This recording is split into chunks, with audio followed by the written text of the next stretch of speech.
A sudden chill runs through her as she sleeps, a cold so deep it pulls her from her dreams. She had just been reading a book. Groping in the darkness, she searches for the missing warmth of her comforter. It's not where it should be. Her mind, still half asleep, wonders if the blanket simply fell to the floor.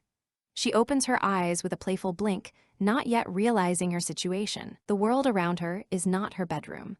The shock hits her as she realizes she's somewhere entirely different, far from the novel she was just reading. A sharp, sudden pain shoots through her leg, grounding her in this bizarre new reality. She looks at her own body in disbelief, confused by the strange and unfamiliar clothes she is now wearing.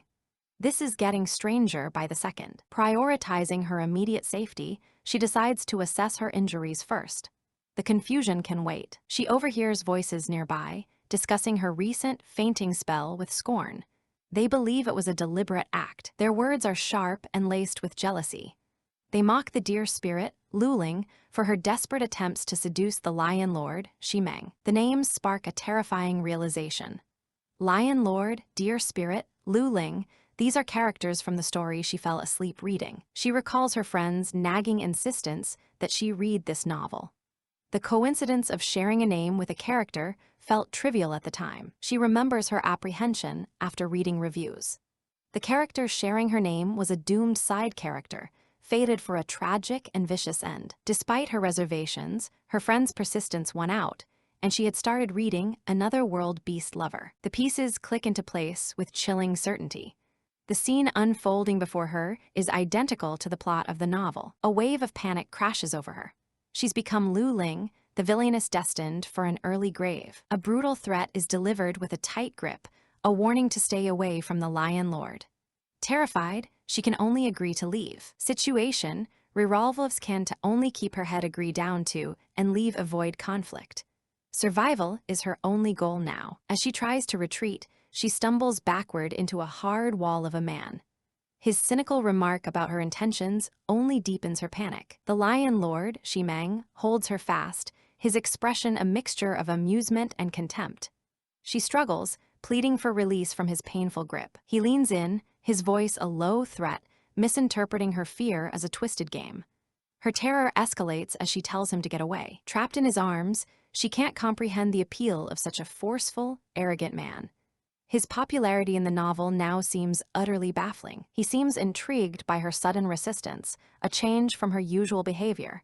He finds this new defiance interesting. His sheer strength is overwhelming, a physical manifestation of his power that steals the air from her lungs. She is utterly helpless. The Catwomen halt, sensing a shift in the air. An immense power, equal to their lord's, is rapidly approaching. Even the Lion Lord is taken aback by the strength of the newcomer's presence. He releases his grip, his attention diverted. Free at last, she despairs at her situation, questioning the author's romanticization of such a brutish and rude hero. The Lion Lord confronts the mysterious newcomer, Snake Shadow, demanding to know his purpose here. The man, Shaying, declares his mission without hesitation. He has come for his partner. The Lion Lord understands immediately. The newcomer has come for the deer spirit. A flicker of hope ignites within her. Could this powerful stranger be her rescuer? Shaying stakes his claim on the deer spirit, his tone firm and unyielding. He is here to take her away. He scoops her into his arms, issuing a direct challenge to the Lion Lord. A confrontation seems inevitable. Anger flashes across the Lion Lord's face, but he is pragmatic. A fight with an equal over this particular female is a risk not worth taking. He carries her away from the tense standoff, his actions decisive even as she remains confused and in pain. The Lion Lord watches them depart, seething with frustration. He grudgingly lets them go, but promises himself this won't be the end of it. In her savior's arms, she recognizes him as the true male lead from the book. Up close, his handsomeness is undeniable. His cold threat shatters her brief admiration. Her rescuer is just as terrifying as the last one. Seeing her shock, he offers a simple, stoic reassurance. He will not harm her. His warning, however, is clear. His protection is not without conditions. He can still cause her pain if he chooses. As they reach his cave, he sets her down, but she protests. Every part of her body still aches from her ordeal. His command is simple and direct. Despite her fear, she finds herself complying without argument. To her surprise, this stoic man is making a comfortable place for her to rest. Perhaps he is not as harsh as he seems. He gently places her down, his words a stern reminder of her own fragility in this dangerous world. Despite his gruff exterior, she finds comfort in his care. His stubborn way of helping feels unexpectedly sweet. He tends to her injuries, his touch surprisingly gentle. He doesn't understand her inability to remain still. The pain makes her flinch, and she is reminded of her own weakness. She is no match for the powerful beasts in this world. He instructs her to endure the pain quietly. His focus is entirely on treating the wound. His handsome face is a dizzying distraction, but it does little to alleviate the one thing she truly fears: pain. His closeness is unnerving, yet there's an undeniable sweetness to his focused care. The strange sensation of his breath on her skin makes her recoil. The intimacy of the gesture is too much, and she demands he release her. He seems confused by her reaction, reminding her of his favor. To him, this is a natural act of care. His closeness is distracting, and she realizes he's even more handsome than the novel described. Still, she tries to maintain her distance emotionally. This is her new reality. She has been transported into the world of a story. She has become Lu Ling, a character whose reputation she must now bear. And this man, Shang, is the hero of the entire tale. The book was incredibly popular, largely due to its romantic and compelling hero, Snake Shadow. His unwavering love for the original story's heroine was the core of the novel's appeal. His character captured the hearts of countless readers, making him an idealized partner. In her opinion, however, the central romance wasn't the only reason for the book's popularity. The true draw was the appeal of a powerful, domineering male lead like Snake Shadow. She confesses her own weakness for him. He was always her favorite character in the novel. The plot flashes through her mind. The original Lu Ling was his treacherous fiancé, who only used him to get his winter supplies. Her betrayal went even further, as she conspired with others against him behind his back. The character she now inhabits was, by all accounts, a truly terrible person. The original Lu Ling story ended in abandonment and death, a footnote in the hero's epic romance. But she remembers a key plot point.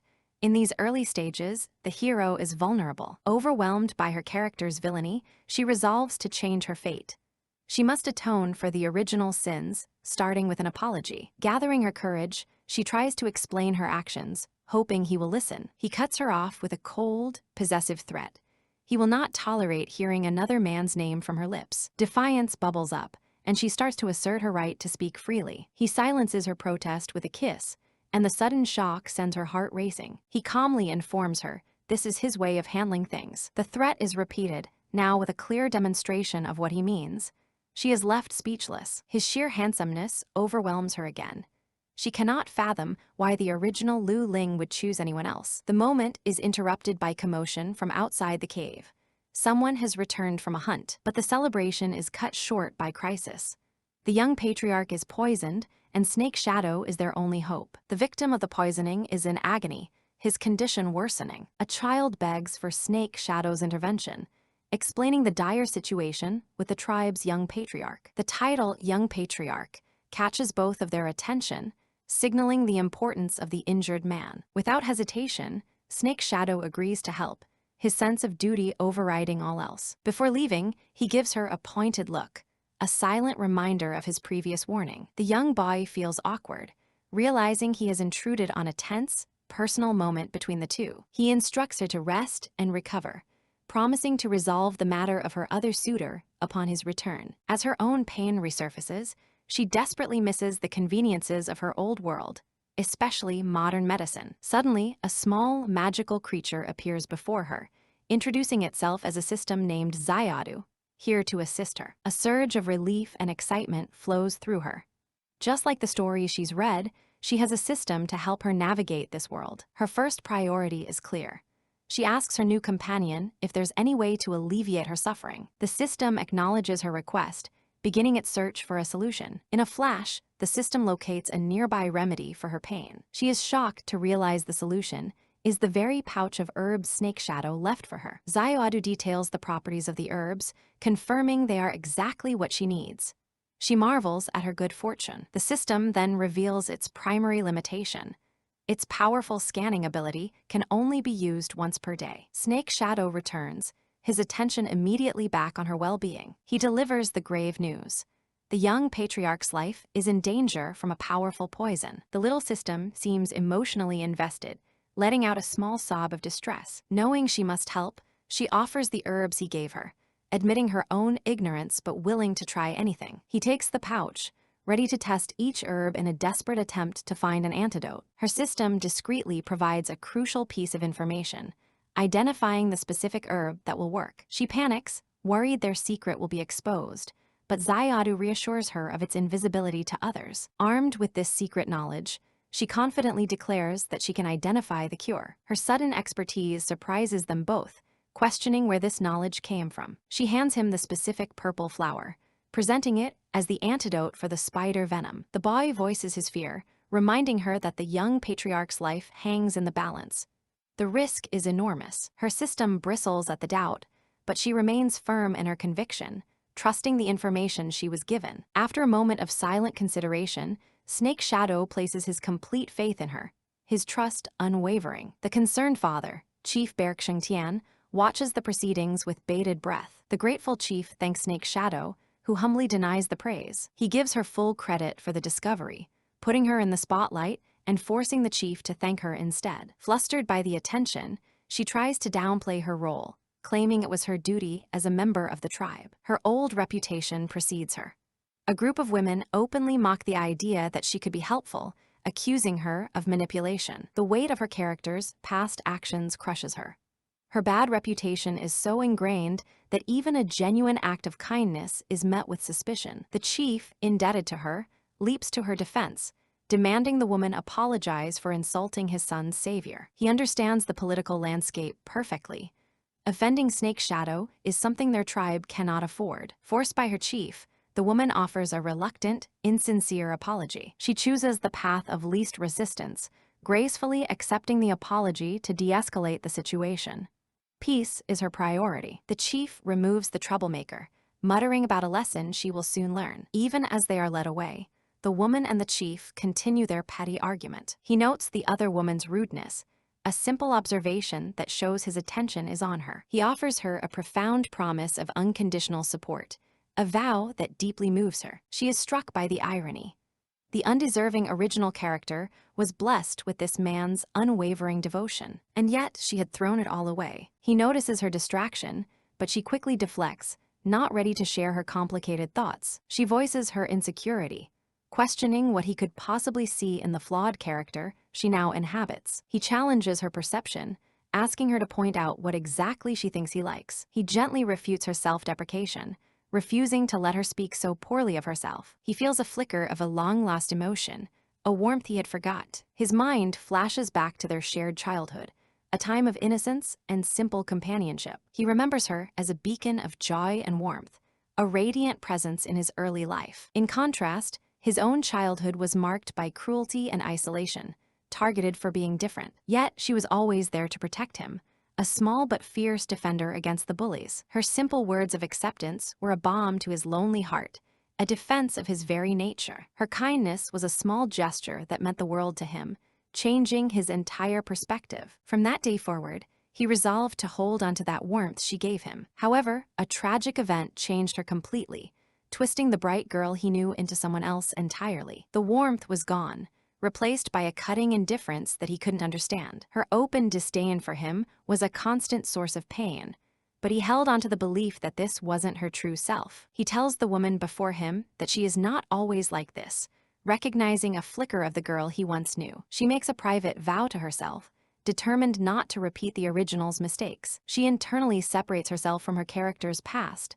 She is a new person in this body. Her focus is now solely on surviving and building a new life for herself. Given a second chance, she is determined to forge a new reputation, one of dignity and strength. She is grateful for his protection, but understands she must find a way to stand on her own. As she resolves to become independent, he sees the return of the strong, spirited girl he always believed in. He accepts her newfound determination with a gentle smile, renewing his vow to protect her, whatever the future holds. He holds her, eager to witness her transformation. She, flustered, tries to maintain a semblance of composure. News spreads through the tribe that the young patriarch has recovered, bringing widespread relief and joy. He wakes, disoriented but alive, his last memory that of the spider's bite. He seeks the name of his savior. The child reluctantly reveals the identity of his rescuer, bracing for a negative reaction. He reacts with disbelief and suspicion, convinced her act of kindness must be part of another manipulative scheme. Furious, he marches off to confront her, demanding an explanation. Snake Shadow intercepts him, calmly advising him to rest rather than seek confrontation. He refuses to listen, his anger boiling over as he accuses her of deception. He tries to turn Snake Shadow against her, citing her long history of deceit and manipulation. A sudden, terrible realization dawns on her. She has overlooked a crucial part of the novel's plot. She recalls the scene from the book. After failing with the Lion Lord, the original Lu Ling immediately targeted the young patriarch. She is trapped by the actions of her predecessor, facing accusations for a crime she didn't commit in this life. It's profoundly unfair. He refuses to believe in her altruism, demanding to know the selfish motive behind her actions. Snake Shadow firmly positions himself as her protector, shielding her from the aggressive accusations. He asserts his claim, leaving no room for argument. She is caught in the middle of a tense love triangle standoff, a situation fraught with peril. He pressures her to explain herself, putting the onus on her to resolve the conflict her predecessor created. The intensity of their rivalry is frightening. She feels cornered, with no easy way out. He realizes he must find a way to sever the ties to her past self completely. She decides she can no longer endure living under the shadow of the original Lu Ling's reputation. She blurts out an unexpected confession, leaving both of her suitors momentarily speechless. She declares a new purpose for herself, renouncing her past obsessions and focusing on practical survival and contribution. Her sudden change of heart is met with deep skepticism. He can't believe she's capable of anything other than manipulating men. She articulates her new philosophy. Her focus has shifted from selfish desires to the well-being of the entire tribe. She reflects that survival is the root of all conflict here. With her knowledge, she can provide a better way. Her passionate speech leaves him stunned, unable to counter her newfound resolve. Reaffirming her bond, she places her trust in him to support her new path. She officially cuts ties with her past behavior, offering a sincere apology and a promise of change. He is left with a confusing mix of relief and disappointment.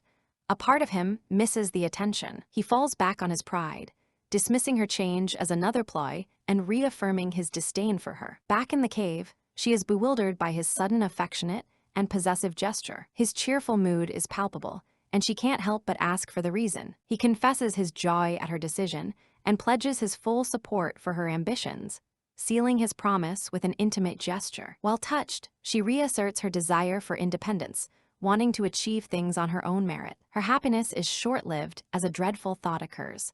The story's true female lead is due to arrive soon. The canon pairing of the novel is Snake Shadow and the heroine, a future that seems immutable. Her future is precarious. The original Lu Ling's fate was sealed by her conflict with the heroine, a conflict that now seems unavoidable. The original Lu Ling was a scapegoat for the tribe's frustrations, and the beloved heroine's appearance sealed her doom. A chilling thought strikes her. If she doesn't fundamentally change her public image, she will be powerless to alter her tragic fate. Her fear manifests as a physical tremor, which he misinterprets as a simple chill. Pushing her dark thoughts aside, she focuses on her plan, asking for his help in gathering winter provisions. Her strategy is clear.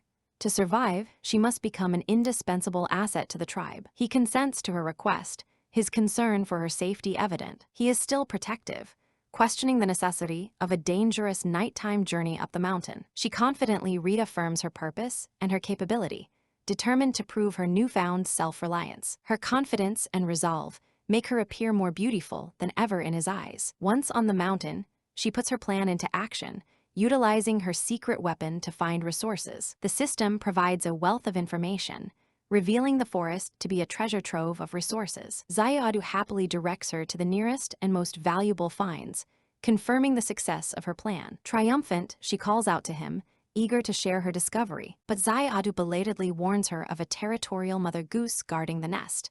They are in immediate danger. She panics, frustrated with her system's forgetfulness. Its apology does little to calm her nerves. After the encounter, her immediate concern is for his safety. He shrugs off the attack, his pride and strength unshaken. She remains concerned, inspecting him for any injuries he might be hiding. Her genuine concern prompts him to question the depth of her feelings. Flustered, she gives a simple, heartfelt answer. A gentle command asks her not to feel guilty, but her eyes reveal a deep, lingering sorrow. Snake Shadow declares her his and vows to protect her with his life. It is a simple, undeniable fact to him. Overwhelmed by his declaration, she is silenced by a sudden, possessive kiss. Flustered and blushing, she can only wonder at the reason behind his abrupt passion. He calmly explains that her gaze was a clear invitation, leaving no room for misunderstanding in his mind. After her flustered denial, he gently warns her. If she doesn't want to be kissed, she must not look at him with such eyes. The temptation she presents is too strong.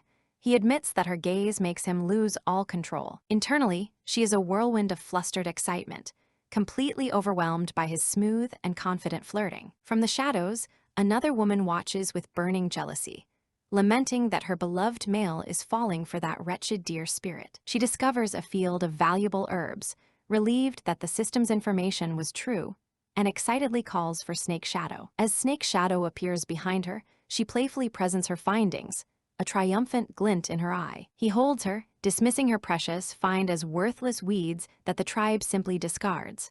Her hopeful expression falters. Misunderstanding her purpose, he scoops her into his arms, promising to take her to a place with actual food. She struggles, telling him to put her down. She tries to correct his assumption, clarifying that her quest is for medicinal herbs, not simple sustenance. The concept of gathering herbs seems foreign to him.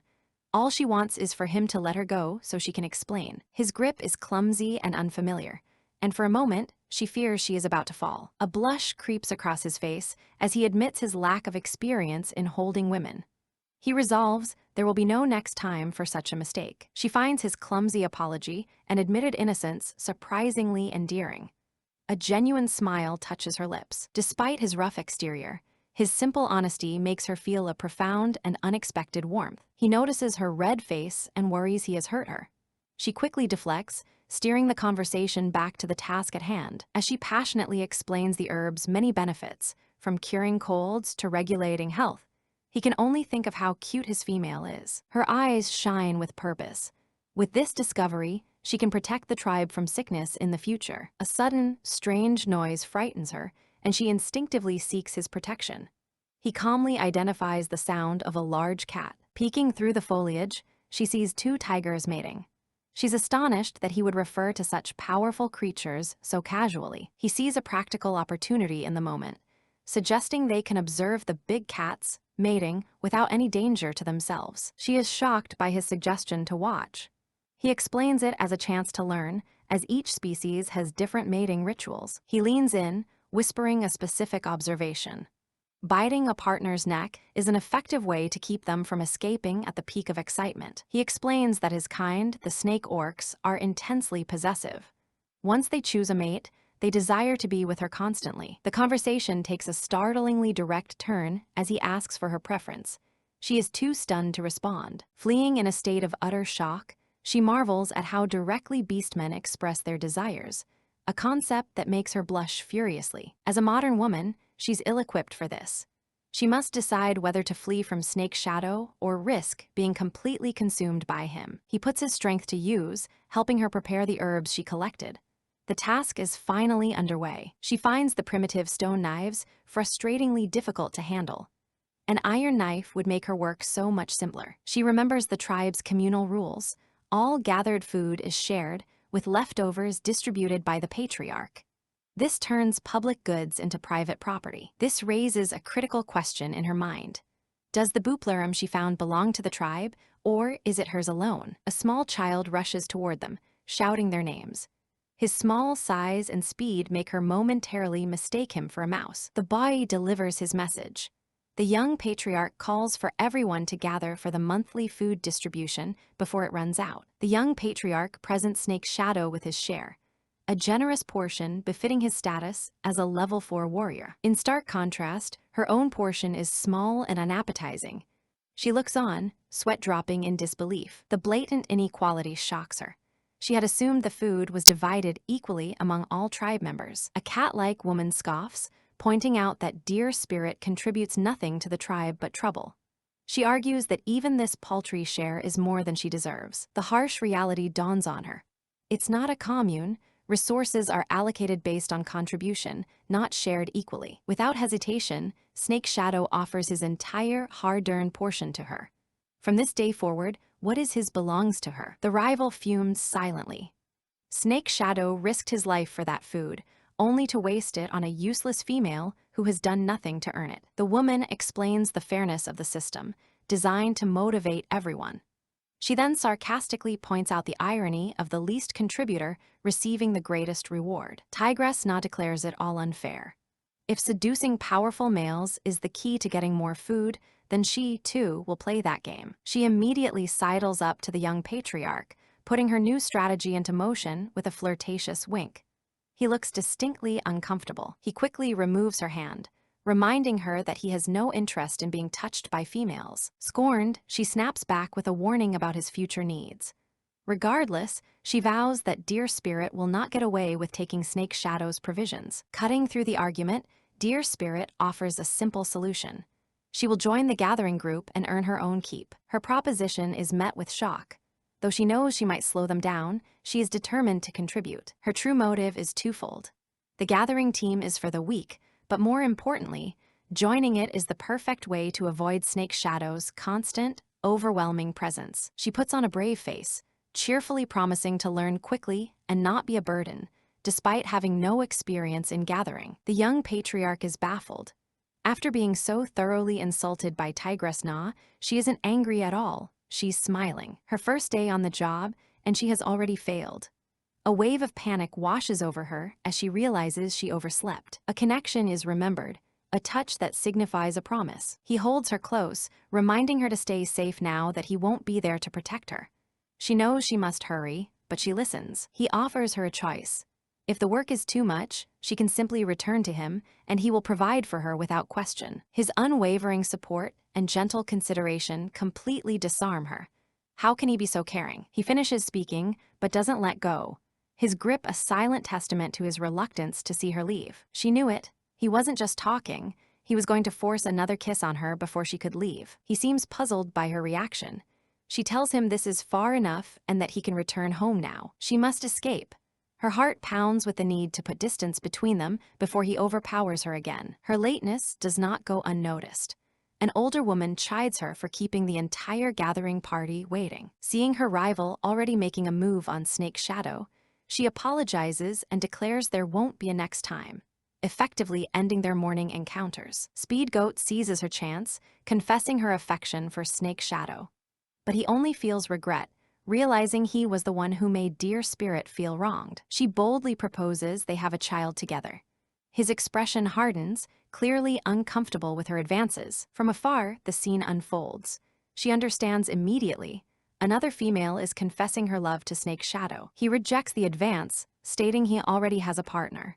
When she insults Dear Spirit, he coldly tells her it is not her place to judge. Speed Goat resorts to slander, bringing up some past incident with a Lion Lord. The accusation leaves Dear Spirit utterly confused. As he walks away without another word, a knot of anxiety tightens in her stomach. Surely he wouldn't be fooled by such obvious lies. She clings to him, whispering poison in his ear, trying to convince him that Dear Spirit's affection is fleeting while hers is true. Her moment of distraction is broken by Tigress Na, who snaps at her for daydreaming instead of moving. Tigress Na impatiently drags her away from the scene, telling her to mind her own business.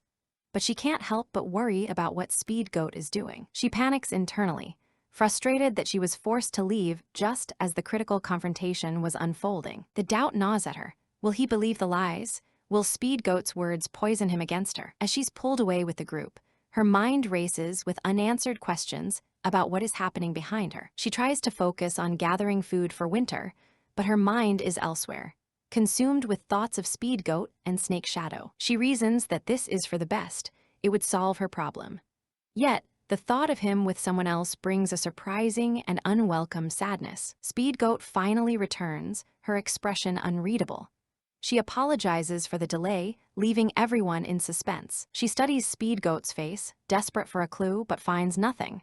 The uncertainty is maddening. Her thoughts are a tangled mess, a knot of confusion and anxiety that she cannot begin to unravel. Speed Goat proudly displays some mushrooms, noting that they would have been too scared to pick them without an expert present. The remark feels pointed. A jolt of terror runs through her as she recognizes the mushrooms. She screams out a warning. They are deadly poisonous. Speed Goat dismisses her warning with folk wisdom, arguing that only colorful mushrooms are poisonous. Her companion nods in agreement. She struggles to find the words, but the certainty of the danger is absolute. She insists they must not be eaten. She details the terrifying nature of the toxin, a slow, deceptive poison that leads to certain death in a matter of days. The memory is vivid, pulled from her past life. She recalls learning about this deadly fungus after a friend nearly died from the same mistake. The purple-haired woman gasps in horror. The timeline, the symptoms, it all matches a recent, mysterious death in the tribe. Speed Goat explodes with indignation, refusing to believe such a ridiculous story. The accusation is baseless nonsense. Twisting the truth, Speed Goat accuses her of jealousy and malice, then violently shoves her toward the edge of a cliff. As she plummets through the air, her thoughts are a strange mix of terror and vanity. She wonders if this is the end. In her final moments, a desperate plea escapes her. Let death be a ticket back to her own time. Her fall is broken by a young cat-like beastman. He's ecstatic, believing her arrival is a divine gift, his destined mate, delivered by the heavens. Dazed and confused, she registers his words, caught on one in particular. What does he mean by Estrus? He marvels at her beauty, overjoyed that the partner sent to him by the gods is the most beautiful female he has ever seen. She struggles in his arms, vehemently denying his claim. She is not his partner, and he must let her go. She pushes against him, but there is no sound, no impact. A strange silence hangs in the air. His confident demeanor vanishes, replaced by a blushing, inexperienced boy who has no idea what to do next. She is at a loss for words. He finally connects the dots, asking if she was pushed. She remains silent, uncertain of this stranger who saved her. His protective instincts flare up, angry that someone would harm her. She quietly explains the conflict that led to her fall. Leopard Bound proudly puffs out his chest, vowing to protect her from all bullies. He boasts of his great strength, a warrior who can fight 10 men. He falters under her gaze, suddenly shy. She is still trembling from her ordeal, but his earnestness is reassuring. He moves to demonstrate his power, but his aggressive posture alarms her. She quickly concedes, begging him to back away. She is stunned. For a brief moment, she felt an overwhelmingly powerful aura radiating from the boy. He relents, promising not to touch her, but his mercy comes with a price. He looks at her with desperate, pleading eyes and asks for her help with his Estrus. This is too much.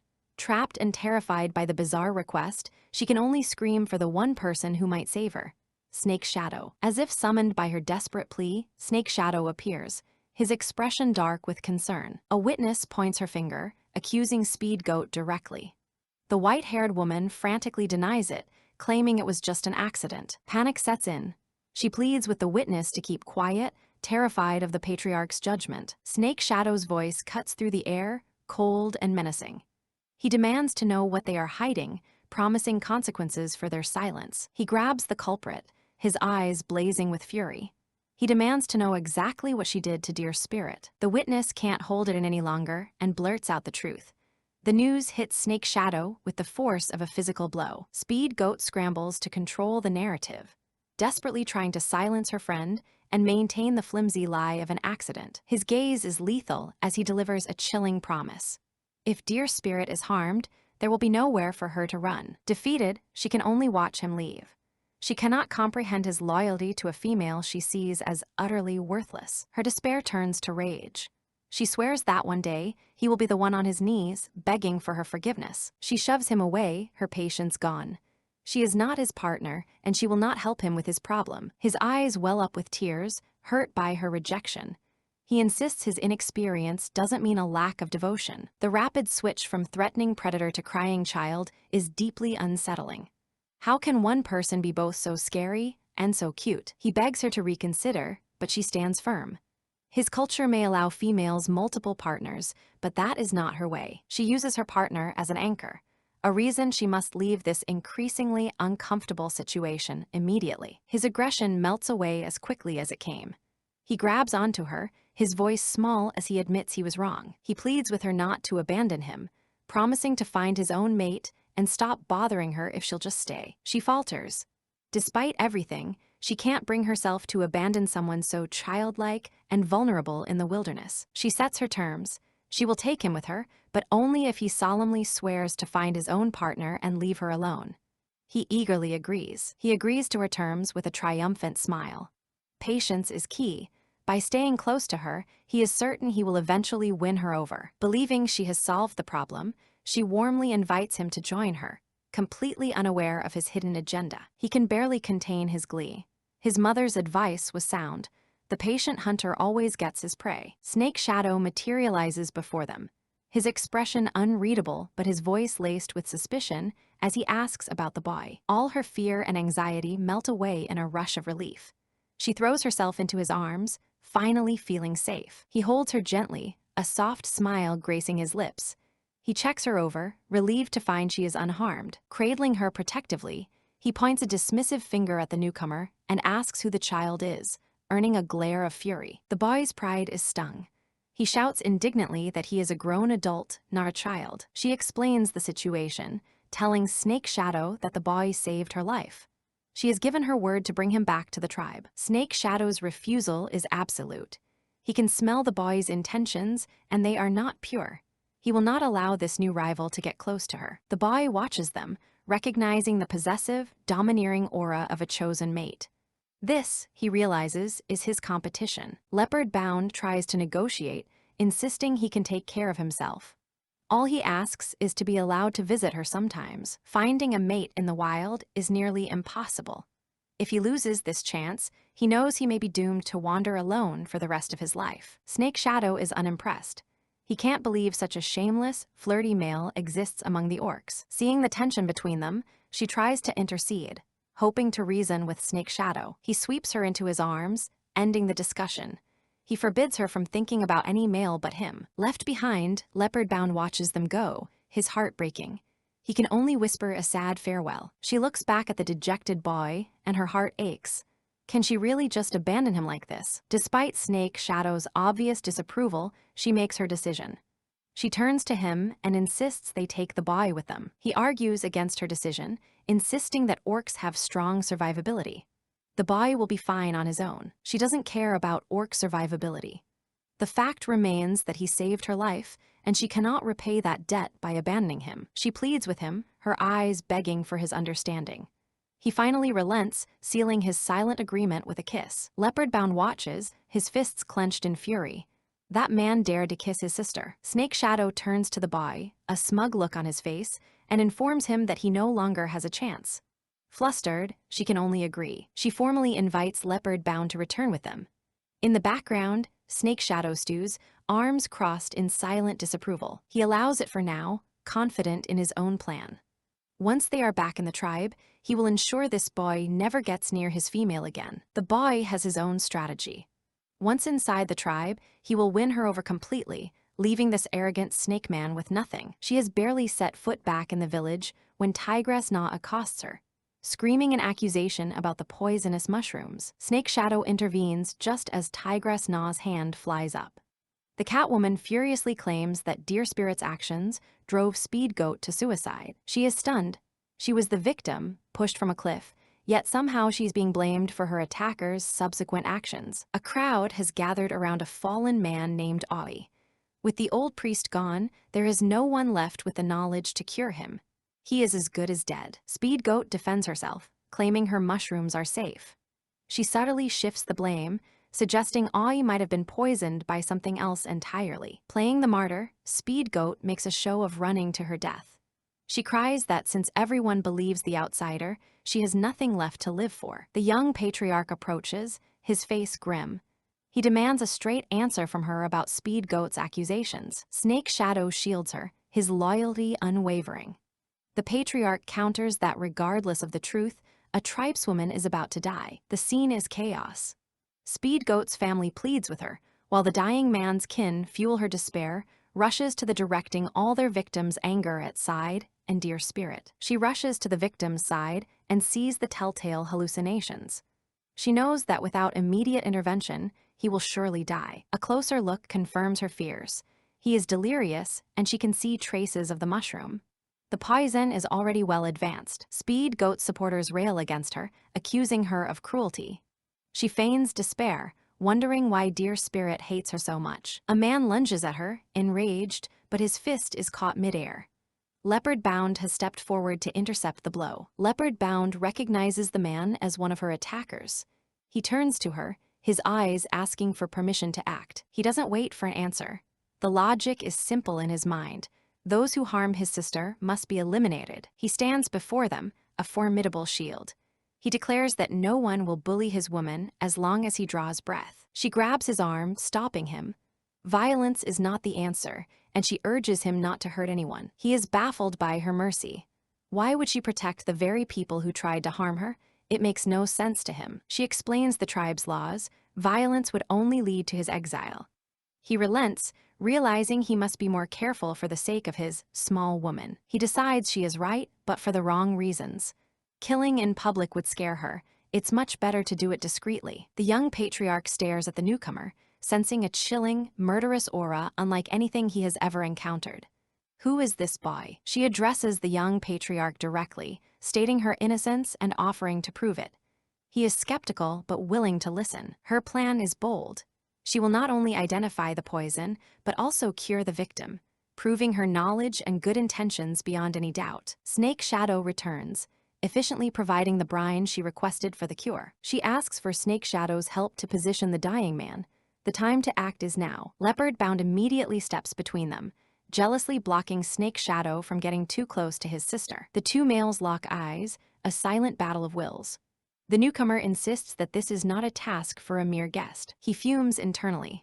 This other male is far too diligent, always finding a way to get her attention. Dejected and pushed to the side, he can only watch, desperately trying to think of a way to make himself useful to her. She gives him a task, remembering the first aid procedures from her past life. Every step is crucial. She visualizes the procedure, flushing the stomach with saline and inducing vomiting until the toxin is cleared. Lacking modern medical supplies, she must improvise. A weak salt solution will have to suffice. He returns, beaming with pride, holding up the perfect stick for the procedure.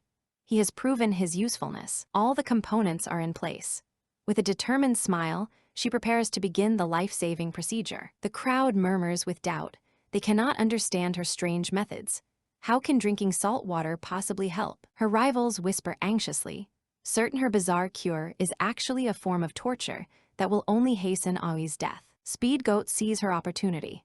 If this fails and Aoi dies, she can use his death to forever brand Dear Spirit as a killer. The young patriarch voices the crowd's doubt, demanding a guarantee that her strange cure will actually work. She is trapped. Failure means being slandered by Speed Goat, but success is far from certain. She honestly admits she cannot offer a guarantee. But the alternative, doing nothing while a man dies, is something her conscience will not allow. Looking the patriarch in the eye, she reaffirms her decision. Regardless of the outcome, she has to try her best. He takes her hand, his quiet strength a source of comfort. He tells her simply that if she wants to try, she should. He turns to the patriarch, his voice firm. The man is dying anyway, so what is there to lose? But the patriarch worries about the political fallout. He pulls her into his embrace, declaring that he will take full responsibility for the consequences. As her partner, her burdens are his to bear. Convinced by Snake Shadow's declaration, the young patriarch finally gives his consent. He waves his hand and tells her to proceed. With the tribe's permission secured, she continues her work, instructing her helpers to proceed with the next step of the cure. A tribesman voices his concern to the young patriarch over their dwindling salt supply. The patriarch, however, insists that saving a life is more important than rationing their resources. Aoi awakens, disoriented and still sick from the poison, recounting a strange hallucination. The young patriarch looks on, his expression filled with concern for Aoi's well-being. He clarifies his lingering symptoms, explaining that his stomach is still upset and he feels nauseous. Dear Spirit feels a wave of relief, realizing her treatment was successful. She explains that his nausea is a normal reaction and outlines a simple path to a full recovery. The women of the tribe are filled with awe and gratitude for Dear Spirit. Her repeated successes have elevated her status in their eyes, proving her more capable than their old priest. A desperate woman approaches, her heart heavy with worry for her sick grandmother. The persistent illness has wasted her away, and she places all her hope in Dear Spirit's healing abilities. Dear Spirit confidently identifies the ailment and radiates assurance. She promises to deliver medicine that will cure the woman's grandmother and restore her to health. Overwhelmed with relief, the woman expresses her profound gratitude. Dear Spirit's promise of a cure has lifted a terrible weight from her shoulders. The tribeswomen who once doubted Dear Spirit are forced to reconsider their judgment. They now recognize her strength and kindness, professing their newfound and complete admiration. Watching from a distance, Speed Goat seethes with pure rage and disbelief. She cannot understand how her plan failed or why Dear Spirit is being celebrated for saving the man she wanted dead. Dear Spirit turns to face the young patriarch and the resentful Speed Goat. She calmly announces that she has brought the proof he demanded. She reveals the damning evidence, the poisonous mushrooms from Ai's stomach. This is irrefutable proof of how he was poisoned. A grim satisfaction settles over Dear Spirit. The treatment not only saved a life, but also exposed the culprit scheme for all to see, making denial impossible. She looks to the young patriarch, her innocence now clear. He recognizes the mushroom, connecting it to Speed Goat and the other mysterious deaths that have plagued their tribe. The young patriarch is struck by a powerful realization about Dear Spirit's transformation. Her focus has shifted from him to the well-being of their people, a change he can no longer ignore. With her name cleared, Dear Spirit radiates confidence and demands justice. She looks to the young patriarch, expecting him to act. The concept of fairness seems to catch the young patriarch off guard, leaving him momentarily speechless and confused. Her anger flares as she recounts the treachery she faced. She accuses Speed Goat of attempting to murder her and then slandering her name to cover the crime. A flicker of guilt crosses Speed Goat's face, but she quickly masks it with indignant denial. She tries to dismiss the serious accusation as baseless nonsense. Dear Spirit stands her ground, unimpressed by the lies. She has no more patience for arguments or deception. A powerful man named Snake Shadow arrives, validating Dear Spirit's story. He confirms he found her at the base of the mountain, while a small child with him points directly at Speed Goat as the culprit. Cornered, Speed Goat changes tactics, arguing that Dear Spirit is ultimately unharmed. She projects an image of pure innocence, as if it were all just a misunderstanding. Her brother, Leopard Bound, interjects with fury, revealing his role in the rescue. If not for him, his sister would have been crushed to death by the fall. A confrontation ignites between the deceptive White Lotus and the protective brother. He sees through her act and vows to make the evil woman pay for harming his sister. Speed Goat makes a final, desperate appeal to the young patriarch, trying to paint herself as a gentle victim. He sees through her deception and cuts off her lies. The young patriarch announces his verdict with cold authority. Speed Goat faces a harsh sentence of hard labor and the revocation of her provisions, a punishment she clearly finds unbearable. He offers her a chilling alternative: appeal to his father for an even harsher sentence. The terrifying threat is enough to quell any further protest from her. Defeated and humiliated, Speed Goat unleashes her rage on Dear Spirit. Her screaming question, asking if she is now satisfied, hangs in the air filled with impotent fury. With quiet dignity, Dear Spirit confirms her satisfaction. The matter is settled, and she turns to leave with Snake Shadow. She reconsiders her opinion of the young patriarch, surprised to find him less arrogant and more just than she had believed. Speed Goat watches them go, consumed by a burning sense of humiliation. She fumes, having never suffered such a public and crushing defeat in her life. The young patriarch knows this conflict is far from over. His worry, however, shifts from Speed Goat to the new, more mysterious figure who has just arrived. His focus lands on the cheerful Leopard Bound.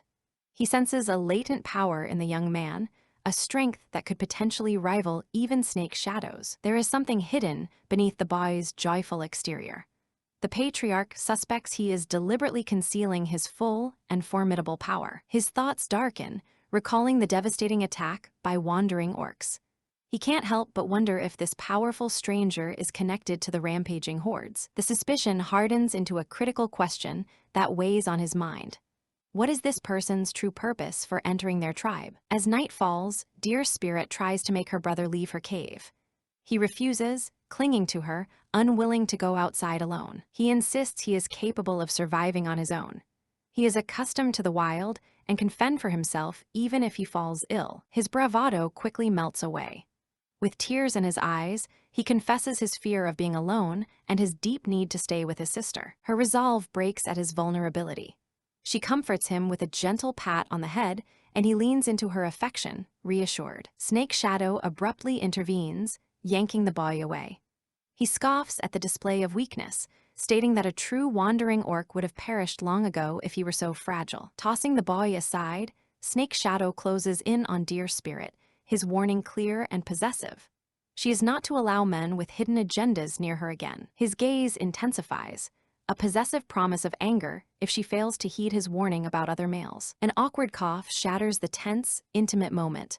The young patriarch has arrived, interrupting them. He instantly regrets his timing, flustered by the private scene he has stumbled upon. This was not the best moment for a visit. The young patriarch awkwardly explains he came to speak with Dear Spirit. Snake Shadow remains silent but vigilant, his protective stance unwavering. Overwhelmed by Snake Shadow's oppressive aura, the patriarch reconsiders. He decides he must investigate the leopard boy indirectly before confronting the situation head-on. Dear Spirit calms Snake Shadow with a touch, letting him know she will handle it. She understands she is at the center of the conflict between him and her brother. Walking away with the patriarch, she expresses her concern that a fight will erupt between the two males. He tries to reassure her. Despite his words, the patriarch remains uneasy. The raw tension he witnessed is not something that will simply dissipate on its own. Elsewhere, the confrontation escalates. Snake Shadow has leopard bound pinned, menacingly declaring he knows all the boy's secrets. He issues a stern warning to the boy. He is never to mark his female or use pity to win her favor again. His expression twists into a mask of pure killing intent.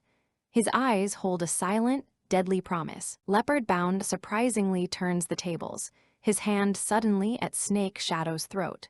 He taunts his rival, claiming he could easily take his life and his sister. The taunt is sharp and personal. He tells Snake Shadow to prepare to call him brother, a future he seems certain of achieving. The sheer audacity of the threat ignites a cold fire in Snake Shadow's eyes. He realizes this boy is courting death. As they grapple for dominance, Leopard Bound calmly dismisses Snake Shadow's claim. He asserts that his rival simply lacks the power to keep his sister all to himself. He drives the point home with a smirk and sharpened claws. The challenge is clear. You are not strong enough to eliminate me. Pushed too far, Snake Shadow's fury erupts. He realizes he has underestimated his opponent and resolves to end this now. The young patriarch is suddenly on alert, raising a stone for protection and urging Dear Spirit to be careful. Confused, she questions their destination. He summarily reveals he is taking her to see the ruins of their former home. She sees the desolate ruins for the first time, a stark picture of destruction. He explains she slept through the immediate aftermath, protected by Snake Shadow and unaware of the tragedy. He recounts the terrible memory of the attack by wandering orcs. The assault destroyed their home and claimed the life of their priest. He feels the immense weight of their loss, knowing that a priest is the heart and hope of any tribe. Their future is now uncertain. He reveals the full treachery of their enemy. A rival tribe conspired with the orcs, targeting their priest specifically to cripple them. The memory of their desperate flight is vivid. They were hiding and running for a long time, with Snake Shadow carrying her unconscious form the entire way. They had hoped for safety in this new place, but Snake Shadow sensed the enemy had not given up. He orchestrated a diversion to protect the few remaining tribe members. His foresight proved critical, as he discovered their enemy's insidious plot to poison their water. The rage from that memory still burns within him. Lacking a priest's purifying power, they were forced into desperate measures. Their once large tribe was reduced to a mere handful of survivors. She is stunned by this revelation. The world she thought she knew from the novel is different. This tragedy was never part of the original story. Confused by the timing of his story, she asks his motive. His reason is simple and dire. The boy she saved is a wandering orc. He closes the distance, his voice low and threatening. He demands to know the boy's intentions and swears to kill him if he poses a threat to the clan. Pinning her against a tree, his interrogation becomes an ultimatum. He demands the truth, warning that her association with the boy could brand her a traitor. Their tense confrontation is abruptly interrupted by a charging bear. In a bizarre turn, she throws him over her shoulder and flees. The enraged bear continues its pursuit through the forest, bellowing about the destruction of its home by evil orcs. The chaotic flight leaves her feeling dizzy and ill. It becomes painfully clear that wild animals have reclaimed their desolate home. He checks on her condition, but her upside-down perspective leaves her little room for pleasantries. He stammers an awkward apology, citing his inexperience in carrying women. Her exasperation grows at his clumsy attempt at an excuse. Meanwhile, the bear relentlessly searches the woods, still roaring and hunting for the intruders who destroyed its den. He pulls her into a tight embrace, silencing her to avoid detection.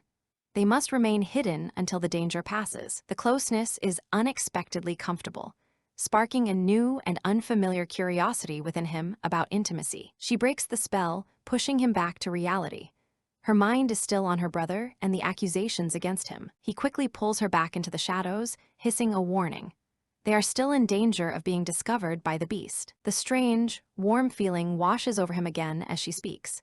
She recounts her rescue, insisting on Leopard Bound's apparent innocence. Her gaze is sincere as she defends the boy. She truly believes in her heart that he is not a bad person. When she turns to him for a response, he is lost in a flustered, blushing haze. Words fail him entirely. He internally panics, reaffirming his loyalty to a future mate he hasn't even met. He is young bear, an innocent who has saved himself. The intimacy of their hiding spot is too much for him.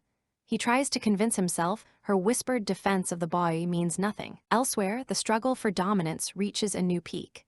Leopard Bound holds his rival's life in his hands, demanding his surrender. But Snake's shadow is unyielding. He refuses to allow a mysterious outsider to approach the woman he protects. In a burst of strength, he reverses their positions, slamming the boy to the ground. He snarls that Leopard Bound will never be worthy of her. Pinned and powerless, Leopard Bound seems to finally break. He begins to reveal his origins, his voice filled with despair. A sharp voice cuts through the tension. Dear Spirit has found them, witnessing their violent struggle. She runs toward them, her voice filled with panic. She begs Snake's shadow to stop and let her brother go. Her concern for the other man stings him deeply. He pulls her close, his jealousy and hurt evident in his grip. She quickly explains her worry is for both of them. The thought of either of her companions being injured is unbearable to her. Her reassurance works instantly. He is content in the knowledge that he holds the primary place in her heart. Leopard Bound intervenes gently, tugging on her clothing to get her attention and de-escalate the situation. He takes full responsibility for the fight, admitting to his sister that his own provocation started the conflict. This honest admission catches Snake's shadow completely off guard. He had expected manipulation, not a straightforward confession. She asks for his motive, and his answer is simple and sad. He acted out because he feared Snake's shadow would separate him from her. He pours his heart out, explaining that she is the first person to ever show him kindness or give him a home. His deepest desire is to remain with her always. Snake's shadow remains unimpressed by the display of emotion. He privately resolves that this newcomer will not survive their next encounter. The young patriarch reasserts his authority. He reminds them that the tribe's laws forbid accepting wandering orcs of unknown origin. He presses the boy for answers, connecting him to a recent enemy presence. He demands to know his purpose for being there. The direct questions make Leopard Bound falter. His hesitation and anxious expression reveal a hidden, painful conflict. Snake's shadow seizes the opportunity to accuse him of deception. The boy's denial is weak and unconvincing. An unseen observer, the menacing orc wind crocodile, watches the scene unfold. He is confident that the traitor, Leopard Bound, has no escape. He muses on the nature of wandering orcs. They are all exiled sinners. With that thought, he launches himself from the trees. Recognition dawns on both Leopard Bound and the young patriarch. The patriarch's face hardens. This is one of the murderers of his tribe. A tense moment of shared shock passes between the rivals. Snake's shadow issues a quiet, urgent command not to move. The situation turns dire as Wind Crocodile seizes Dear Spirit, holding a knife to her throat.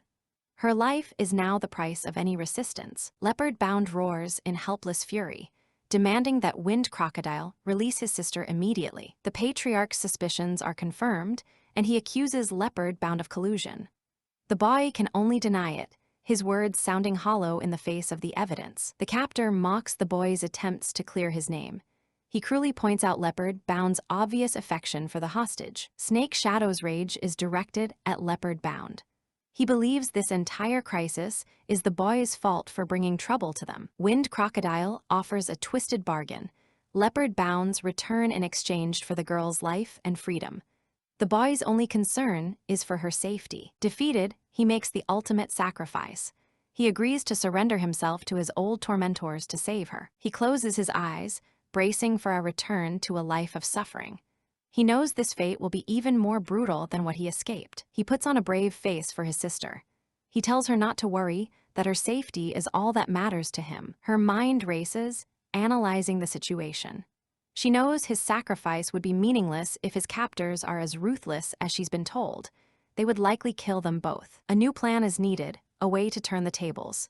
Just then, an unexpected element of chaos re-enters the scene, the angry bear. Suddenly, an idea sparks in her mind.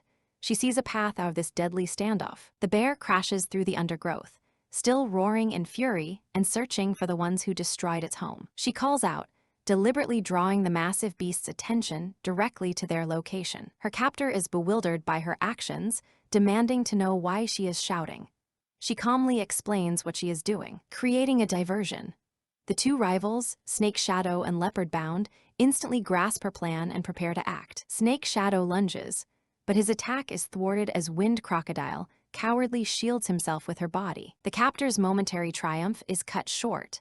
The bear looms over them, trapping him completely with no chance of escape. In a final act of cowardice, he shoves her directly into the path of the enraged beast to create a distraction for his own escape. Both Snake Shadow and Leopard Bound cry out in terror, powerless to stop her from falling into the bear's clutches. The bear pauses, utterly baffled. This small, strange prey is now clinging to its leg, acting very stupidly. She holds on for dear life, her voice trembling as she pleads with the massive beast not to eat her. The young patriarch charges forward without a second thought, determined to protect her from the animal. He positions himself protectively in front of her. His concern is focused entirely on her well-being now that the bear has calmed. He reaches out, intending to examine the fresh cut on her neck, but she seems distracted by his closeness. The proximity flusters her, her heart pounding in her chest. A curious thought about male reactions to female scents crosses her mind. A sudden realization hits her. If the young patriarch is strong enough to defeat bears, why did they flee from this one earlier? He freezes, caught in his lie. He is unable to form a coherent response to her sharp question. He shamefully admits he was trying to avoid a battle in front of her, quickly denying any intention to show off his strength. She stares him down, and he doubles down on his flimsy excuse, his face burning with embarrassment under her gaze. Her mind suddenly shifts back to the immediate danger. She remembers the scarred wandering orc who started all of this. She turns to see her brother has subdued their enemy. Leopard Bound threatens to end him for the harm he caused her. Snake Shadow can't resist a jab about her brother being a stinky kitten, leading to yet another squabble between the two rivals. The argument dissolves into a childish tantrum from Leopard Bound. Snake Shadow is forced to physically restrain the crying boy. Annoyed, he throws the boy aside once more. He needs to deal with the actual prisoner. The young patriarch decides to leave the interrogation to the others and face the larger threat of more orcs, causing Dear Spirit to worry. He can't shake the bitter feeling of jealousy. He watches the man who is destined to be her mate and feels a sour mood descend upon him. Snake Shadow immediately turns his attention back to her. His gentle concern is a stark contrast to his earlier aggression. He kisses her passionately, overcome with the fear of losing her. He wishes he had never let her out of his sight. He pulls away slightly, his possessive nature resurfacing. He insists on marking her with his scent, a claim of ownership. He asks her to check him for injuries, but when she finds none, he quickly reassures her. He tells her she isn't to blame for any of it. He then insists he is hurt, pulling her closer when she presses for details. His injury is not one she can see. He whispers that the source of his pain is emotional. The terror of nearly losing her has left him aching all over. The only cure for his pain, he murmurs into her ear, is more of her kisses. She understands his meaning now, blushing at his playful emotional manipulation. This is not physical trauma he's talking about. She attempts to escape his embrace, but he playfully insists he needs her to stay and tend to his wounds. Exasperated but flustered, she tells him they can deal with his supposed injuries later, in private. A moment of peace settles over the forest as the immediate danger subsides. Watching them from afar, the patriarch feels a sharp sting of pain. He is forced to confront the possibility that he has fallen in love with dear spirit. He quickly dismisses the thought as mere jealousy over Snake Shadow having a mate. He resolves to find a partner of his own once the crisis is over. The interrogation of Wind Crocodile begins. The young patriarch demands to know the captive's motives and his connection to Leopard Bound. The captive confirms his association with Leopard Bound, but he hesitates when asked about their overall purpose, a sly look in his eye. He calls out to Leopard Bound, asking for help to stand up from the ground. Snake Shadow forcefully puts him back in his place, stepping on him to keep him down. With cold authority, Snake Shadow looms over the prisoner and orders him to stay on the ground. The captive reveals a shocking lie. Leopard Bound was meant to help them abduct dear spirit. He then taunts the boy, saying he is unlovable and doomed. Leopard Bound snaps, grabbing the liar by his clothes. He furiously denies the accusation, screaming that his past association with them was forced. He turns to his sister, his eyes pleading. He is desperate for her to believe in his innocence over the words of his tormentor. The patriarch remains skeptical, demanding proof.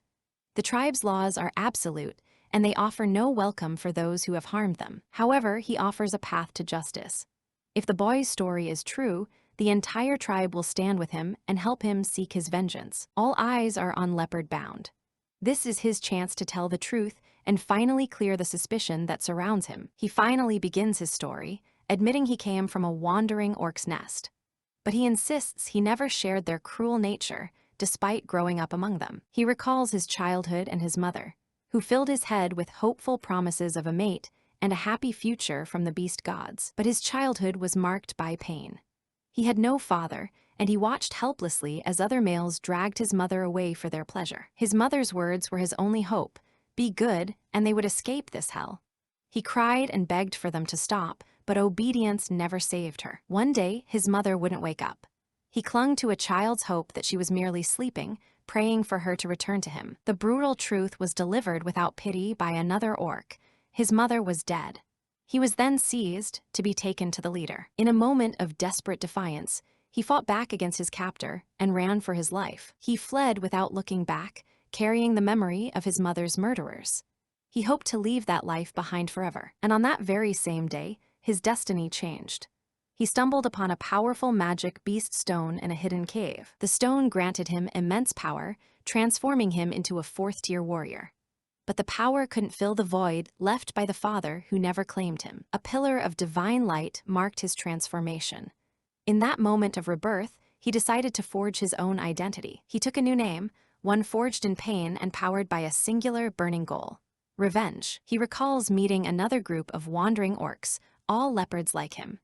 Their charismatic leader found his chosen name peculiar. The leader, a powerful blonde leopard beastman, was unconcerned with the name. He saw something else in the boy. He declared the boy a captive, the first traitor to be subjugated by his new master. He then transformed and lunged. He was stunned to see that his new captor shared his leopard form. He had found not freedom, but a new prison. He endured days of darkness and torture in their confinement. He clung to his desire for revenge as his only reason to survive. His escape led him directly to her. He concludes his story with a simple, honest plea.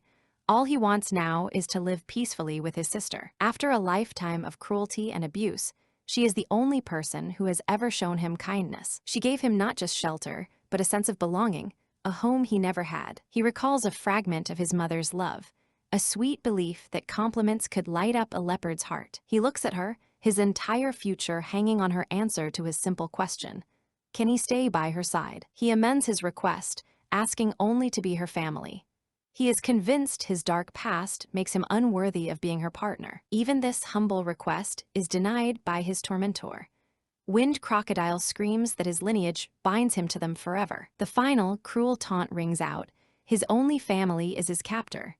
The words crush his fragile hope, and he is struck with despair. He looks at her, his entire future hanging on her answer to his simple question: can he stay by her side? He amends his request, asking only to be her family. He is convinced his dark past makes him unworthy of being her partner. Even this humble request is denied by his tormentor. Wind Crocodile screams that his lineage binds him to them forever. The young leopard feels utterly alone, stung by the harsh words that he deserves no one but the leader. Snake Shadow offers him shelter in a nearby cave, sternly ordering him to stop looking so pitiful. There is no room for weakness here. The young leopard bristles with indignation, insisting he is a fierce leopard, not some crying cat. His bravado immediately crumbles when the offer of a cave is retracted.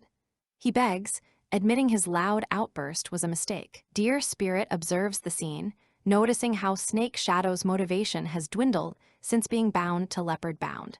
He seems to have found a new purpose. The young patriarch informs Dear Spirit he's taking the captured orc away, promising to credit her for her part in the future. He offers his protection, vowing to help her with anything she needs. Dear Spirit politely thanks the young patriarch, but assures him she won't be a bother, gently turning down his offer of help. His heart breaks at her rejection.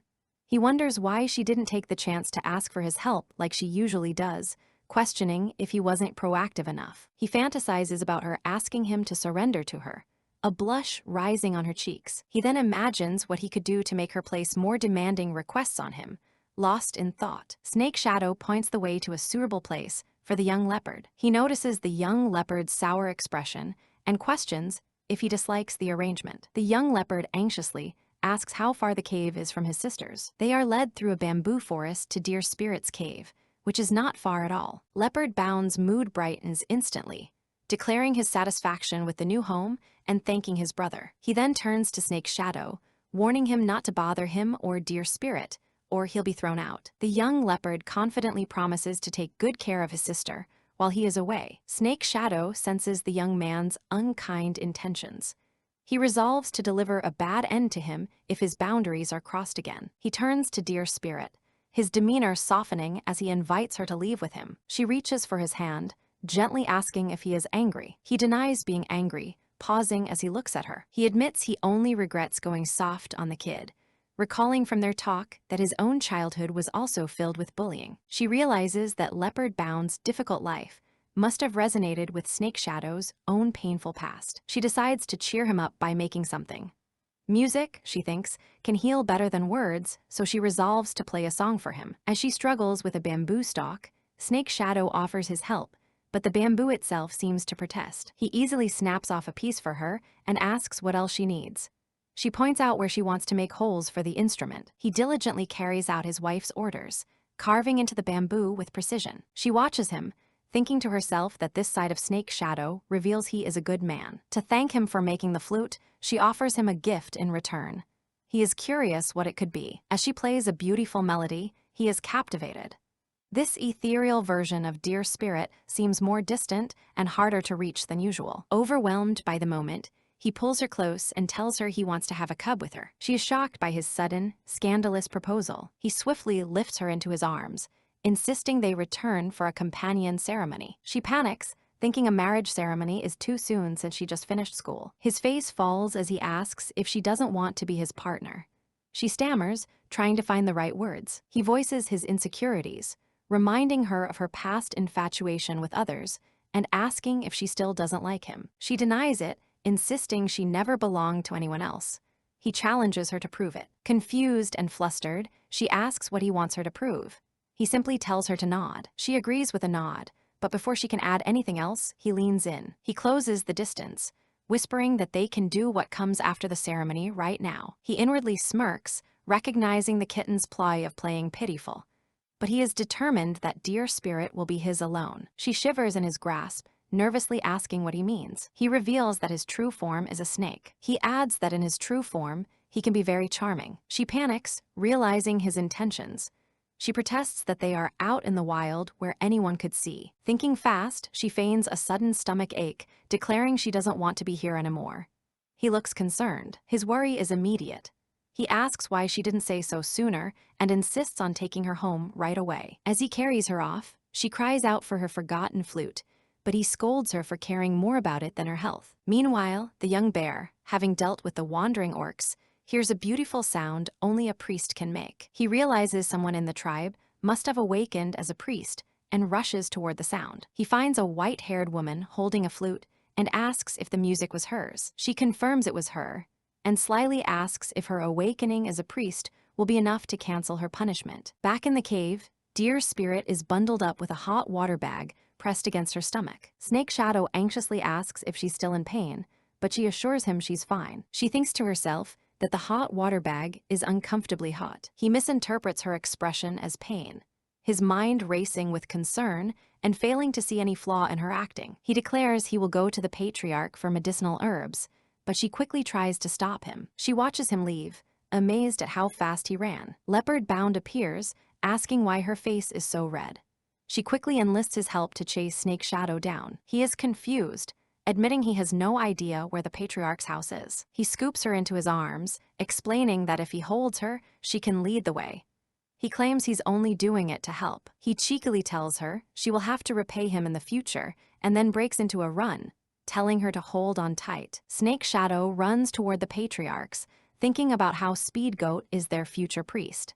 He wonders if he should still doubt her because of Dear Spirit's claims. The tribespeople gossip, certain that Speed Goat is the noblest among them, and that currying her favor is key to their future. Goat's claim is truce, and the invites Patriarch Snake Shadow to be her first reluctantly mate, confirms it. Promising him a high status, as she will have many partners in the future. Another woman urges Snake Shadow to accept, reminding him of Speed Goat's high status compared to Dear Spirit's. Leopard Bound points out that Snake Shadow isn't refusing the wicked woman, making Dear Spirit wonder if he doesn't want her anymore. Snake Shadow suddenly appears behind them, asking why they came and if her stomach still hurts. She confronts him directly, asking if he would have agreed to Speed Goat's offer if she hadn't arrived. He hesitates, swallowing the word no before he can say it. She reminds him that he's a married man now, and she doesn't want to see him being spineless. He is surprised by her jealous anxiety. It's a new side of her, but he finds he loves this possessive side of her very much. She is confused by his smile, asking what he finds so funny. He playfully questions her about the meaning of manliness, while she struggles to explain it. He assures her that he has no virtue and doesn't want to protect anyone but her. She is flustered by his intense declaration. This snake really is something else. Speed Goat interrupts, reminding Snake Shadow that as a future priest, countless males will desire her, and this is his only chance. Snake Shadow turns to Dear Spirit with a smirk, asking if she needs help dealing with someone trying to steal her man. She realizes he's teasing her on purpose. She resolves to handle this herself, determined not to let anyone steal her man. She also starts to question where Speed Goat came from, as she wasn't the priest in the original story. Dear Spirit faces the pretender, demanding proof of her claim to be a future priest. Tigress Na steps in to defend her, declaring that Speed Goat has a bamboo stick that can make sounds. When asked to show the stick, Speed Goat hesitates, claiming Dear Spirit isn't qualified to see it. Dear Spirit grows suspicious, wondering what Speed Goat is trying to hide. She suddenly recognizes the flute. It's the one she dropped in the bamboo forest. The truth dawns on her. This is why Speed Goat didn't dare to play the flute in front of her. Dear Spirit addresses the tribe, reminding them that their fighting spirit has waned since they lost their last priest. She proposes that the new priest should demonstrate her abilities to inspire everyone. The crowd murmurs in agreement, eager to witness the miraculous voice they've heard so much about. She turns to Speed Goat with a challenge, questioning if she even knows any priestly skills at all. Speed Goat bristles, insisting she was born with the priest's ability to heal. She puts the flute to her lips and blows, but the sound is a horrifying screech that makes the onlookers cover their ears. The crowd is confused, noting that the sound is terrible. Some try to make excuses for the uneducated priest. Speed Goat, however, confidently asks if they believe her now. Dear Spirit calmly takes the flute, remarking that it can't be played this way. With a swift movement, she snaps the bamboo stick in half, leaving Speed Goat and her supporter speechless. Speed Goat is furious, yelling that she is a priest and doesn't need to be taught. Dear Spirit points out that now she can't play at all. Dear Spirit calmly suggests that Snake Shadow can simply make a new one. The tribe is stunned by the revelation that Snake Shadow made the flute. They wonder if he is the true future priest. He hands the new flute to Dear Spirit, and she begins to play. A beautiful, healing melody fills the air.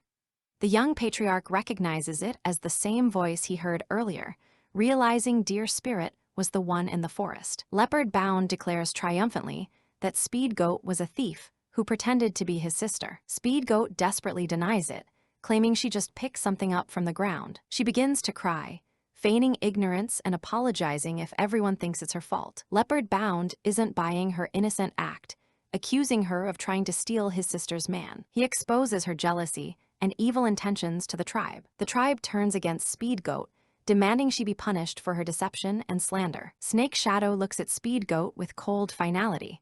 He tells her he will only say it one last time.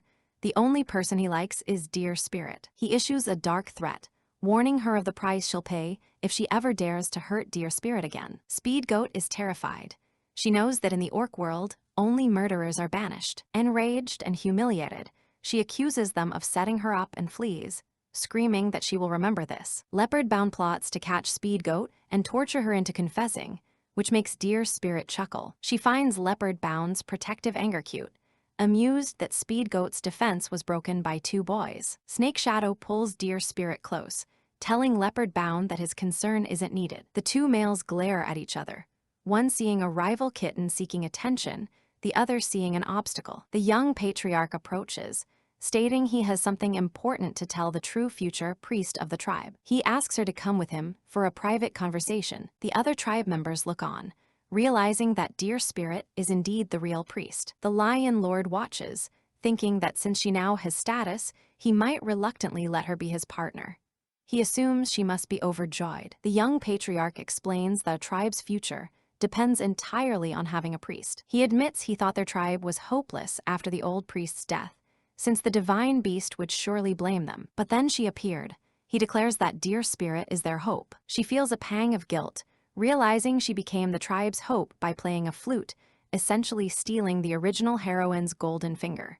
She feels compelled to confess. He misunderstands her hesitation, assuming she wants to keep a low profile until she's officially a priest. He promises to keep her secret. She tries to explain that's not what she meant, but he continues to interpret her humility as a sign of her worthiness. He lays out the plan. She must join the expedition to the Rock Salt tribe for an awakening ceremony, after which he'll take her to the divine beast shrine. The mention of the Rock Salt tribe jolts her memory. She recalls from the novel that this is where she first met Snake Shadow, raising the question of the original heroine's appearance. The Lion Lord smugly tells her he's considering giving her a chance, but only if she can take down the snake guy. He recalls how the original Dear Spirit had endured humiliation from Tigress Na and risked her life against a beast just to please him. He misinterprets her past actions as deep love, believing she must be thrilled for another chance to prove herself. He invites her to his cave, eager to see the means by which Snake Shadow was so enchanted. A shadow falls over her face as she rejects his arrogant assumption that all women would flock to him. She declares that she won't leave the person she likes to pursue scum like him, questioning his misplaced confidence. He is enraged by her rejection, warning her not to regret spurning this opportunity. She retorts with cold disdain, asking who will truly be the one to regret. For someone like him, regret is worthless. She calls him out for finding dominance by bullying weaker women, labeling him as incompetent and scum. Her words strike a nerve, and he can only stammer that he is lame. Her critique continues in her mind, seeing his life surrounded by fawning women as empty and unfulfilling. While other men work for the tribe, he has done nothing. He is a waste. He's not even the male lead, so he can't just hang around with women all day. Her thoughts hammer him with criticism. He is confused by her strange vocabulary, but she dismisses his question. She realizes with a grimace that she got carried away and said all her thoughts out loud. She walks away, telling him that she is no longer the person she used to be. She vows to herself that the past is over, and she will never let such things happen again. For the first time, he begins to question if his past actions were wrong. He quickly dismisses the thought, convincing himself that she is just unhappy because other women stole his favor. He decides that if she doesn't like his current behavior, he will just spoil her alone from now on. He reaffirms his conviction that the priest's companion can only be him. A new figure appears, a man with long white hair named Dear Leap, Lu Yu.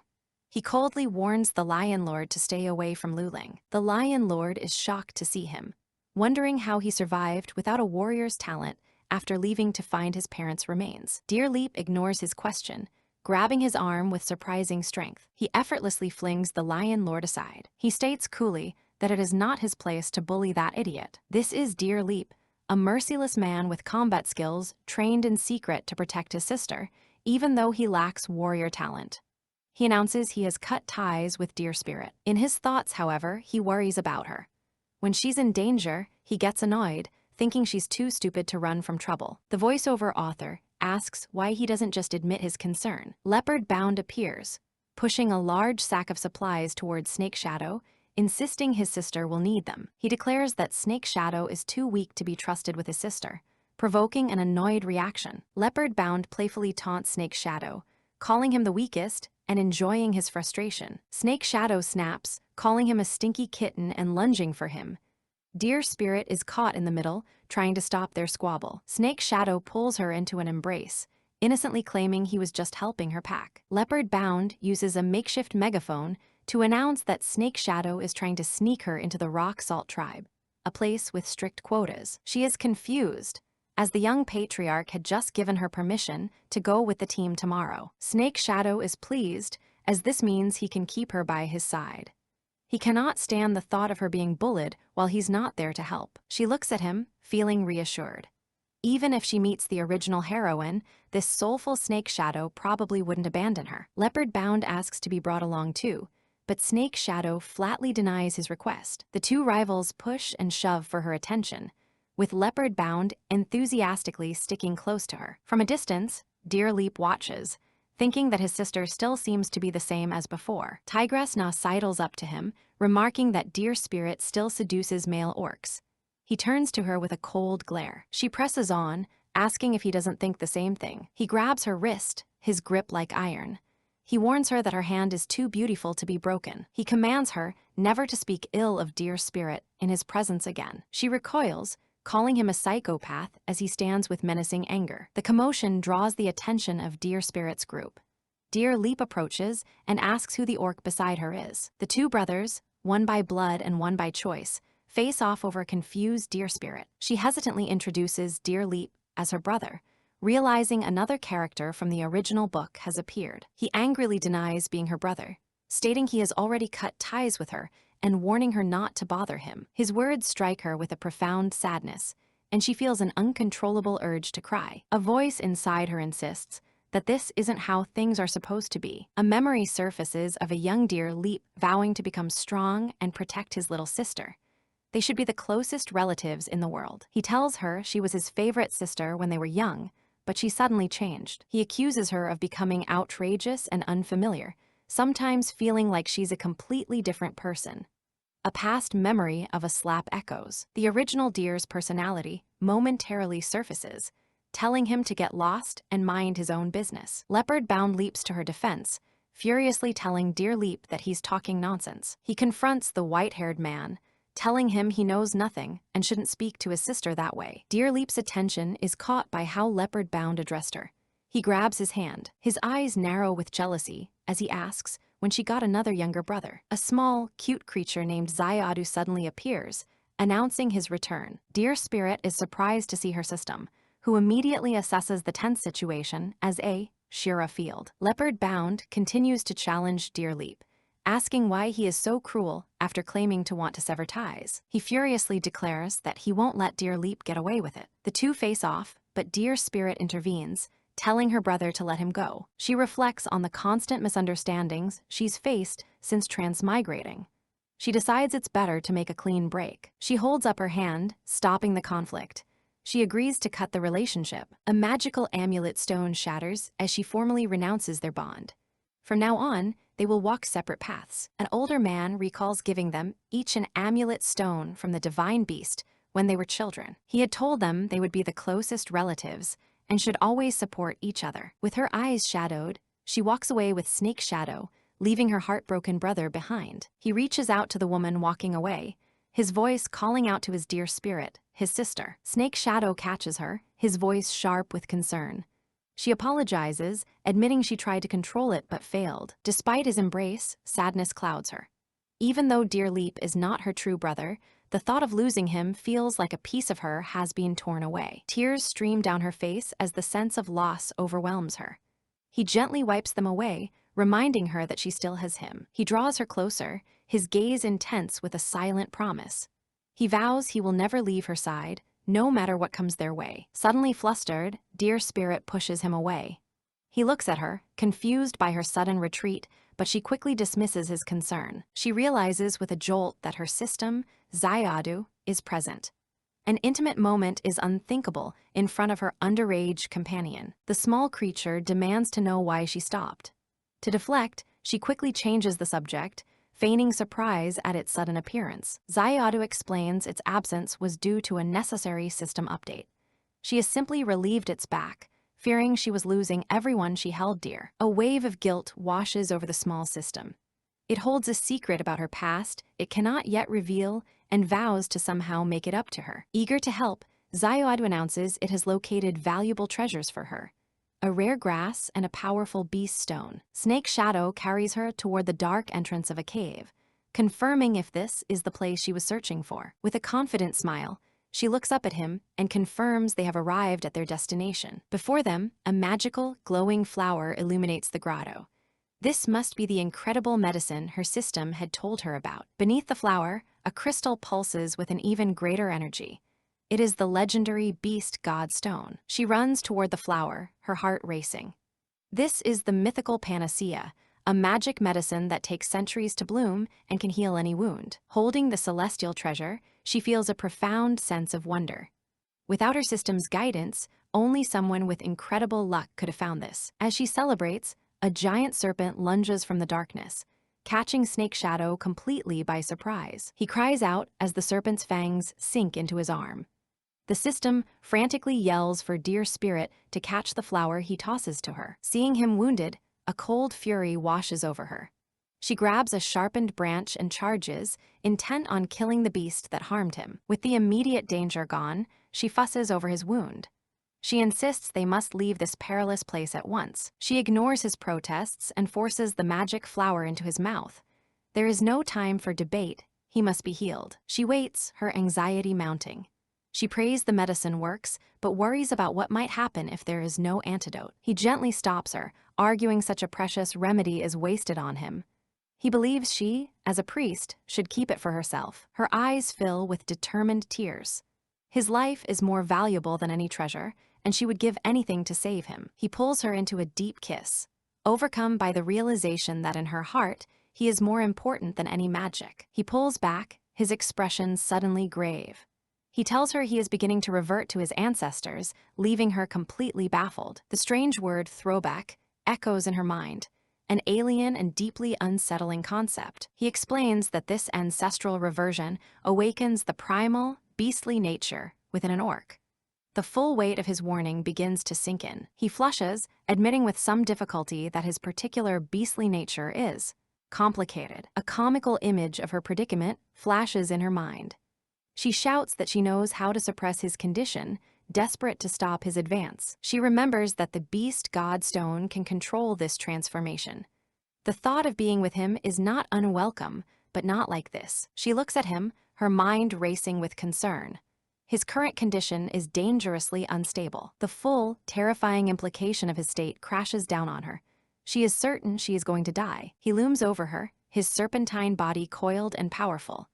This time, he has no intention of suppressing his urges. Her protests are a faint whisper as she pleads with him to stop, her own will fading against his overwhelming presence. He holds her from behind, his voice low. He will not be rejected by her again. He feels her tears and his intensity softens.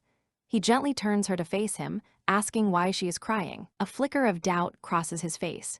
He begins to fear that he himself is the source of her sorrow. She quickly invents an excuse, blaming her tears on a painful monthly visitor. He is left completely bewildered by her explanation. She cringes at her own words, but fear made her say it.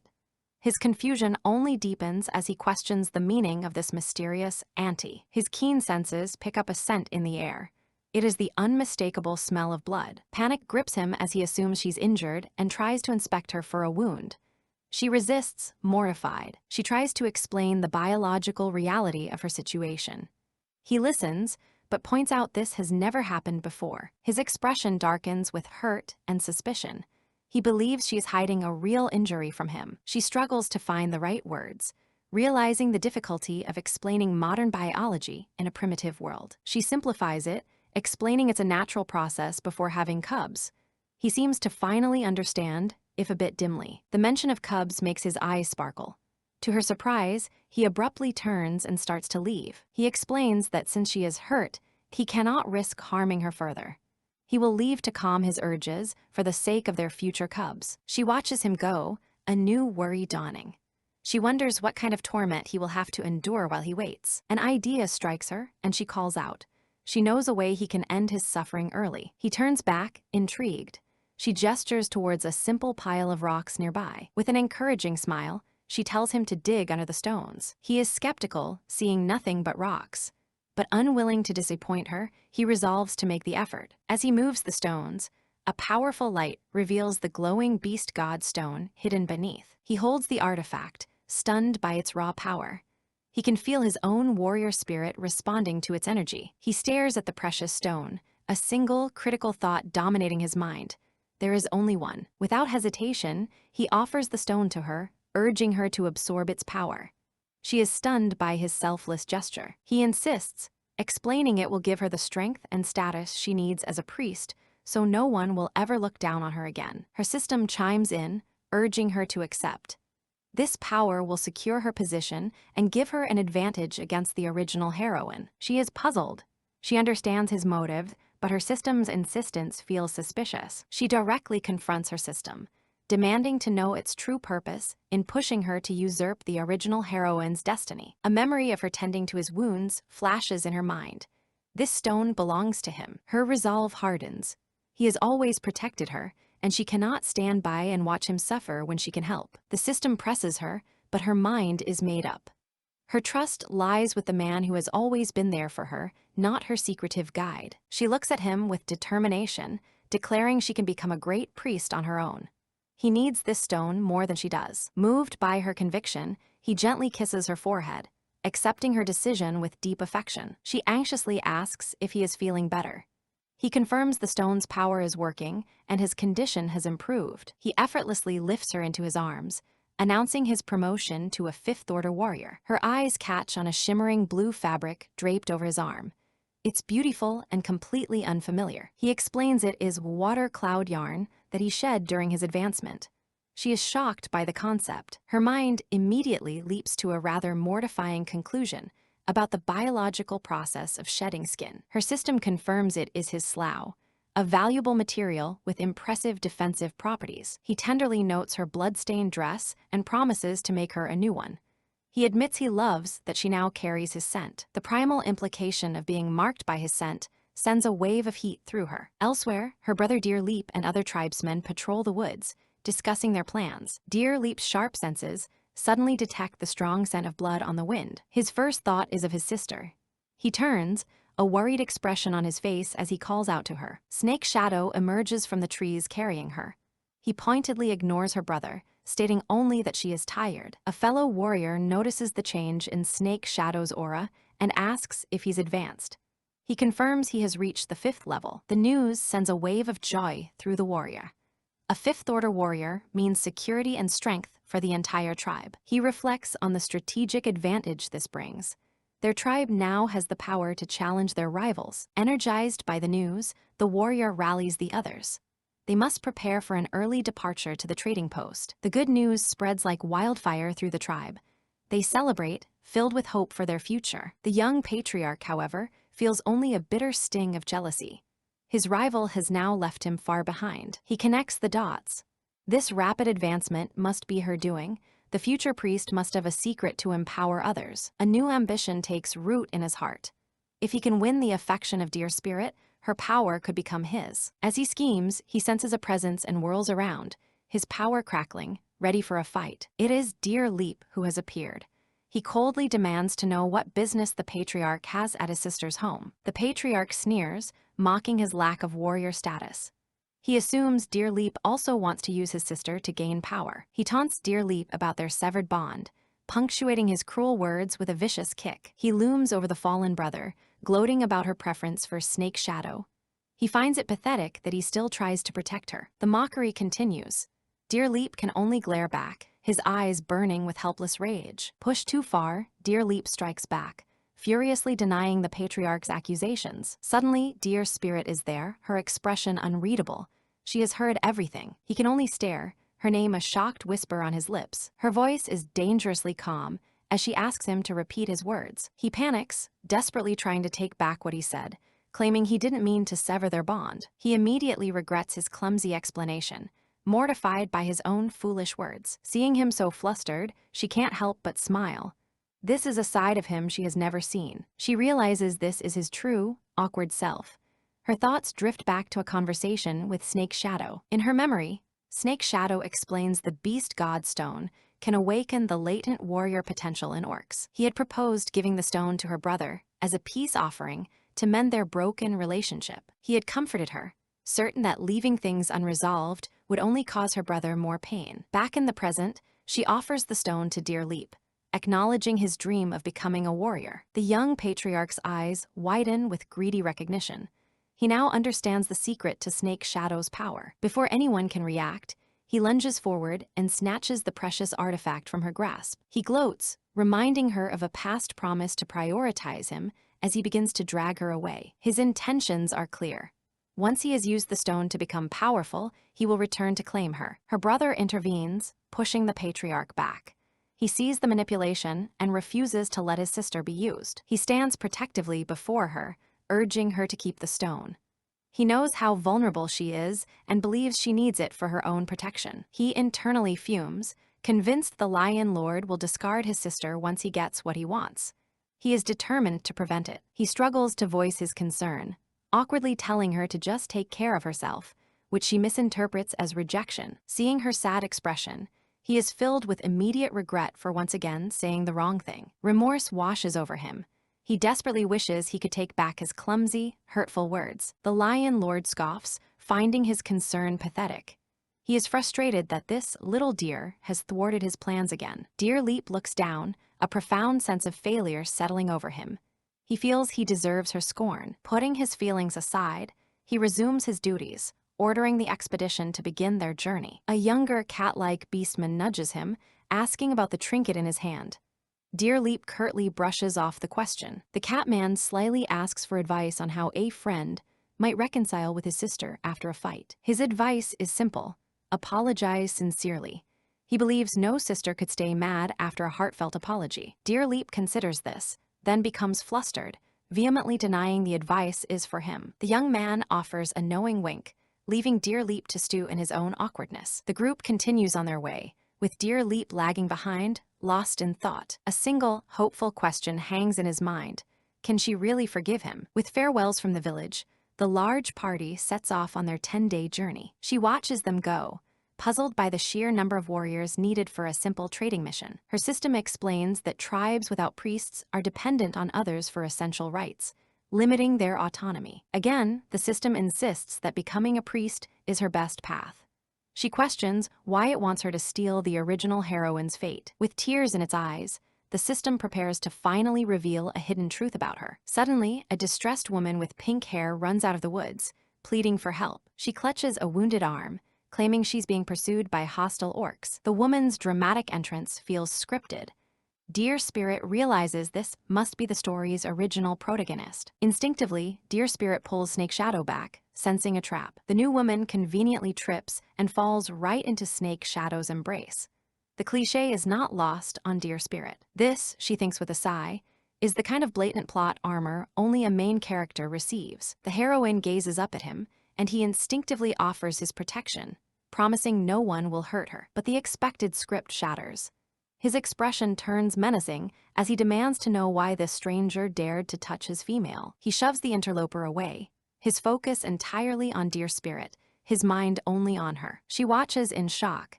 He has completely deviated from his expected role. The woman, Tigress Jade, introduces herself and explains she is fleeing from marauding orcs. The words "wandering orcs" immediately put the warriors on high alert. The pursuer appears, a brutish warrior who smugly tells her the chase is over. The young Catman's face twists in rage. He recognizes the leader of the Wanderers as his mother's killer. The enemy leader sneers, clearly remembering the young warrior and their last encounter. His lecherous gaze shifts past them and lands on Dear Spirit. He's not just taken by her beauty. He senses the power of the stone she carries. Snake Shadow immediately shields her, his voice a low growl, warning the wanderer not to even look at her. The leader laughs, supremely confident.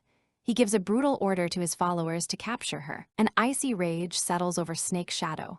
He lifts his weapon, ready to eliminate anyone who dares to touch her. The wanderer scoffs at his power, revealing himself to be at the peak of the Fifth Order, a much higher level. Hearing the disparity in their power, she feels a surge of fear for him. Snake Shadow lunges, but the powerful leader easily sidesteps his opening blow. Another warrior is distracted, complaining about his comrade's behavior in the middle of a fight. A different wandering orc taunts his comrade, pointing out his weakness and lack of focus. While Snake Shadow is locked in combat, another enemy sees an opening and moves to grab Dear Spirit. He grins maliciously as he closes in, telling her to surrender and become their slave. Distracted from his own fight, Snake Shadow cries out her name in alarm. He grits his teeth in frustration, annoyed by the leopard beastman's resilience. The beastman easily catches the small rock she throws in a desperate attempt to defend herself, but the rock is imbued with energy and explodes in his hand.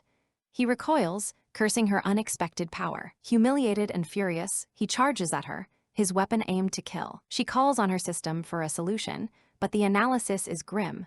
There is no strategic advantage. Her system is completely drained and unable to help.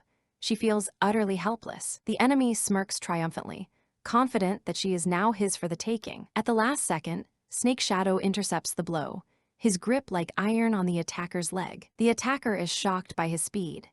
Snake Shadow's promise of retribution is cold and absolute. He channels his power, and the attacker's leg is shattered with a sickening crunch. The cheetah beastman, seeing his comrade defeated, realizes they have miscalculated and decides to retreat. But the young warrior, driven by vengeance, refuses to let his mother's killer escape. With the danger past, Snake Shadow's tough facade crumbles as he rushes to her side, hiding his own injuries. She moves to embrace him, but he stops her, stepping back and warning her away. He looks down at himself, stained by battle, and insists he is too dirty to touch her. She gently touches his face, dismissing his concern.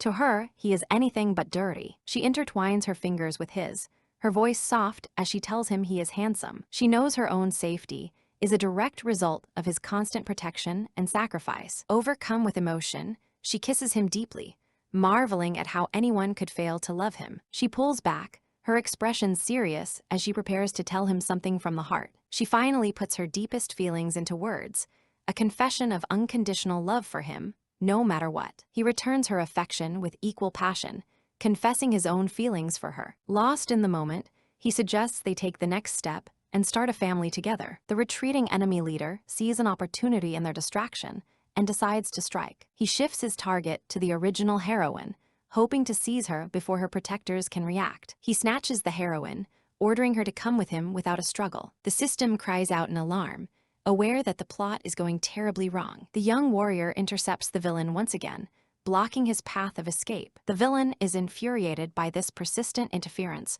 from the young warrior. Suddenly, another hand clamps down on the leader's shoulder. Wounded, he turns to see who else has dared to challenge him. His fury boils over, and he vows to slaughter every last one of them. Snake Shadow stands impassively behind him, his voice calm but laced with deadly intent. He raises his fist, preparing to deliver the final blow. In a desperate gamble, the leader reveals a shocking secret, baiting the young warrior, leopard-bound, with information about his lost mother. The revelation hits leopard-bound with stunning force, leaving him confused and shaken. Seeing the boy's reaction, the leader knows he has found his leverage. He prepares to make his escape, using the secret of the boy's mother as his shield. The young warrior begs Snake Shadow to stand down. Snake Shadow apologizes, but insists the safety of the group comes first. Even the jealous young patriarch shows compassion, trying to console the heartbroken leopard-bound. A warrior reports the other wanderers escaped. The young patriarch decides not to chase them, ordering the group to tend to their wounded. Leopard-bound clutches his chest, his world turned upside down. He used to believe his family was the most important thing. The young beastman is taken aback by Dear Leap's words of encouragement. He begins to realize that despite a difficult childhood, life might not be so terrible after all. A fire of determination ignites in his heart. He won't give up, he will hold on to faith. Dear Leap offers a gentle, reassuring smile. He is certain that the young man's hope to find his family will be fulfilled. He offers a promise of companionship on the quest, whether for an old family or a new one. The young beastman is moved by this unexpected kindness. He seems lost in thought, a slight blush on his cheek. The name the young patriarch used escapes him. The kitten-like boy fiercely declares his name, leopard bound. His companion is charmed by the energetic introduction. Her bandaged hand is gently held, a soft inquiry about any other injuries hanging in the air. The woman worries intensely. She fears losing her mate forever if Leopard Bound and Dear Leap fail to stop the wandering orcs. He feels the sting of his own perceived weakness, believing he is not a good enough male. But Dear Spirit gently comforts him, absolving him of any blame for the accidents. In the orc world, strength is everything, and he feels he has failed. He is determined not to be outpaced by that stinky kitten. A steely resolve hardens his features. He will not allow himself to be weak again. She encourages him to simply try to be better. In this moment of closeness, she commits her life to him. With a kiss, she places her complete trust in him. From now on, she will follow Snake Shadow's counsel. Watching the pair's intimacy stirs a bitter jealousy within him. He resolves to find a way to drive them apart. The young patriarch issues a summons. He needs Snake Shadow and Lu Ling to report on the status of the female tiger beast they were pursuing. Their private moment is broken, and his displeasure is plain. The interruption is unwelcome. He confronts the stranger with suspicion. Her identity and her motives for luring the dangerous orcs are demanded. The woman introduces herself as Tigress Jade. Her tale begins 15 days ago with the solitary discovery of a salt lake. The memory of her excitement is vivid. Finding the salt lake meant prosperity and independence for her clan. She hadn't realized she was being followed. The wandering orcs saw their opportunity and sent word to their leader. Their methods were cruel and effective. Poison stripped her clan of their ability to fight back. She relives the massacre of her entire clan. Her family and friends were cut down before her eyes. She was the only one left, but they did not let her go. Only their intervention saved her from the exhausting 10-day pursuit. Dear Spirit observes with a knowing sense. The heroine's tragic backstory is as beautiful and powerful as expected. Tigress Jade shrewdly makes her proposal. She offers to lead them to the precious salt lake, a resource they desperately need. The tribe members are electrified by the news. They see the salt lake as the key to their future and urge the patriarch to seize the chance. The patriarch is torn. A prior commitment to the rock salt tribe prevents him from accepting the tempting offer. The threat is clear. The wandering orcs have discovered the lake. They will exploit it to grow stronger. He looks at her with piercing skepticism. He suspects this is merely a ploy to use them for her own revenge. He flatly refuses her offer. Their priority is the rock salt tribe's awakening ceremony, a duty they cannot forsake. The young patriarch disagrees. He argues that a salt lake is too valuable to ignore, and the wandering orcs are a common enemy. She observes the predictable turn of events. Just as in the story, the other orcs rally to the heroine's cause. He concedes that Snake Shadow is right. Their tribe's unawakened warriors must take precedence. He makes his decision clear to Tigress Jade. Their path is set for the rock salt tribe, but she can travel with them or leave. This isn't how the story was supposed to go. Dear Spirit wonders if the heroine will accept this new path. Tigress Jade coolly accepts, pointing out the inevitable. The wandering orcs will seek revenge, leaving them no choice but to confront them later. The heroine's agreement is an unexpected twist. She actually went along with it. He realizes his error in judgment. The order is given to prepare for the journey to the rock salt tribe immediately. But the Lion Lord protests, insisting he cannot leave just yet. The patriarch is confused. Lion Lord claims he is essential for the coming fight, but his injury hinders him. He demands Dear Spirit use the Beast God Stone to heal his wound. She is caught in a difficult position, his words a heavy reminder of the debt she owes him. He twists the situation, arguing that she is responsible for his injury. The crowd murmurs in agreement, pressuring her to give up the stone. The pressure mounts from the tribe. They accuse her of cruelty for withholding the cure. Snake Shadow shields her from the demands. He accepts responsibility on her behalf, but draws a line at the Beast God Stone. But the stone is his only demand. It is a price Snake Shadow cannot pay, for it is the key to her future as a priest. Leopard Bound joins the line of defense, declaring his own failure to protect his sister. He offers recompense, with the same single exception. Deer Leap steps between them, adding his own name to the list of protectors. He, too, feels responsible for her safety. He turns away, denying any genuine protective instinct. He claims he just can't stand to see her so helpless. The patriarch offers a compromise. The arm can still be healed after she becomes a priest, though it will be far more difficult without the stone's power. He offers himself in her place. He will bear the burden of the debt to the Lion Lord. The tribe's opinion shifts. A powerful priest is worth more than one warrior's arm, and they pledge to care for the injured Lion Lord. He seethes with resentment. He blames her for his humiliation, believing she has turned the entire tribe against him out of spite. He convinces himself this is deliberate revenge for his past indifference. If his arm doesn't heal, he vows to make her pay. Addressing the tribe, she explains her position. The Beast Godstone is a vital resource they cannot afford to lose before the journey to the Salt Lake. However, she accepts her debt. She offers a different solution, her Sound Priest healing to stabilize his wound. He is floored by her offer. After all his demands and anger, her willingness to help is a complete shock. His motives were selfish, but the fact remains he was hurt saving her. She simply wants to settle the debt. She promises to do everything in her power to restore his arm. He is stunned into silence by her grace. Her music washes over him, a soothing balm for his wounds and his spirit. An unprecedented calm settles in his heart. In this moment of healing, his perception shifts entirely.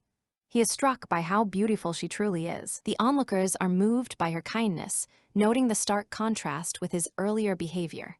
They recognize her admirable character. The healing is complete for now, his immediate danger averted.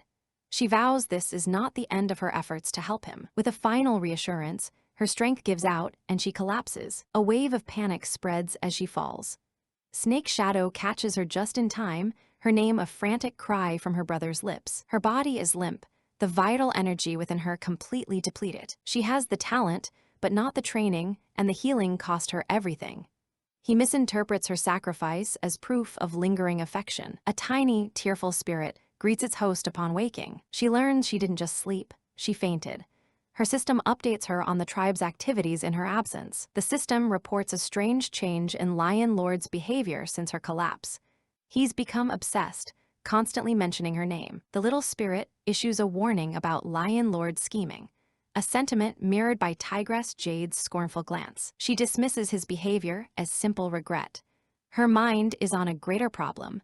The story's plot is diverging from its original course. Her novel's mind is on a script, where the fight was meant to separate Arit Snake Shadow and Tigress Jade. According to the plot she knows, this separation was the catalyst for their romance. He was supposed to fall for her while nursing her back to health. The system offers a simple, world-shattering explanation. The so-called heroine isn't the true one because the host might not be from this world. The revelation hits her with the force of a physical blow. She presses for an explanation, but the little system clams up, claiming ignorance. The spirit flees, terrified of the punishment for revealing forbidden knowledge. As the spirit vanishes, she's left with a terrible, lingering question about the life and people she left behind. A flashback reveals the original deer spirit's history. After a tribal sacrifice, she had changed completely. He remembers his vow to protect her, a bond that should have been unbreakable, yet somehow became strained. Seeing these memories gives her a sudden, dawning comprehension of the situation. Consciousness returns, but her gaze is distant and unfocused. Snake Shadow's concern is immediate. He gently checks her condition, his voice laced with worry. His confession of fear is raw and honest, and the depth of his emotion makes her tremble. He pulls her into a hug, begging her never to be so reckless with her own life again. His ultimatum is stark and absolute. He cannot live in a world without her. His words pierce her heart, a profound declaration of love. She echoes his desire, not just for them, but for everyone they care about to live and be well. He seals her words with a kiss, a promise that he will never let her go. As the couple shares a moment, the others comment on the meal, noting Snake Shadow's barbecue is particularly good. The two youths critique their own cooking skills, mutually agreeing there is room for improvement. One piece of meat is charred, a clear sign that technique requires practice. The taste is disappointing. The meat is bland, lacking any flavor. She understands the problem. Without salt or spices to mask it, the gamey taste is overwhelming. The salt is gone. He decides to make a high-speed run to the rock salt tribe to replenish their supply. Dear Leap appears with a pouch of salt, offering it to her under the flimsy pretext of a sudden allergy. She questions his strange excuse, and he grows impatient, pressing her to take the gift before he gets rid of it. She accepts the salt, but misinterprets his awkward kindness as a clumsy attempt to offload something he doesn't want. Her rejection wounds him. He doesn't understand why she refuses to accept anything from him. His frustration boils over. He confesses he did it all out of worry for her, calling her a fool for not accepting his help. Her laughter in the face of his outburst leaves him utterly bewildered. She smiles warmly, clarifying that she does want to reconcile, but she cannot accept his gifts as long as he acts like a stranger. Her words fill him with regret. He remembers the hurtful things he said and how much he must have wounded her. As he hangs his head in shame, she reaches out, telling him to let the past be past. Her only condition is that he stops calling her a fool. She reclaims their bond, insisting he call her sister from this day forward. They arrive at their destination, a large and bustling tribal settlement. This is the Rock Salt Tribe. She's impressed by its rapid development, which already resembles a small town. A negotiation is underway nearby. The price for a 3-day stay is being settled. Leopard Prophet, the man in charge, agrees to the current price, but warns of future inflation due to high demand. The patriarch directs his group to their lodgings. Rest is needed before tomorrow's ceremony and a visit to the market. She puts the pieces together. The man negotiating was their host, a landlord. Leopard Prophet leads the way, guiding the new arrivals to where they will be staying. He watches her, unable to look away, and a profound realization dawns on him. He is deeply in love with her. Regret consumes him. Had he not been so blind, he could have been the one beside her, not that disfigured male. He is subjected to the cruel mockery of onlookers. They ridicule his broken arm and question his worth as a male. Their taunts push him too far. He lashes out, a dangerous energy crackling in his hand. Another male intervenes, angered by the threat. The confrontation makes Lion Lord painfully aware of how much his injury has weakened him. He is easily overpowered and thrown to the ground, a harsh lesson in his new, diminished status. He desperately clings to his pride, insisting his injury was a noble sacrifice for her. His gaze falls on her, and his resolve hardens. The Beast Godstone is the only way back to his former strength, and, he believes, to her side. His desperate, greedy stare does not go unnoticed. Tigress Jade confronts him directly, seeing the selfish villain beneath his pining. She calls him out on his scheme to use the other female. He frantically defends himself, framing his ambition as love. How can he win her affection if he remains weak? She deconstructs his twisted definition of love, calling it selfish and parasitic. He seems genuinely confused, as if that's all love is for. She lectures him on the true nature of love, a selfless act of giving. By this standard, he is utterly unworthy of her. The path to her heart, she explains, is through genuine sincerity. The concept seems to slowly dawn on him. The next day, the visiting orcs line up to receive their meal. He protests his meager portion, only to be coldly informed of the rule. Disabled orcs don't get meat. The humiliation continues. He is denied food, dismissed as a useless burden on the tribe. The reality of his situation sinks in. Without the ability to contribute, he faces the grim prospect of starvation. He sees her sitting alone, and a new thought takes root. He assumes she, too, is hungry. He walks over to her, his own small meal in hand. In a surprising act of selflessness, he offers her his own portion. Just then, Snake Shadow arrives, bearing a large, perfectly roasted piece of meat just for her. He's not the only one. Her brother and Dear Leap arrive with more food, each vying for her attention and insisting their offering is best. She is overwhelmed by the mountain of food, protesting that she can't possibly eat it all. Her protectors laugh, encouraging her to eat up. They all prefer her healthy and well-fed. She finally turns back to the Lion Lord, but the moment has passed. His small gesture is overshadowed. She offers him a piece of her specially prepared food, a kind gesture that leaves him stunned. This small act of kindness is a revelation. He sees the truth in Tigress, Jade's words, and vows to earn her love through sincerity. Her system is baffled by his sudden change, but she knows better. For him, it is already too late. She realizes with a jolt what this means. The Lion Lord is beginning his redemption arc. She recalls his past cruelty, the insults he hurled at her. The memory is still sharp. Tigress Jade catches her, remarking on how surprisingly light and thin she is. A simple question, laced with genuine concern. She stammers an introduction, but Tigress Jade already knows who she is, a warm smile on her face. Snake Shadow appears, instantly possessive. He finds Tigress Jade's presence and her gaze on Dear Spirit deeply unsettling. She gently admonishes him, explaining that the woman was only helping her. She offers a sincere, grateful smile to her new acquaintance. Tigress Jade finds her politeness refreshing.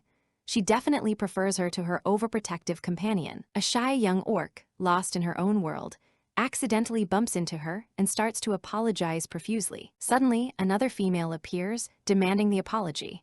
This is Fox Brilliant of the Rock Salt tribe. She launches into a tirade, insulting the girl's poverty and her perceived slight against a new dress. She then orders her entourage to attack. The terrified girl pleads for mercy, begging them not to hurt her. Dear Spirit intervenes, placing herself between the bullies and their victim. Fox Brilliant questions her interference, but Dear Spirit calmly turns the accusation back on her. It was Fox Brilliant's group that caused the stumble. She adds insult to injury, agreeing with the girl's supposed assessment of the gaudy dress. It's an eyesore. Enraged and humiliated, Fox Brilliant accuses her of mockery and contempt. Before she can act, Dear Leap seizes her wrist with a chilling threat. Leopard Bound silently backs him up. She is stunned by the wall of male protection surrounding the single female. She lashes out with a new tactic, accusing Dear Spirit of being jealous of a special gift from her partner. The accusation is baffling. Fox Brilliant explains it away as simple envy, the classic sour grapes. She flaunts her high-status mate and his rare gift, condescendingly offering scraps to the other girl if she grovels. But the timid girl silently produces her own piece of the very same gauze, leaving Fox Brilliant speechless. To her fury, this piece is clearly superior.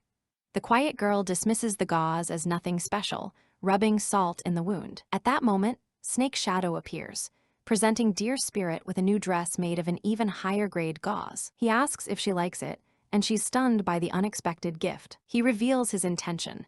This is for her, a gift he hopes she'll wear when they formalize their bond. She pictures herself in the dress, imagining being so thoroughly claimed by him that she carries his scent. Her protectors close ranks, telling the bully that what she flaunts is nothing. They can and will give their female so much more. Defeated and outmaneuvered, she has no choice but to retreat. She leaves with a parting shot, her jealousy twisting into a vile insult. She vows to get her revenge at the ceremony. Her mind is set on retribution. She will make her pay tenfold for today's humiliation. The day of the ceremony arrives. Entry requires a ticket proving a material contribution to the host tribe. Dressed in her beautiful new gown, she is dazzled by the sheer size of the crowd gathered for the event. Eager to proceed, she urges him to be careful as they navigate the throng. He teases her about her excitement, but she reflects that wearing his scent finally makes her understand a peculiar modern concept. The dress, saturated with his scent, creates an intoxicating illusion of his constant presence. The intimate scent is overwhelming, stirring feelings that leave her breathless. She tries to rein in her wandering thoughts, flustered by her own reaction. To distract herself, she focuses on her surroundings, admiring the strong tribal style of the ceremonial grounds. He explains the ritual. The priests will ascend the platform to invoke the blessing of the beast god upon the participants. This blessing will unlock the warrior potential in those who possess the talent. Her brother approaches, a gift in hand and a serious look on his face. He places a crown of flowers on her head, vowing to awaken as the strongest warrior. Then, almost too quietly to hear, he adds his true motivation: to protect her. Her affectionate praise makes him blush from the tips of his ears to his neck. He flees in embarrassment, leaving her to feign innocence to her curious system. She was only enjoying a moment of teasing with her tsundere brother. Taking his official position, he calls for the next participant in line, but as he reaches for the contribution ticket, an arm blocks his way. A rival official declares him disqualified. This dear beast is an adult, exceeding the newly instated age limit. He argues against the sudden change, but the official simply states that the rules have been revised. He returns to his group with the bad news. The rules have been altered, and he is no longer eligible to participate. The patriarch is enraged by the broken agreement. The official gives a flimsy excuse about needing to filter out less promising candidates. The official and Fox Brilliant stand together, smugly confirming their scheme. As the oldest, he is the natural choice for elimination. She immediately recognizes the culprits. It's the same woman who bullied the girl yesterday. The patriarch refuses to accept this. He knows Dear Leap's potential and is determined to get him into the ceremony. He offers more materials, even a tenfold payment, but the official is unmoved.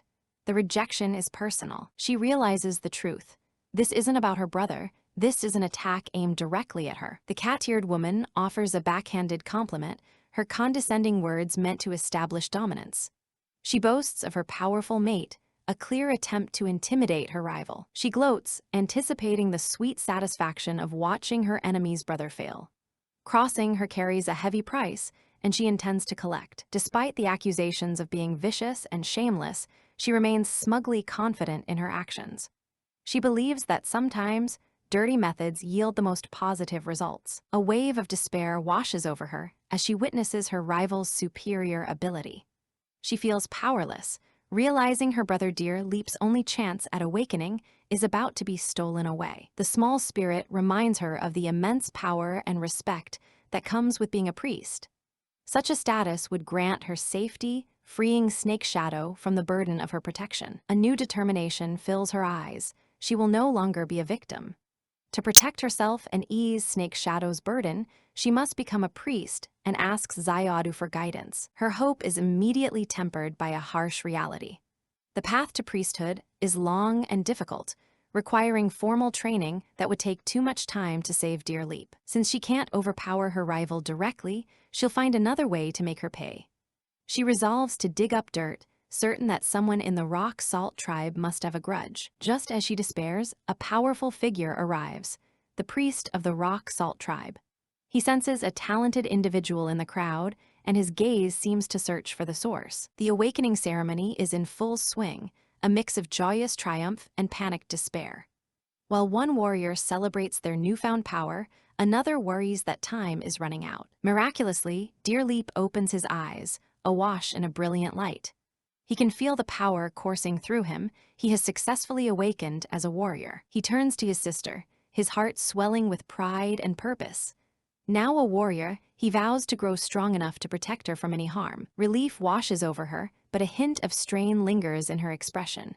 She offers a simple, heartfelt agreement, hiding the true cost of this miracle. The strain becomes too much, and she stumbles, her heart aching from the effort of using her powers. The priest, Peacock Glory, catches her just as she begins to fall. He holds her gently, his gaze filled with concern as he takes in her pallor. He questions her sudden weakness, sensing something is amiss. She dismisses his concern, blaming the stuffy crowd for her condition. She resolves to keep her secret, believing a little rest is all she needs to recover. Peacock Glory's expression is unconvinced. He watches her carefully, his eyes questioning the truth of her simple explanation. She affirms her lie, though her hesitation is palpable. The surrounding crowd is abuzz, surprised that the great priest Kwayo has lingered after the ceremony. Another woman approaches, eagerly thanking the priest for her brother's successful awakening. She boasts of his brightest orange light, her words unknowingly creating a new puzzle. Dear Leap overhears and is instantly confused. He distinctly recalls his own awakening being a vibrant, colorful light, not the simple orange the woman described. Ignoring the fawning admirers, Peacock Glory corners Dear Spirit. With the ceremony concluded, he insists it is time for the private chat she owes him. He reveals his leverage, her brother's unique chromatic awakening. She understands immediately, this isn't a request, it's blackmail. Suddenly, Snake Shadow is there, shielding her from the priest's piercing gaze. He declares their business concluded and flatly denies the priest's authority to speak with her alone. Peacock Glory's pleasant demeanor vanishes, replaced by irritation. He questions the overbearing nature of her tribe's males, making it clear he considers Snake Shadow's interruption an insult. Snake Shadow's anger flares at the accusation. He challenges the priest's own conduct, questioning if his high-handed demands are not the very definition of rudeness. The air crackles with hostility as the two alpha males face off. Threats of death are exchanged, each man utterly confident in his ability to destroy the other. Dear Spirit steps between them, her voice calm but firm. She sides with her protector and formally rejects the priest's proposal, leaving no room for argument. Peacock Glory concedes, his expression unreadable. He accepts her refusal for the moment, but it feels more like a tactical retreat than a surrender. But as he leaves, he delivers a final, chilling promise. He declares their meeting inevitable, a threat of fate she cannot escape. Snake Shadow notes that the priest ultimately backed down from a direct conflict. With the awakening ritual complete, he announces it is time for them to depart. The young patriarch expresses his concern for their cargo and asks for Snake Shadow's protection. Snake Shadow hesitates, his gaze betraying his reluctance to leave Dear Spirit's side. Dear Leap steps forward, his new confidence radiating. He assures them he can handle it, eager to prove the worth of his newly awakened warrior talent. Despite Dear Leap's enthusiasm, the patriarch insists on Snake Shadow's involvement, citing his strength and experience. With a simple word of agreement, Snake Shadow accepts his duty. He turns to Dear Spirit, his touch gentle as he tells her to return to her residence with her brother. He promises a swift return, and she quietly accepts. As she watches them go, a flicker of suspicion crosses her face. Her intuition tells her something is wrong, her thoughts lingering on two sneaky individuals. In the shadows of the forest, a conspiracy unfolds. One man speaks of past failures and alliances, suggesting now is the time to eliminate a rival tribe, especially with their powerful new warrior. The head of the bald wolf tribe listens intently, his expression grim. He wastes no words, simply demanding to hear the proposed plan of attack. The transaction is complete, 100 bags secured. The command is given to load the cargo and prepare to move out. Their business concluded, the group begins their journey. Their next destination is Salt Lake. The leader turns to Tigress Jade, seeking her knowledge of the path ahead. He needs details about the route and the lands surrounding the Salt Lake. Leopard Bound is given his orders. Lead the newly awakened back to the tribe. He objects fiercely, his desire for revenge against the wandering orcs overriding his sense of duty. He knows taking the new fighters along would be dangerous, but his loyalty is torn. He argues for their safety while also confessing his own desire to stay and protect Dear Spirit. The decision falls to Snake Shadow, but he is lost in thought, his face unreadable. He remains silent, forcing his companion to call his name in an attempt to break his reverie. His companion finally gets his attention, shaking him slightly. He asks what has captured his thoughts so completely. A mutual sense of unease connects them even when they are apart. He has a bad feeling, while she feels certain that two familiar figures are plotting something terrible. Dear Leap gently takes his sister's hand, urging her to return to the safety of the cave. They must wait for Snake Shadow there, just as he instructed. She ignores his advice and pulls him along instead, a determined glint in her eyes. She tells him to follow, but to keep his distance. Hiding just out of sight, the siblings listen as the plotters continue their discussion. The teal-haired man reveals that his spies have returned with valuable information. A smug smile plays on his lips as he lays out the enemy's strategy. They've divided their forces.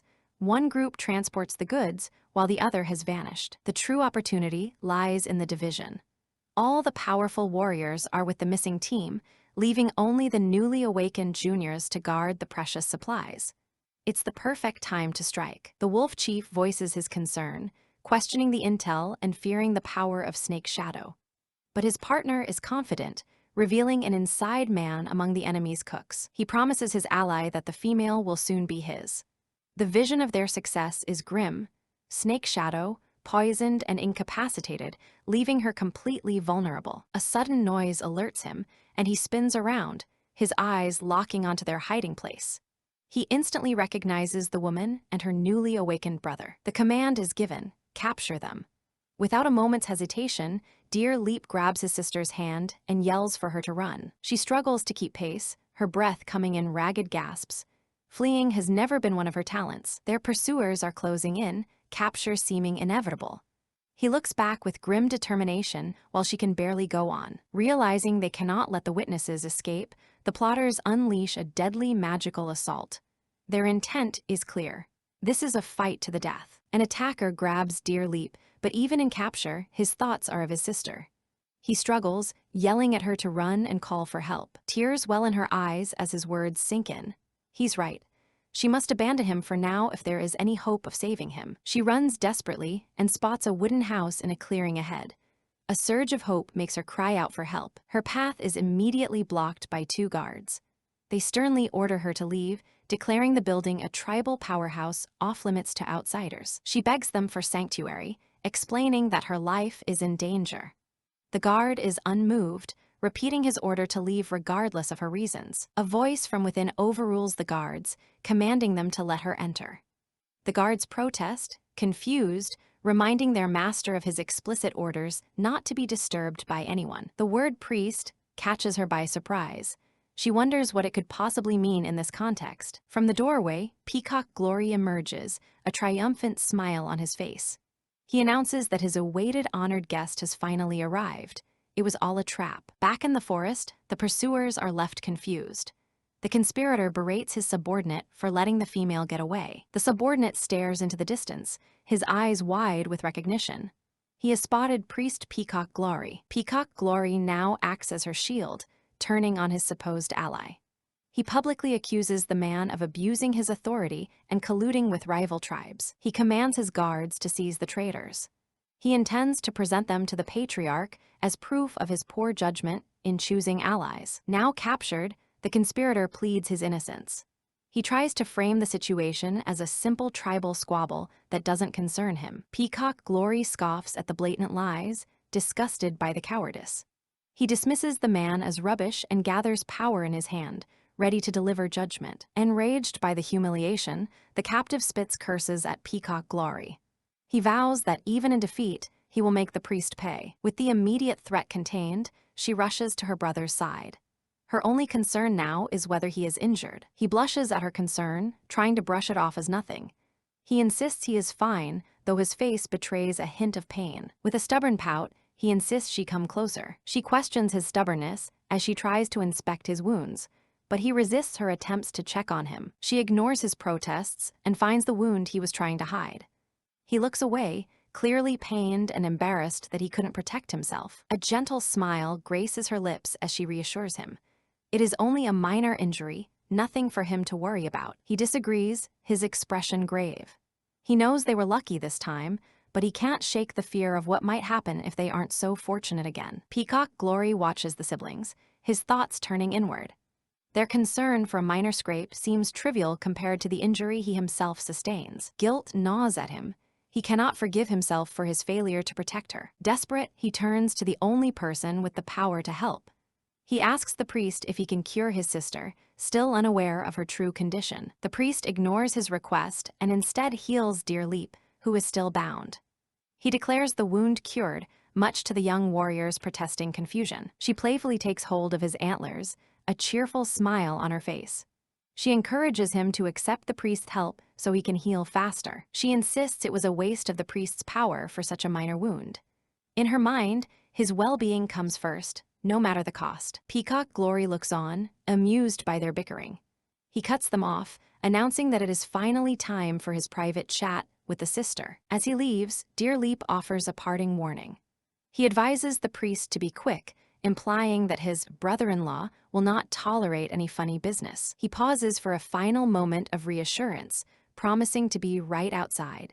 He tells her to call for him if anything feels wrong. With the protective brother gone, the priest can finally begin his interrogation. He casually asks what she would like to discuss, before pointedly suggesting the topic of her origins. He leans closer, his voice low as he addresses her by an ancient, powerful title.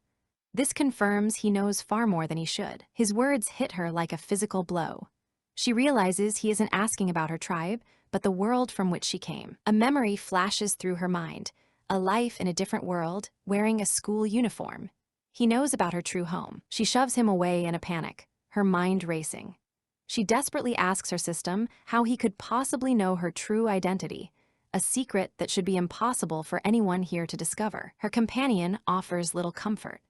She knows that if an ordinary person discovered her secret, it might be manageable, but this particular man knowing spells certain disaster. A wave of terror washes over her as she reaches out for her only confidant, her voice a desperate plea. He moves with lightning speed, catching her before she can back away. He questions who she was just speaking to, and she stammers a denial, her panic growing. He sees right through her lie, calling her out on it directly. She inwardly curses his sharp perception, realizing he's far too observant for his own good. She decides she must regain control of the situation. Pushing his hand away, she confronts him, demanding to know what he is truly asking. She coolly challenges his behavior, questioning if it is proper for a priest to be so forward.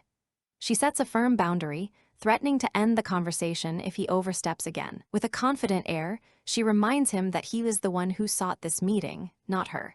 She can walk away at any time. Inwardly, she trembles with uncertainty, hoping her bluff is convincing. Her companion, however, is ecstatic, cheering on her powerful and arrogant display. Her display does not intimidate him, it amuses him. He notes with interest that even this good-tempered creature has a breaking point when pushed too far. He drops the pretense and returns to his line of questioning. He states plainly that he knows she is not from this world and is about to reveal her true identity. She holds her breath, her heart pounding in her chest. With nervous anticipation, she asks him to finish his sentence. The truth he reveals is far stranger than she imagined.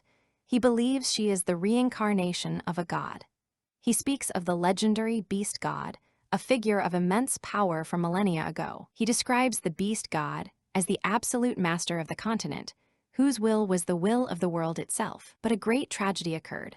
10,000 years ago, the beast god was attacked and grievously wounded, vanishing from the world ever since. He explains the common belief that the god is merely recuperating.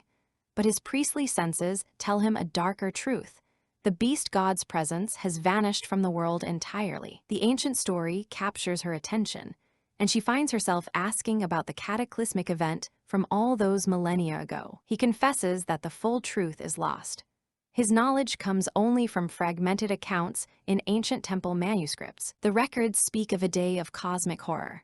When the god was attacked, the sky went dark, the world reeked of blood, and the very earth seemed to crack in mourning. It was a day of absolute terror for all living things. Every soul could feel the cold, encroaching presence of death. The high priest of that era gave the calamitous day a fittingly grim name, the mass sacrifice. The ancient history lesson is fascinating, but she fails to see the point. She asks him again what any of this has to do with her. He explains that he can sense a fundamental difference in her aura. She carries an immense, unnatural luck that sets her apart from everyone else. She internally questions if her transmigration and her system are the source of this great luck. Her companion seems to dismiss the idea outright. She confronts him directly, demanding to know his true intentions. He admits he has a purpose for her, but swears it is not to harm her. He takes her hand, his touch surprisingly gentle. He looks her in the eyes and makes a solemn vow to protect her. He reveals the desperate truth. She is his destiny. A prophecy foretold that if he did not find her within a year, his own life would end. He kneels before her, pressing his lips to her hand in reverence. Calling her his goddess, he begs to be allowed to accompany her on her journey. The guards watch in disbelief from the doorway. They can't believe their priest is submitting to this foreign female and wonder how they should react. The freed conspirator sees his chance. He orders the guards to report this to the patriarch, framing it as the female luring away the tribe's most valuable asset. Meanwhile, Snake Shadow and the young patriarch depart. He offers words of reassurance, completely unaware of the drama unfolding behind him. He tries to push down his lingering unease, telling himself that dear spirit is safe under her brother's protection. But upon returning to the cave, they find it empty. A cold dread washes over Snake Shadow as he realizes she is gone. Dear Leap, ever the pragmatist, asks his sister to seriously consider the priest's offer. He sees the potential benefit of an alliance between their tribes. She emerges and delivers her answer directly to the priest. She will not risk war with his tribe for his personal quest unless he can offer a more compelling reason. He makes a final appeal, offering his strength as her follower. She scoffs at the offer, stating her own companion is sufficient and she has no need for a two-faced follower. She coolly informs him that she is not swayed by looks or empty charm. His attempts to manipulate her are pathetic and transparent. Her decision made, she turns to her brother, ready to leave. They must hurry back and warn the young patriarch about the bald wolf tribe's conspiracy. Just as they are about to depart, a harsh voice commands them to halt. Their escape is once again thwarted. It is the chief of the Rock Salt tribe, flanked by the very conspirator they exposed. He gives a chilling order: seize them and take them to the execution ground. Dear Leap stands his ground, accusing the chief of inciting war. The chief coolly deflects, suggesting they ask Peacock Glory for the reason behind the sentence. The priest seems conflicted, explaining that she refused his offer and he was leaving willingly. He insists they have no grounds to interfere. The chief twists his words, claiming he is simply protecting his priest from foreign deception. He once again orders the execution of the male who tricked him. Peacock Glory's patience finally snaps. He reminds them that his title is not just for show, he is a fighter, and he is done talking. But as he summons his power, he realizes with a jolt of panic that his reserves are empty. He exhausted himself during the awakening ceremony. Seeing the priest falter, Dear Leap throws himself in front of them both. He will not let them harm his sister or their new, powerless ally. His bravery is not enough. He is struck down in a single blow, and his sister cries out his name in anguish. Even as he falls, his only thought is for her safety. He uses his last breath to urge her to find Snake Shadow. The conspirator looms over her, a triumphant sneer on his face. He mocks her futile attempts to escape, savoring her complete and utter helplessness. He gives the final order to the chief: kill her. The chief readily agrees, his own power crackling in his hand. In a flash, Snake Shadow is there, deflecting the blow and catching her in his arms. She breathes his name, a mixture of shock and overwhelming relief. He holds her close, his eyes blazing with a cold fury. He issues a simple, deadly promise: anyone who dares to harm her will be erased. The rest of their companions arrive, appearing from the trees ready for battle. They are no longer outnumbered. The enemy chief tries to de-escalate through threats, warning the young patriarch of the consequences of warring with a powerful tribe that controls the salt mines. He adds a personal threat, reminding the young leader of his own father's wrath should he start a war for such a trivial reason. The threats hit their mark, and the young patriarch hesitates.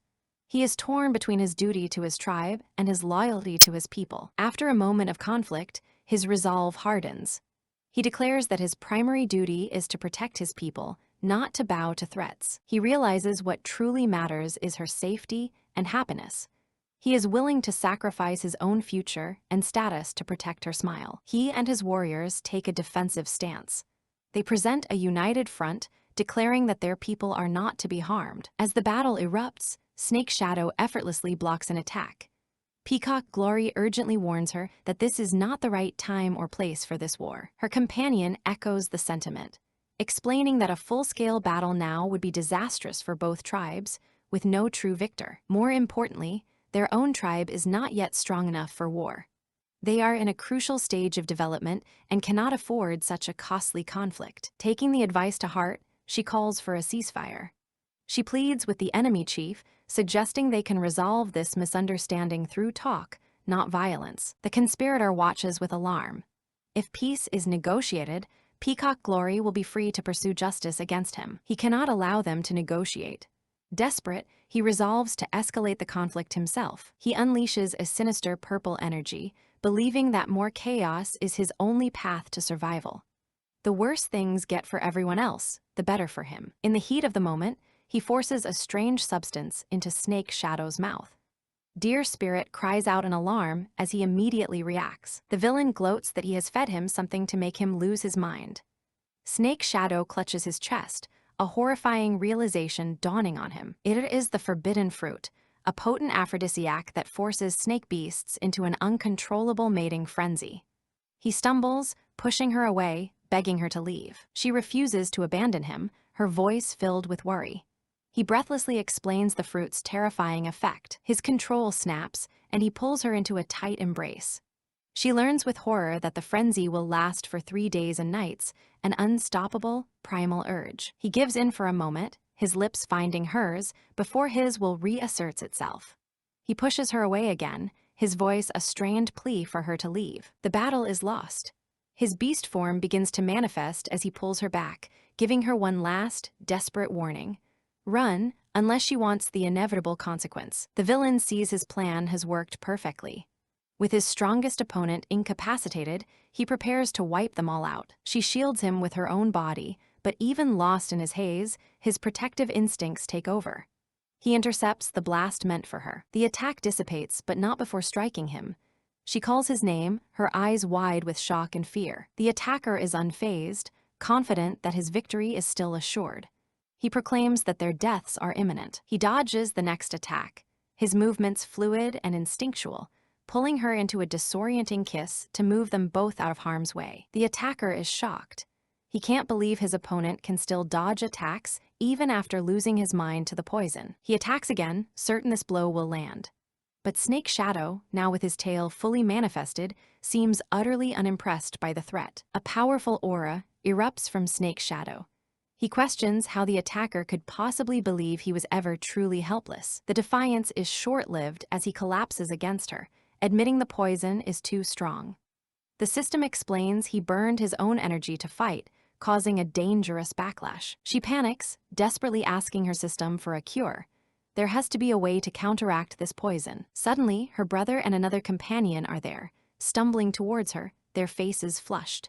She realizes with horror they are afflicted as well. Leopard-bound reaches for her, his eyes glazed over. He struggles to speak, confirming her worst fears. He manages one final word: poisoned. All her male companions are now under the influence of the forbidden fruit, surrounding her. The little spirit despairs.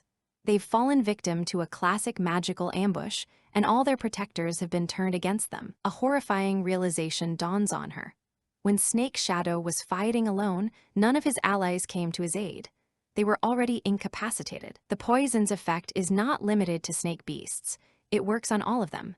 And now, she is the sole focus of their uncontrollable desire. She glares with pure hatred at the victorious villain, the Viper who orchestrated this entire nightmare. Even her system declares the situation hopeless, but she refuses to surrender.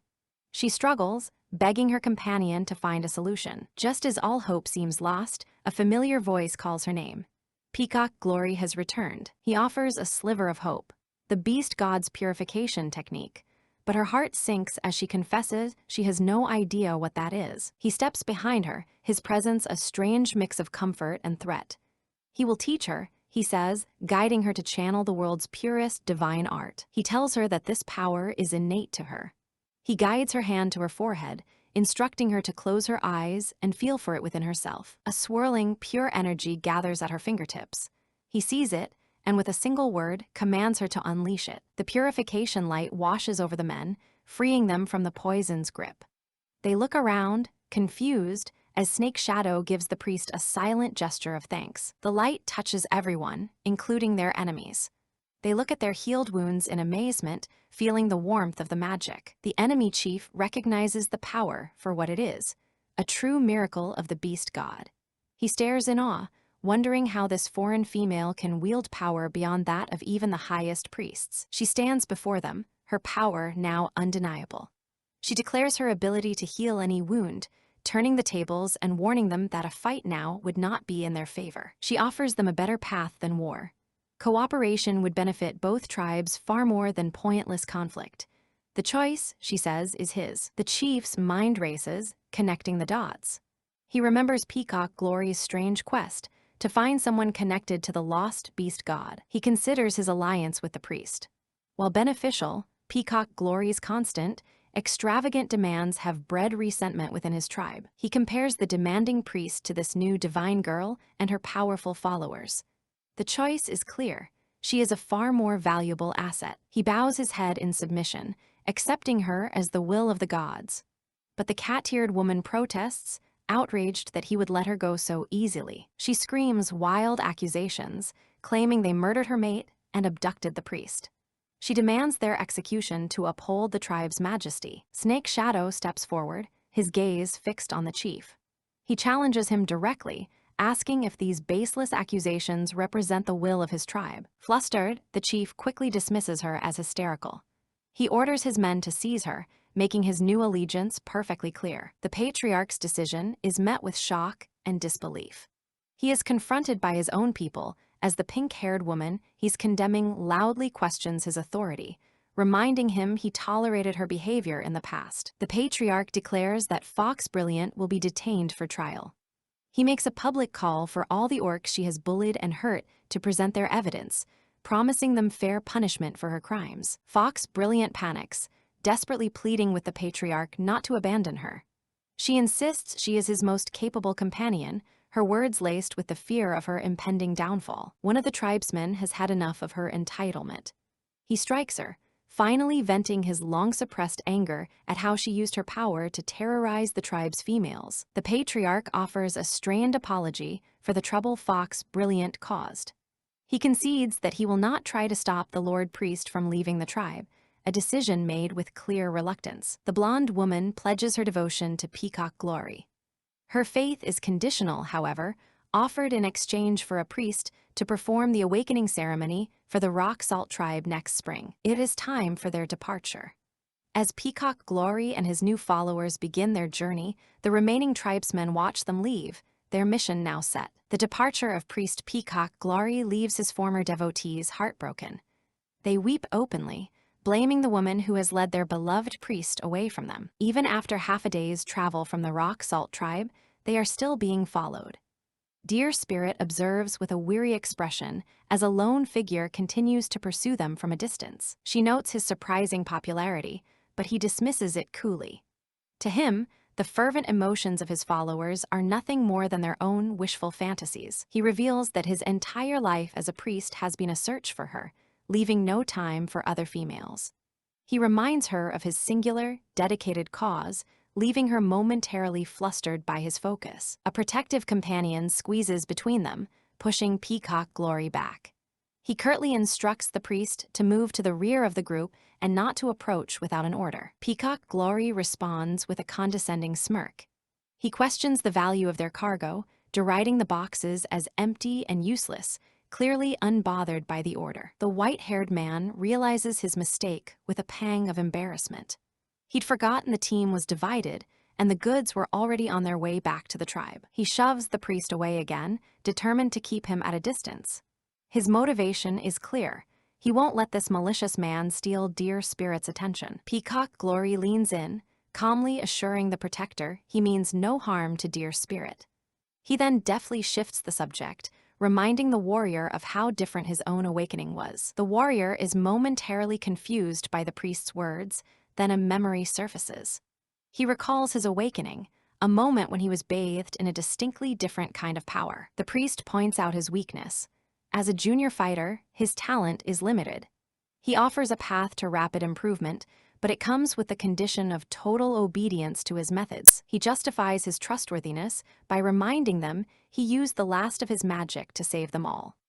A brief, chilling memory flashes of him commanding their enemies to their doom. He recalls casting his final spell.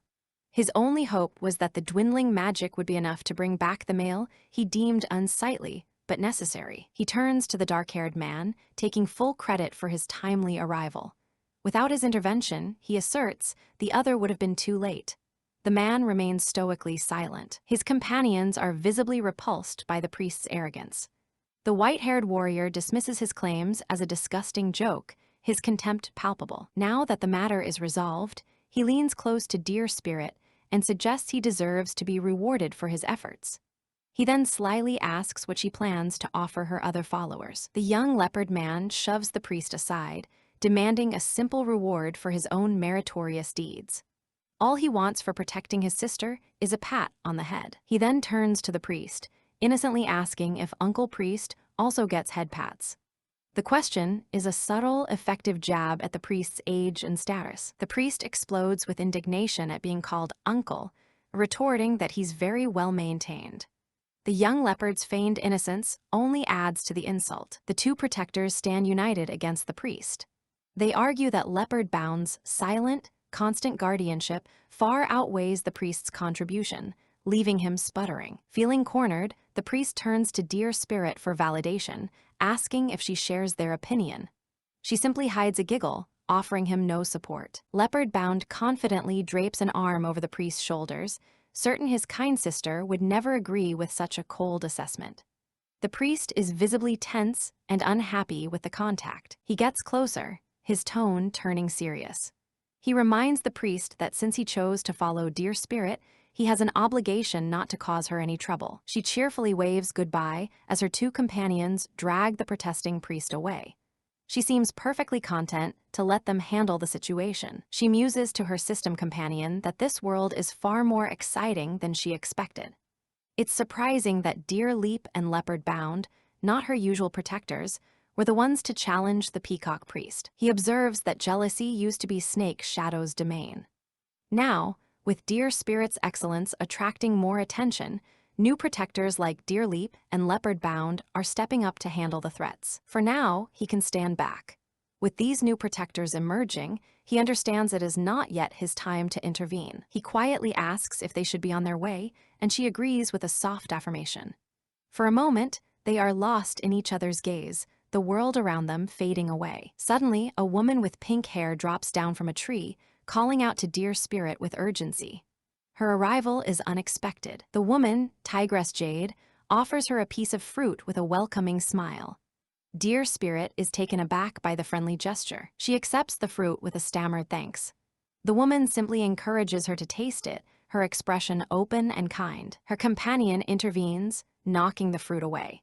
He declares it unsuitable for his female and feels a sense of danger from this woman that surpasses even the threat of peacock glory. The woman questions his hostility, claiming her intentions are friendly. He coldly dismisses her, stating that of the many who seek proximity to his mate, she is by far the least qualified. He bluntly calls her a foreigner, a clear sign of distrust. Deer Spirit tries to mediate, assuring him that Tigress Jade's intentions are not malicious. The woman takes Deer Spirit's arm, remarking that her mate is far too controlling. The unwanted physical contact and commentary make Deer Spirit visibly uneasy. She makes a bold proposition: join her tribe and take their bravest warrior. In return, she promises Deer Spirit will become the most favored and cherished female among them. Her companion retorts that he will cherish his own female. The two rivals begin to pull at a bewildered Deer Spirit, who is caught in the middle of their sudden conflict. An urgent shout cuts through the tension. A tribesman runs past, warning them to be on alert as they are nearing the salt lake discovered by Tigress Jade. They have arrived at their destination. The atmosphere is tense as he gravely announces that a difficult battle awaits them. A sense of unease settles over him. The silence is unnatural. He suspects the wandering orcs they came to fight are already gone. Tigress Jade is incredulous. It makes no sense for the orcs to abandon the salt lake after they fought so hard to claim it. Refusing to believe they are gone, she runs ahead, certain they are merely hiding. She is determined to find them. Her search is cut short as she finds herself at the edge of a murky mire. Deer Spirit identifies the unexpected terrain. It's a swamp. She explains the formation of the swamp. It is a natural process caused by high water levels, oxygen-deprived soil, and the decomposition of plant matter. Despite her logical explanation, a nagging feeling persists that something is fundamentally wrong here. She just can't place what it is. To get a better perspective, she asks Snake Shadow to lift her up. She wants to see what the lake originally looked like from a higher vantage point. He obliges without hesitation. As he lifts her into his arms, she urges him to hurry, eager to solve the mystery. Her elevated view confirms her suspicion. Just as she thought, the swamp is confined to only one specific area of the lake. This raises another question. She wonders why this single location is so much more humid than the surrounding forest and lake, suspecting something unique lies beneath. One of her companions cautions that this place is not safe to linger in. Recognizing the wisdom in his words, she agrees they should leave. She turns to her system for help. She instructs Xayadu to activate its scanning function to identify all nearby swamps. With a beep, Xayadu's scanning function powers on, its holographic interface materializing in the air. The scan is successful. Xayadu has found a safe path to circumvent the swamp entirely and offers to guide her, much to her relief. Just as they are about to proceed, Xayadu cries out for her to wait. The sudden alarm in its voice makes her freeze in her tracks. Seeing her abrupt halt and worried expression, Snake Shadow approaches with concern, asking her what is wrong. She relays the scan's chilling discovery. For hundreds of miles in every direction, there are no other living beings besides them. The implication of this news dawns on Tigress Jade with devastating force. If no one else is alive, then her tribe, her entire clan, is gone. She staggers backward, unable to accept the truth. She frantically insists that many of her people were still alive when she departed. Clinging to the hope that the females and cubs were spared, she dashes into the woods to find them, heedless of the calls to calm down. She is stunned by the revelation of the clan's demise. He calmly states that he already knew, prompting her to ask what he means. He brushes off her question, suggesting they leave this unsettling place first. He promises they can discuss her priestly skills later. Before they can move, A monstrous roar tears through the quiet forest. A terrifying silhouette with glowing red eyes emerges from the shadows, paralyzing her with fear. Reacting instantly, Snake's shadow grabs her hand and pulls her along. His only thought is to get her away from the emerging threat. In a panic, she asks her system to identify the creature. Xayadu reassures her that an automatic scan is already in progress. The scan results appear, and Xayadu's expression turns to one of pure, tearful shock.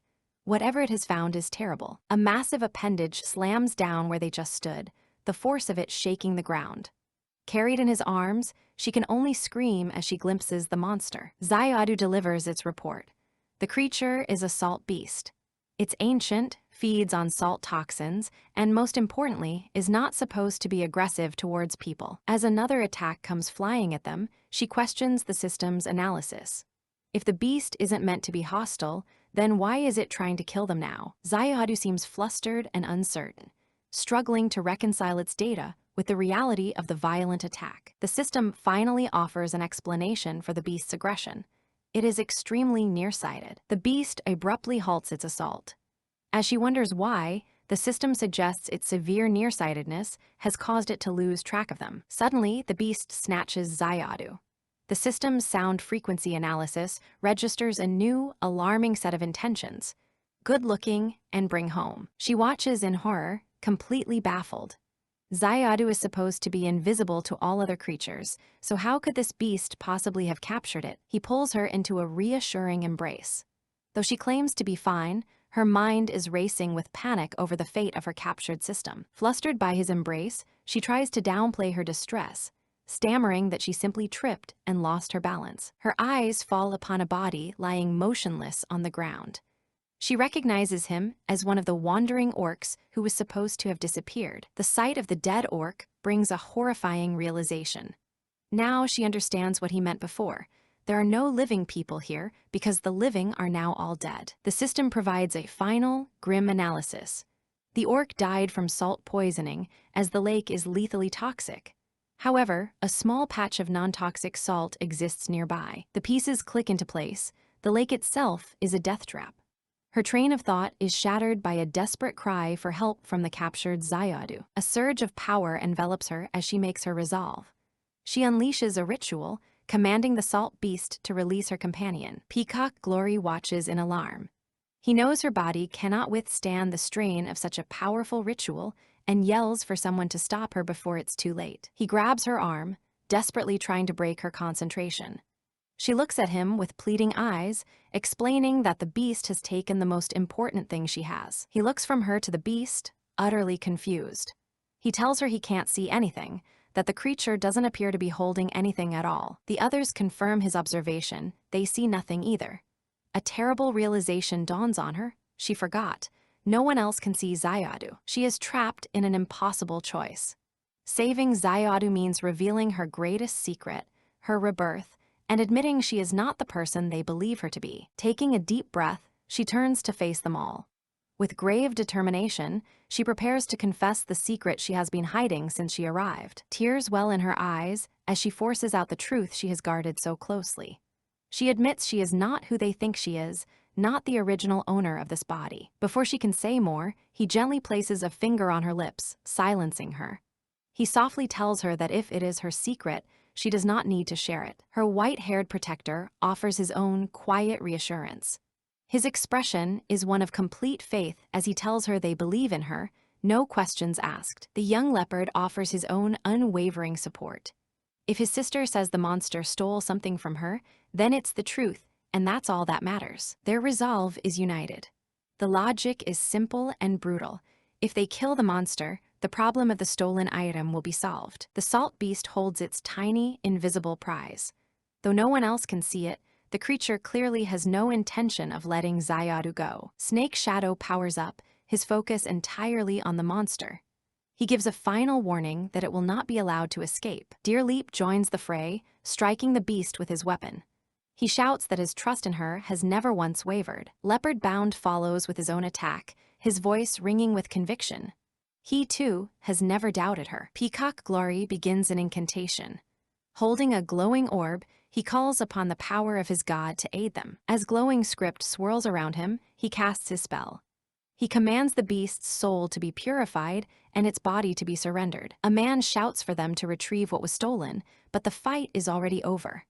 Xayadu has reappeared, safe and sound in her arms, crying with relief. Her companions approach, the immediate danger now past.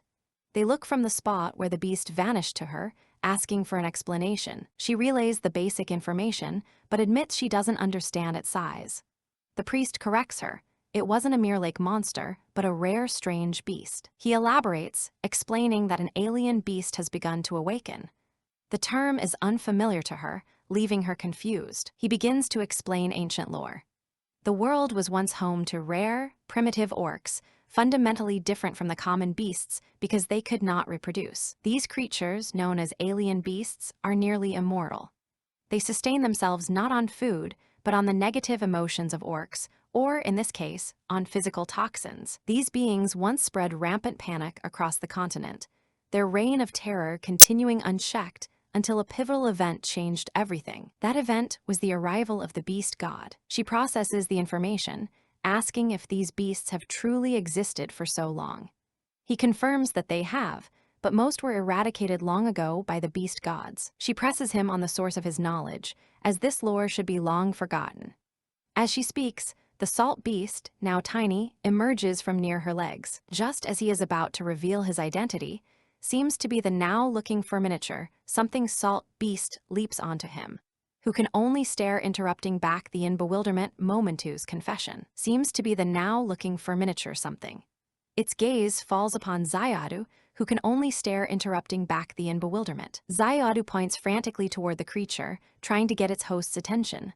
Something is wrong. Xayadu cries out in alarm. The salt beast has stolen its beast god stone. They must retrieve it at once. The tiny creature proves surprisingly agile. It effortlessly dodges the attempts of both Snake Shadow and Deer Leap to capture it, a look of fear on its face. Finally, Xayadu retrieves the stolen item. It triumphantly tells its host to punish the little thief and show it how powerful she is. The small beast cowers, looking afraid and hungry. Xayadu notes with surprise that the creature can change its size, speculating that it might be a mutated species. Xayadu is now furious, complaining to its host that the beast insulted it. Amused, she asks what the little creature called it. With great indignation, Xayadu declares that the beast called it pretty. The word is clearly an insult in its eyes. She finds the situation amusing, pointing out that pretty is a compliment. Her system vehemently disagrees, arguing such a term is inappropriate for a being of its stature. The salt beast affectionately tries to nuzzle a flustered Xayadu. The system struggles, demanding to be released before it gets truly angry. An aura of affection surrounds the two small creatures. The men can only watch in confusion as Deer Spirit tries to hide her amusement at the bizarre scene. Her companions are completely bewildered. They struggle to understand how the terrifying monster they just fought has transformed into this tiny, harmless-looking creature. They also heard the creature's cooing, misinterpreting its affection for Xayadu as praise for Deer Spirit's cuteness. She panics, realizing they think the creature was talking to her. She has no idea how to explain the situation without revealing her secret. Xayadu offers a simple solution: reveal itself. But she hesitates, worried that exposing its existence will put it in grave danger. The system senses the deep care her companions have for her. It believes that, on some level, they have already guessed at its existence, even without proof. While their trust prevents them from prying, the system can sense their underlying feelings of distance and loss from the secret she keeps. This inability to earn her complete trust leaves them feeling disconnected and unfulfilled in their roles as her protectors. He gently reassures her that explanations aren't necessary. His only concern is her safety. He just needs to know the little creature poses no threat. Her system reminds her of their devotion. Every one of her companions is dedicated to protecting her with everything they have. Moved by their unwavering loyalty and understanding, she makes a decision. This time, she will tell them the truth. She summons her companion. Xayadu materializes before the group, cheerfully introducing itself to the stunned audience. The men are speechless, wondering what this creature is and where it came from. Meanwhile, the salt beast continues its affectionate pursuit. With everyone seated, Zayadu takes center stage, ready to answer all of their questions and finally clear the air. After the explanation is complete, a sense of understanding settles over the group. The mystery is finally solved. She feels a wave of relief. Zayadu managed to explain itself without revealing her deepest secrets, and her companions accepted the new reality without a single doubt. The tiny salt beast continues its affectionate pursuit of Zayadu, making it clear it wants to stay with its newfound love. Dear Leap watches the interaction with a thoughtful expression. He notes that the salt beast's attitude towards Zayadu is like that of a suitor towards a partner. The idea of letting the beast join them is proposed, but Leopard Bound immediately objects, still concerned for his sister's safety. Yet his heart goes out to the small, lonely creature. The thought of it being left all alone in the wild is too much for his compassionate nature to bear. Zayadu offers a solution to the dilemma. It can teach its host how to form a binding contract with the salt beast, ensuring it becomes a loyal and helpful companion. Suddenly, his head whips around, his senses on high alert. He feels another presence nearby and demands that they reveal themselves. It is Tigress Jade, stepping out from behind the trees. A wave of anxiety washes over Dear Spirit as she wonders how much of their secret conversation the woman heard. The woman's gaze is fixed on the tiny creature, her voice filled with pain as she asks if it is responsible for her people's death. Dear Spirit tries to explain it was an accident. Sensing the woman's rising anger and intent, her companions move to stand between her and the small beast, ready to intervene. She points an accusatory finger, her suspicion hardening into certainty. She declares that they are all part of the same group. He steps forward, pushing her hand away from his mate. He coolly demands that she clarify what she means by her accusation. He states the truth bluntly. The ones responsible for her clan's death were not his mate, the beast, or even the wandering orcs they had blamed. She retorts in anguish that it cannot be true, because all the wandering orcs are already dead. The devastating truth finally sinks in. Her people died by accident, poisoned by the very lake they sought to control. Her quest for revenge is meaningless. She is crushed by guilt, believing it's all her fault. Had she never found the lake, none of this would have happened, and her people would still be alive. Dear Spirit approaches the weeping woman. She gently comforts her, assuring her that she is not to blame for the tragedy. She reminds her that no one can predict the future, and that her only intention was to help her tribe. The best tribute she can pay is to give them a proper burial. The others gather around, offering context. Wandering orcs, they explain, are exiles, criminals too powerful for their own tribes to execute. Cast out, these criminals band together in the wilderness. They survive by preying on others, leaving a trail of destruction in their wake. One of them adds grimly that this group of wanderers is not unique. The world is filled with such evil, and countless others have suffered as she has. He makes a solemn vow to follow Dear Spirit and fight against these murdering beasts. He extends a hand to the grieving woman, inviting her to join their cause. They make it clear that the choice is hers alone. There is no pressure to join if she does not wish to. With newfound purpose, she embraces Dear Spirit. Through her tears, she accepts their offer, ready to join their fight to change the world. As the men begin the grim work of digging graves, the priest complains under his breath. He sees no reason why he should have to help bury this irritating woman's people. He inwardly fumes, suspecting he's been manipulated. The young patriarch clearly used him and Dear Spirit to indebt the woman and recruit her to their cause. She approaches him with concern, noticing his fatigue from the labor. She gently offers to take over so he can rest for a while. He takes her hand, but refuses her offer. He tells her to have faith in her men, assuring her the work will be finished soon. Eyes, proposition.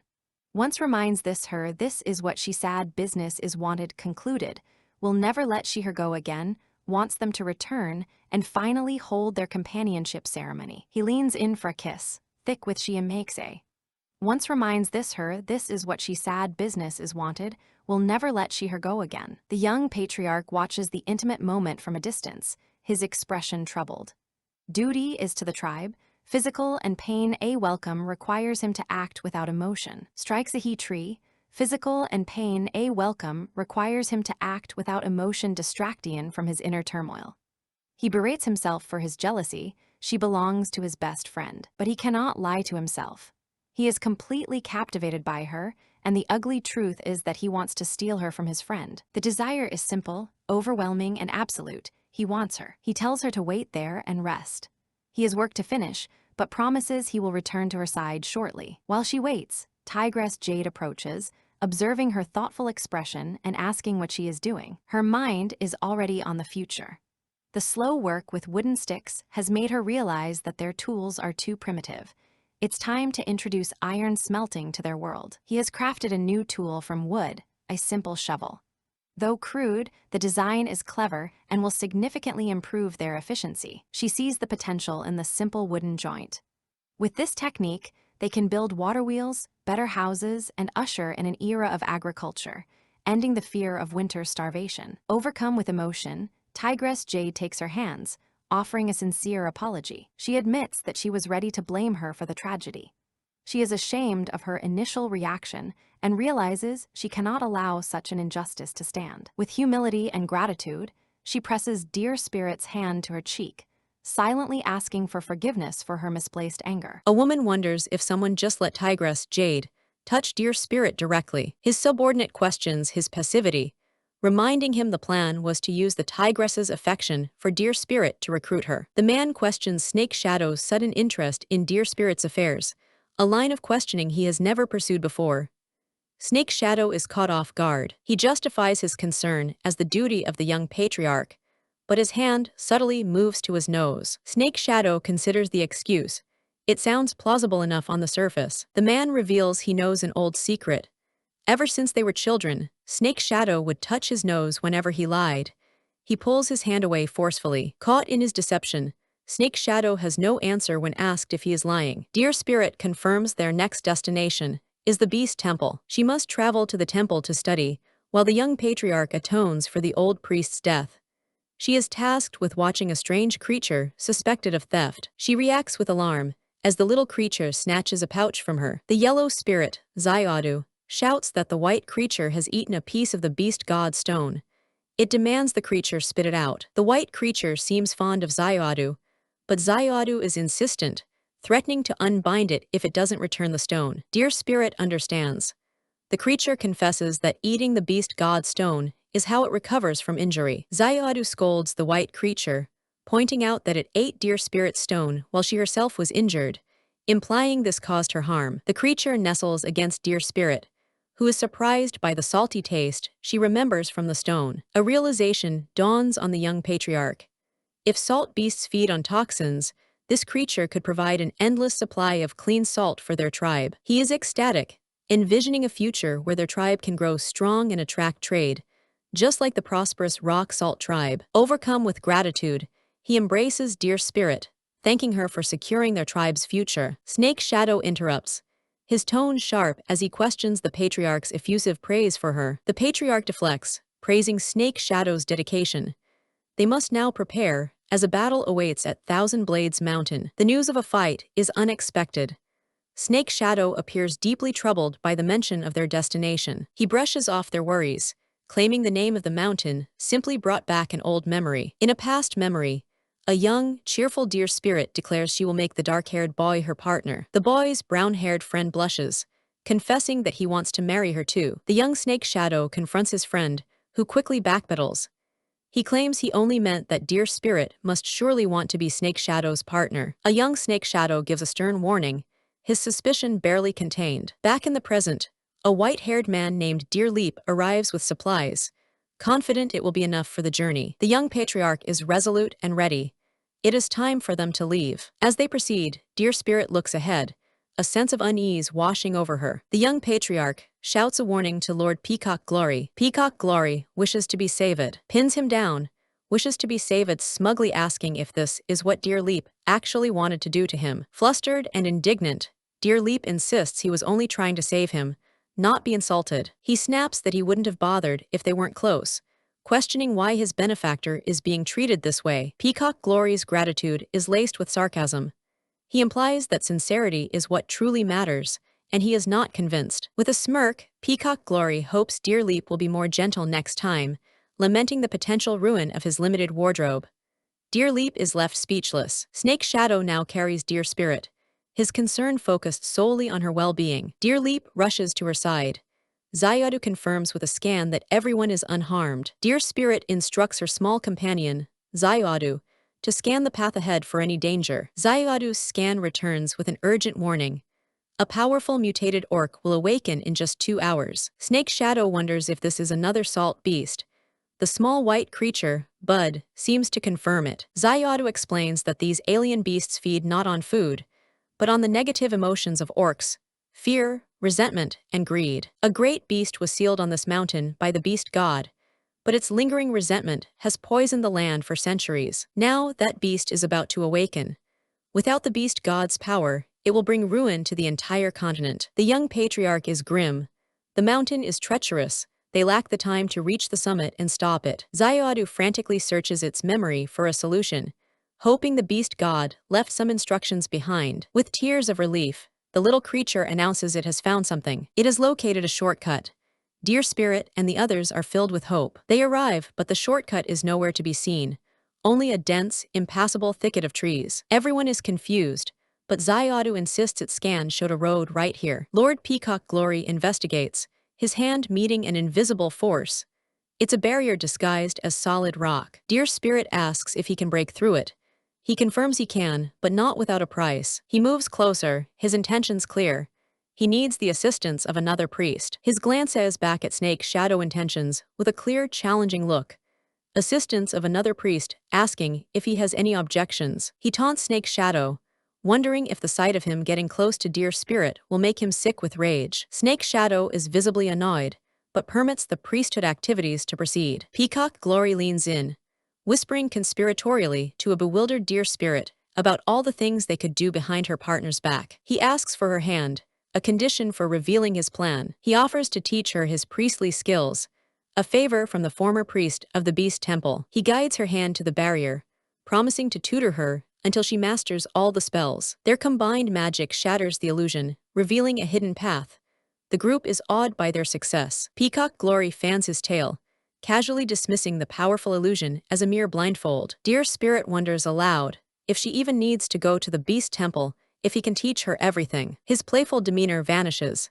He sternly tells her she is still going. She must travel to the Beast Temple, for she is going to claim her inheritance. She is baffled by his words, having no idea what inheritance he is talking about. Snake Shadow impatiently pulls her along, telling her to keep moving and not dwell on it. He cryptically adds that the rest will be explained when it is her turn to speak. The group proceeds into the strange, abandoned tunnel. In a flashback, a young boy named Shehui tells his father he's afraid of monsters in the cave. He trembles in his bed, certain that the monsters are real as a shadowy figure looms over him. The terrified boy screams for his life, begging the creature not to eat him. The memory fades into the present. The patriarch is disoriented, seeing Dear Spirit trying to comfort him. Another memory surfaces. A young Dear Spirit comforting a scared Shehui, promising he won't be afraid with her there. In the present, the patriarch clutches his head, a searing pain overwhelming him. Dear Spirit watches, concerned. He struggles to grasp a fragmented memory, a feeling of desperation he can't place. Snake Shadow watches intently, worried that the old priest's seal on the patriarch's memory is starting to break. The cave walls begin to tremble and shift. Snake Shadow yells for everyone to be on alert. He shoves Dear Spirit forward, urging her to get ahead as the situation grows more perilous. The patriarch finds himself in deep water, instinctively knowing something is approaching. In the water, Snake Shadow and Leopard Bound are ensnared by shadowy tendrils. Dear Spirit moves to help Snake Shadow, but he yells at her to stay perfectly still. He is flustered and blushing, struggling to explain that the entity is attacking him in a peculiar manner. The others are experiencing the same bewildering, non-violent assault. The patriarch suddenly realizes he has encountered this strange attacker before. Peacock Glory, also ensnared, shouts for Dear Spirit to use her purification power. The reminder jolts her.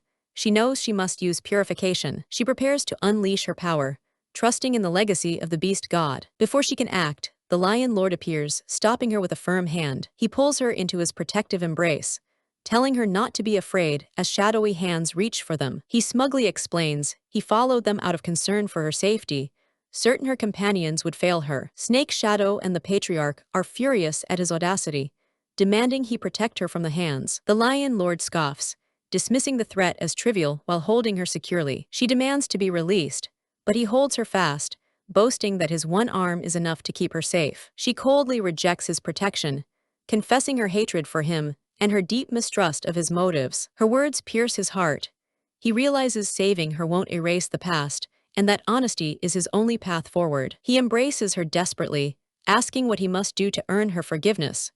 Her only response is that he's hurting her. He releases her, explaining his arduous and painful journey to reach her side. He reveals that he has been secretly clearing their path of dangers, fighting off monsters to ensure her safety. Dear Spirit finally understands. The monster that had terrified the patriarch was the Lion Lord himself. He asks if she wants him to suffer as she once did, his voice filled with desperation for her forgiveness. Snake Shadow and the patriarch see his ploy for what it is, a calculated manipulation of her soft heart. Snake Shadow is left speechless, confronted with the hard truth that some wounds can never be undone. She pushes him away, stating this isn't a test for him to pass.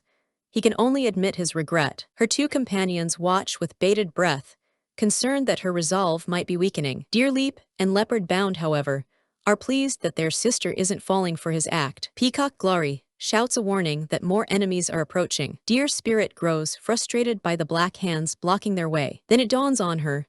This isn't an attack, but a trial set by the beast god to test those who enter. She pushes past the stunned Lion Lord, telling him she now understands how to proceed. She is confident that a test from the beast god will not harm her, and reaches toward the darkness. She is transported to a realm of light and flowers, a voice welcoming her at last. She opens her eyes in confusion, completely lost in this beautiful, unfamiliar place. Her mind races, trying to reconcile the memory of the dark cave with her new surroundings. A divine woman appears, explaining this is a sea of consciousness she created, and that the true danger is just beginning. Dear Spirit asks the woman if she is the beast god, and what this new danger is. The beast god begins her tale, describing an ancient invasion by alien creatures. She defeated most of them, but was forced to use her own heart to suppress the final one, Cicada. After 10,000 years, her heart has failed, and Cicada is stirring. Her companions below are oblivious. She tells Dear Spirit that she is the world's only hope. She must claim her inheritance to succeed. The beast god's power is fading. When it vanishes, the hordes of exiled aliens will return to the world. This will be their first and only meeting. With those words, her form begins to dissolve into light. She explains her residual power is the last gift she can give. From here on, Dear Spirit is on her own. Dear Spirit calls out in panic, desperate for answers about where the beast god is going and why she is here. The beast god's final revelation is a shock. Dear Spirit did not come here. She was born here, for she is the beast god's reincarnation. A memory surfaces of aliens invading her infant body. The beast god had no choice. To protect her, she sent her soul to another world to grow up safely. Now that she has returned, the beast god's time is over, and she can finally depart. Back in the cave, the strange wall has vanished. The others are relieved but worried for Dear Spirit. The patriarch grabs her the moment she reappears, his voice shaking with the fear of having lost her. Snake Shadow's hand clamps down on the patriarch's wrist, his voice a low command to let go of her. He confronts his friend, his possessiveness flaring as he accuses him of trying to approach his female. A strange sound interrupts the tense standoff, putting Snake Shadow on alert. The little white creature lands gently on Dear Spirit, joyfully calling her mom. Snake Shadow moves to swat the creature away, demanding to know what it is. It replies that he is the snake it was just touching. The creature explains it was only playing with his tail because it liked it. This memory leaves a young Snake Shadow utterly flustered. Leopard Bound can't help but tease the embarrassed Snake Shadow about his new tiny admirer. Dear Leap holds the creature, which proudly introduces itself as the cub left by the beast god for its mother, Dear Spirit. It explains its long, lonely wait for its mother. Dear Spirit realizes this creature is the beast god's residual power. Years of waiting have granted this power a childlike consciousness. It now urges its mom to defeat a being called Cicada. The Lion Lord recognizes the name. Cicada is the ancient evil they came here to stop. Xiadu reports that the awakening is only 10 minutes away. The group must press on. Snake Shadow halts everyone, proposing they tie themselves together to stay safe in the darkness. His true motive remains hidden, a possessive desire to ensure no one but him can get close to Dear Spirit. As he ties the rope to her wrist, he asks if it's too tight. She feels a strange vulnerability. She is flustered by the unfamiliar sensation of being bound, and feeling utterly out of control. He apologizes for the tight binding, thoughtfully promising to learn more gentle methods in the future. She stammers that such lessons are unnecessary, her face burning with embarrassment. The thought of him deliberately learning how to bind things sends her mind into a dizzying spiral. The patriarch agrees with the idea, suggesting everyone tie themselves together to avoid getting separated. Leopard Bound cheerfully offers to help a very flustered Deer Leap with his ropes. The patriarch reaches for Deer Spirit's free hand. Snake Shadow stops him, declaring her hand is needed to fight Cicada. She will stay tied to him. He glares at the patriarch, warning him to keep his distance from Deer Spirit without permission. He reveals he knows the patriarch's secret because he read his diary. The diary details the violent emotional backlash that will occur if the patriarch's sealed memories awaken. Snake Shadow is determined to prevent it. Deer Leap announces they are all tied and ready to move forward. The group follows as Snake Shadow leads Deer Spirit into the perilous passage ahead. A new companion complains about being tied to Peacock Glory, threatening to gouge his eyes out for looking at him. He gripes to Deer Leap about his useless, gaudy partner, while two younger members seem to be enjoying a snack. The two men trade insults, their animosity escalating until Peacock Glory is goaded by the other's taunts. Enraged, Peacock Glory unleashes his energy, ready to strike a killing blow. Deer Spirit cries out, desperately trying to stop the fight. A powerful tremor shakes the cavern, stopping everyone in their tracks. Xayadu screams in terror. The ancient evil Cicada has fully awakened. Snake Shadow pulls Deer Spirit toward the exit, but she vanishes before his eyes. Cicada stands in a fiery cavern, wondering where she is. Deer Spirit finds herself trapped in another dimension, calling for Snake Shadow. He appears beside her, frantic. She realizes they are caught in a separate space. Cicada appears, amused by how much they all care about her. With a flick of his wrist, he summons chains and drags Snake Shadow into his realm. Deer Spirit tests the river in this new space, and finds the water is dangerously corrosive. Leopard Bound confirms he and his brother are fine, but they are all trapped and wondering what the monster will do. Cicada reveals his true name from 10,000 years ago was Geus, and he gloats over the beast god's failure to kill him. He launches an attack, proclaiming it is time for Geus's reincarnation to disappear. She dodges, confused by his power level. Xayadu clarifies that his full recovery pertains to his world-altering abilities, not his combat strength. Once he recovers, he will spread plague and disaster across the land. At that point, Xayadu warns, no ordinary orc will survive. Deer Spirit scans her surroundings for a weakness. Xayadu opens God's perspective to help her. The system analysis reveals details about Cicada and his chains, but offers no obvious flaws in his setup. Her eyes fix on a key detail. The system calls the river an ominous liquid, noting there is life within it. She understands. The life in the liquid isn't Cicada, it's trying to contain him. This liquid is the true prison, and she reaches into its depths. The little white creature appears, recognizing its mother and offering a gift. It dives into the energy she holds, merging its power with hers. Xayadu celebrates her brilliant deduction. She now sees the truth. The river is the key to defeating Cicada, its divine power merely disguised by his evil aura. Cicada concedes that he underestimated her. She declares that underestimating an opponent is the first step to failure. Her small companion is now filled with power. She commands it to destroy the evil bug. Cicada laughs. His life is mystically bound to her companions. If he dies, they all perish with him. He challenges her, a cruel smile on his face. Is she truly willing to kill him, knowing the cost? Snake Shadow fights his chains, yelling at her to kill Cicada and leave them to their fate. She hesitates, horrified by the choice. He insists that they are not afraid to die for the world. Cicada silences him with a surge of power, reminding them their lives are his to control. He looks at her, savoring her agony. The choice is hers to make. She is frozen, trapped between the life of Snake Shadow and the fate of the entire orc world. The Lion Lord knows her kindness. He understands this choice is the cruelest form of torture for her. He decides to make the choice for her. He knows she has always wanted him dead, and perhaps this sacrifice will finally earn him a place in her memory. He grabs the chains, his resolve hardening as he prepares to act. Cicada is shocked. He can't believe the Lion Lord still has the strength to fight his control. The captured man taunts his captor with a death wish, unafraid of any forced union. His despair surprisingly weakens his bonds, and his captor realizes the suicidal will is a weapon against him. The captor scoffs at the thought of being restrained. He believes his power is far too great to be held by such simple means. The defiance worked, and the Lion Lord is momentarily free. The leopard-skinned man watches in disbelief, wondering if their captor, Cicada, intentionally loosened the chains. Seeing a glimmer of hope, he yells for the other captives to fight back as he did. He is convinced their collective struggle will force their captor's hand. A fellow captive, the peacock, coldly dismisses the idea as foolish.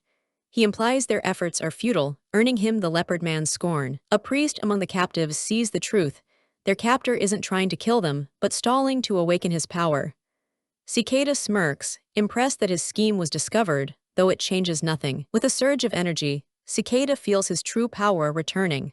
The final stage of his awakening is at hand. The peacock frantically urges the deer spirit to act now and kill their captor. The fate of the entire orc continent hangs on her decisiveness. Her companion, Bud, pushes her to strike the fatal blow. But the deer spirit is frozen with hesitation, the weight of the moment overwhelming her. The window of opportunity closes. Cicada mocks Geus for her hesitation, pointing out that her one chance to kill him has been lost. He leans in close, inhaling her scent with contempt. Everything about her presence is an offense to him, a smell he utterly detests. He knows her weakness is her compassion, a flaw that has defined her across lifetimes.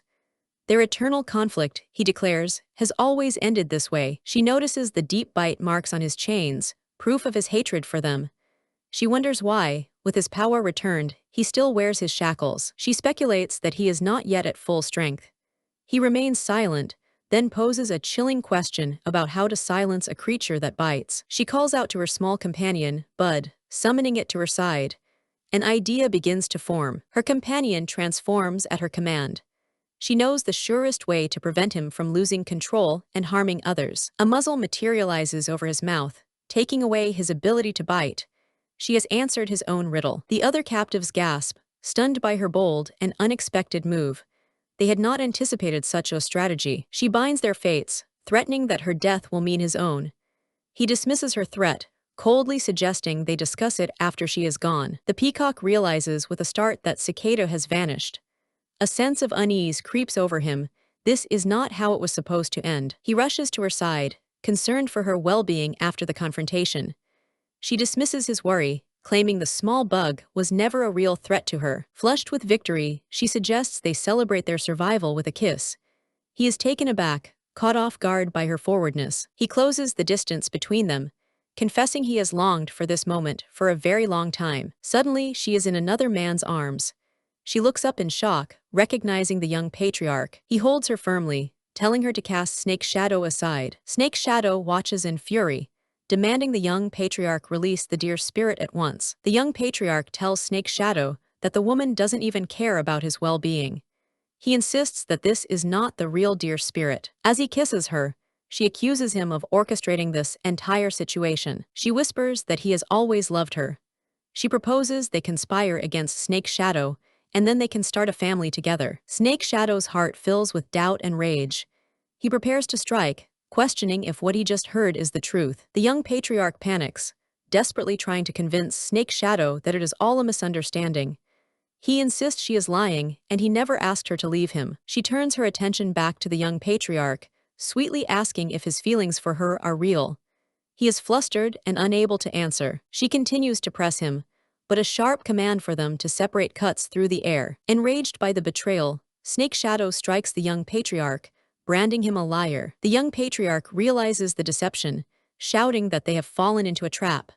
Snake Shadow grimly confirms he already knows. It is clear now that when the deer spirit seemingly defeated Cicada, she was instead enveloped by his corrupting black mist. He remembers seeing the same dark energy emanating from the chains that bound them all.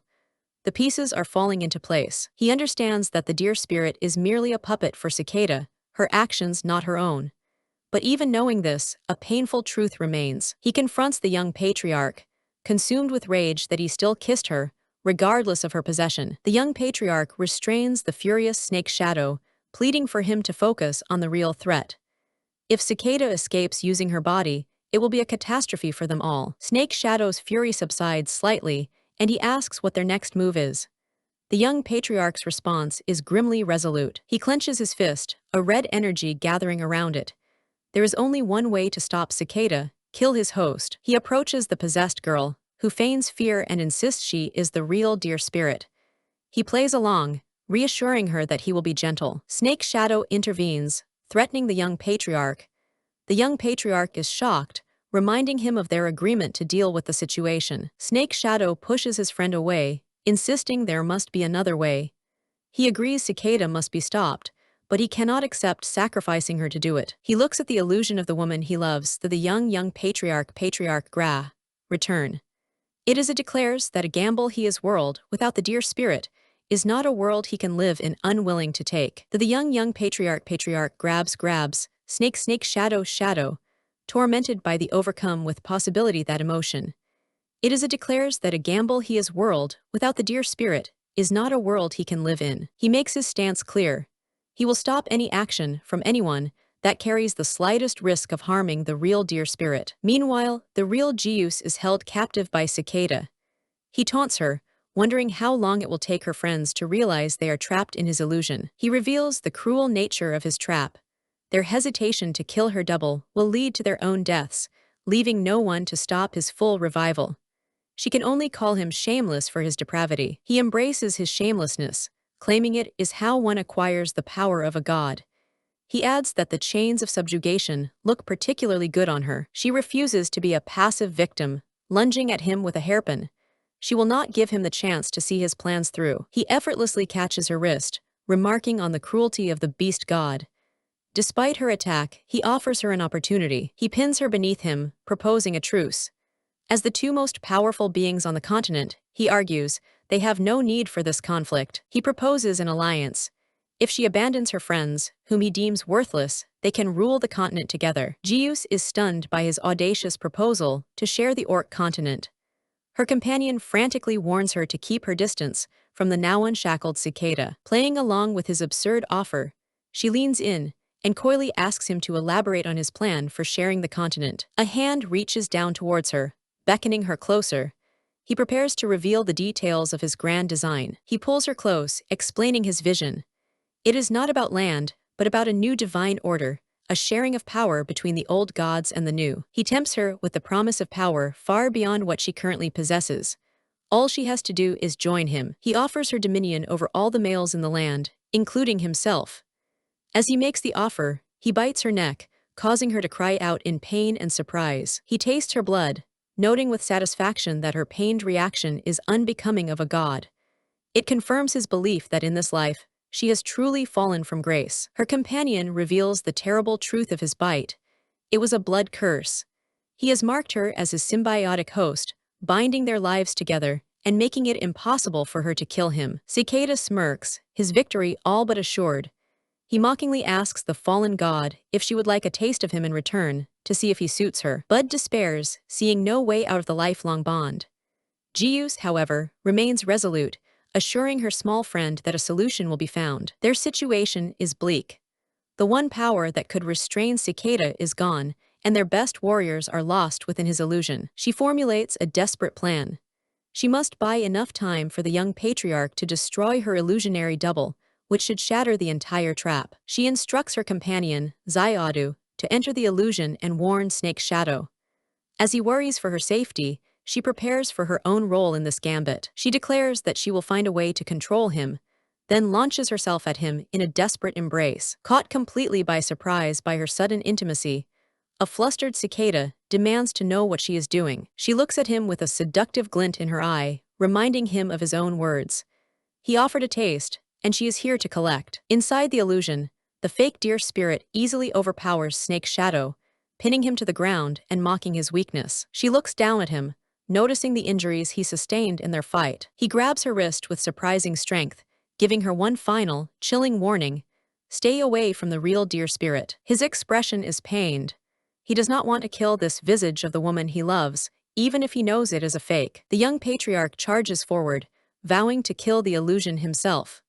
He tells Snake Shadow that he can take his own life in retribution afterward. The illusion puts on a final, desperate act, crying out for Snake Shadow to save her from the charging young patriarch. He shields the illusion with his own body, unable to let her come to harm.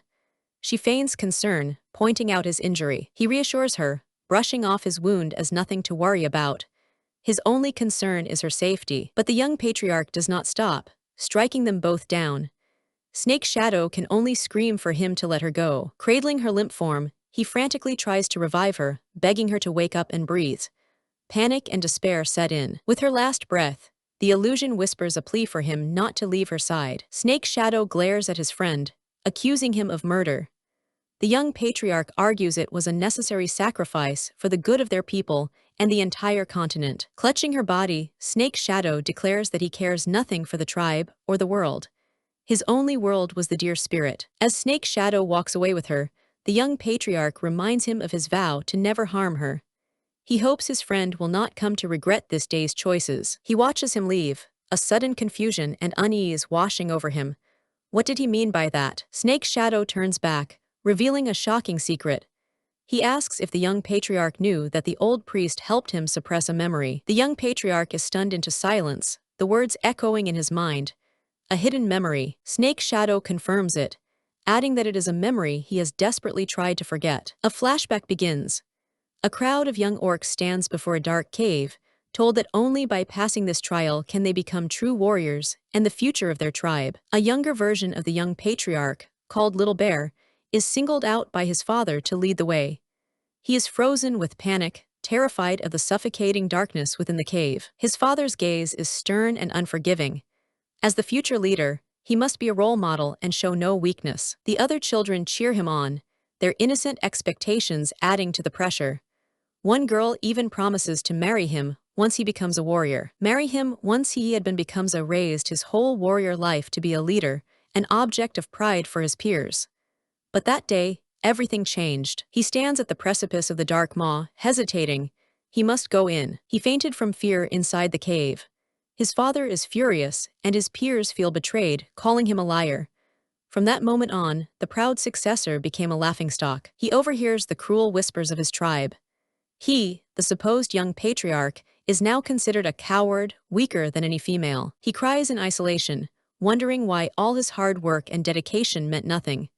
His one fear, a fear of the dark, has erased everything he was. A gentle voice offers an explanation for their cruelty. The people do not want a real person, they want an unflawed, perfect warrior. The young deer spirit appears before him, telling him that there is no such thing as a perfect person in this world. He is surprised to see her, thinking she had left with Snake Shadow. She smiles, admitting she came back because she was worried about him. She offers him a piece of fruit, a simple gesture of kindness. He accepts the fruit with thanks, but warns her to keep her distance. He does not want her to be ostracized for associating with him. She tells him it does not matter if others dislike them, as their favor is not something worth seeking. He finds her perspective hard to understand. She reaches out to him, her words a beacon of light in his darkness. She explains that public opinion is fickle, and his own happiness is what truly matters. From that day on, he changed, spending all his time near the deer spirit. This sparked jealousy in a young Snake Shadow, who pushed him away and claimed she preferred bird eggs, not fruit. Snake Shadow vows to give her whatever she desires to make her the happiest female alive. This gives Little Bear an idea. Perhaps if he can make her the most envied, she will finally like him. In his attempt to one-up his rival, he led the young deer spirit up a mountain, reassuring her that the area was safe. She curiously asks about their destination. He beams, promising a gift that will make her the envy of the entire tribe. He proudly lifts a glowing stone for her to see. It is the legendary Beast God Stone. Suddenly, they are ambushed. As shadowy figures give chase, he grabs her hand and tells her to hold on tight. He realizes he cannot escape and urges her to run on without him. She can only scream his name in terror as he falls behind. They were both nearly killed that day, but he fought to protect her until help arrived. When rescued, she coldly dismissed her saviors as unworthy of being her friends. She turns her back on them both, declaring that from now on, only the bravest male in the tribe would be worthy of her friendship. Snake Shadow furiously confronts him, accusing him of endangering her. He threatens to kill him if he ever comes near her again. His father approaches him later, asking if he understands his mistake. He can only apologize, ashamed that he failed to meet his father's expectations. His father corrects him. The apology is owed to the deer spirit. He admonishes his son for not considering the danger of revealing the Beast God Stone and attracting evil forces. He questions his son's ability to protect her, revealing that his harsh training was not for personal glory. He wanted to forge a warrior capable of protecting his home and loved ones. He urges his son not to repeat his own mistakes and wait until it is too late. The lesson hits home. He tells his father he has made up his mind. He will forget this trauma and dedicate himself to becoming strong enough to protect the one he loves. The memory floods back, and the now adult young patriarch finally understands. The female he has always wanted to protect is her. Snake Shadow tells him it is too late for his realization, for she is gone. He accuses his friend of killing her once as a child, and again today. The young patriarch confesses his love for the dear spirit. But his younger brother's voice echoes in his mind, reminding him that his actions also led to the death of his sister. Overwhelmed by the crushing weight of his restored memories, he screams in agony, asking Snake Shadow why he would force him to remember this pain. Snake Shadow's expression is cold. He wants his friend to share the burden of this loss, to suffer alongside him. As the two friends are lost in their grief, a new presence arrives.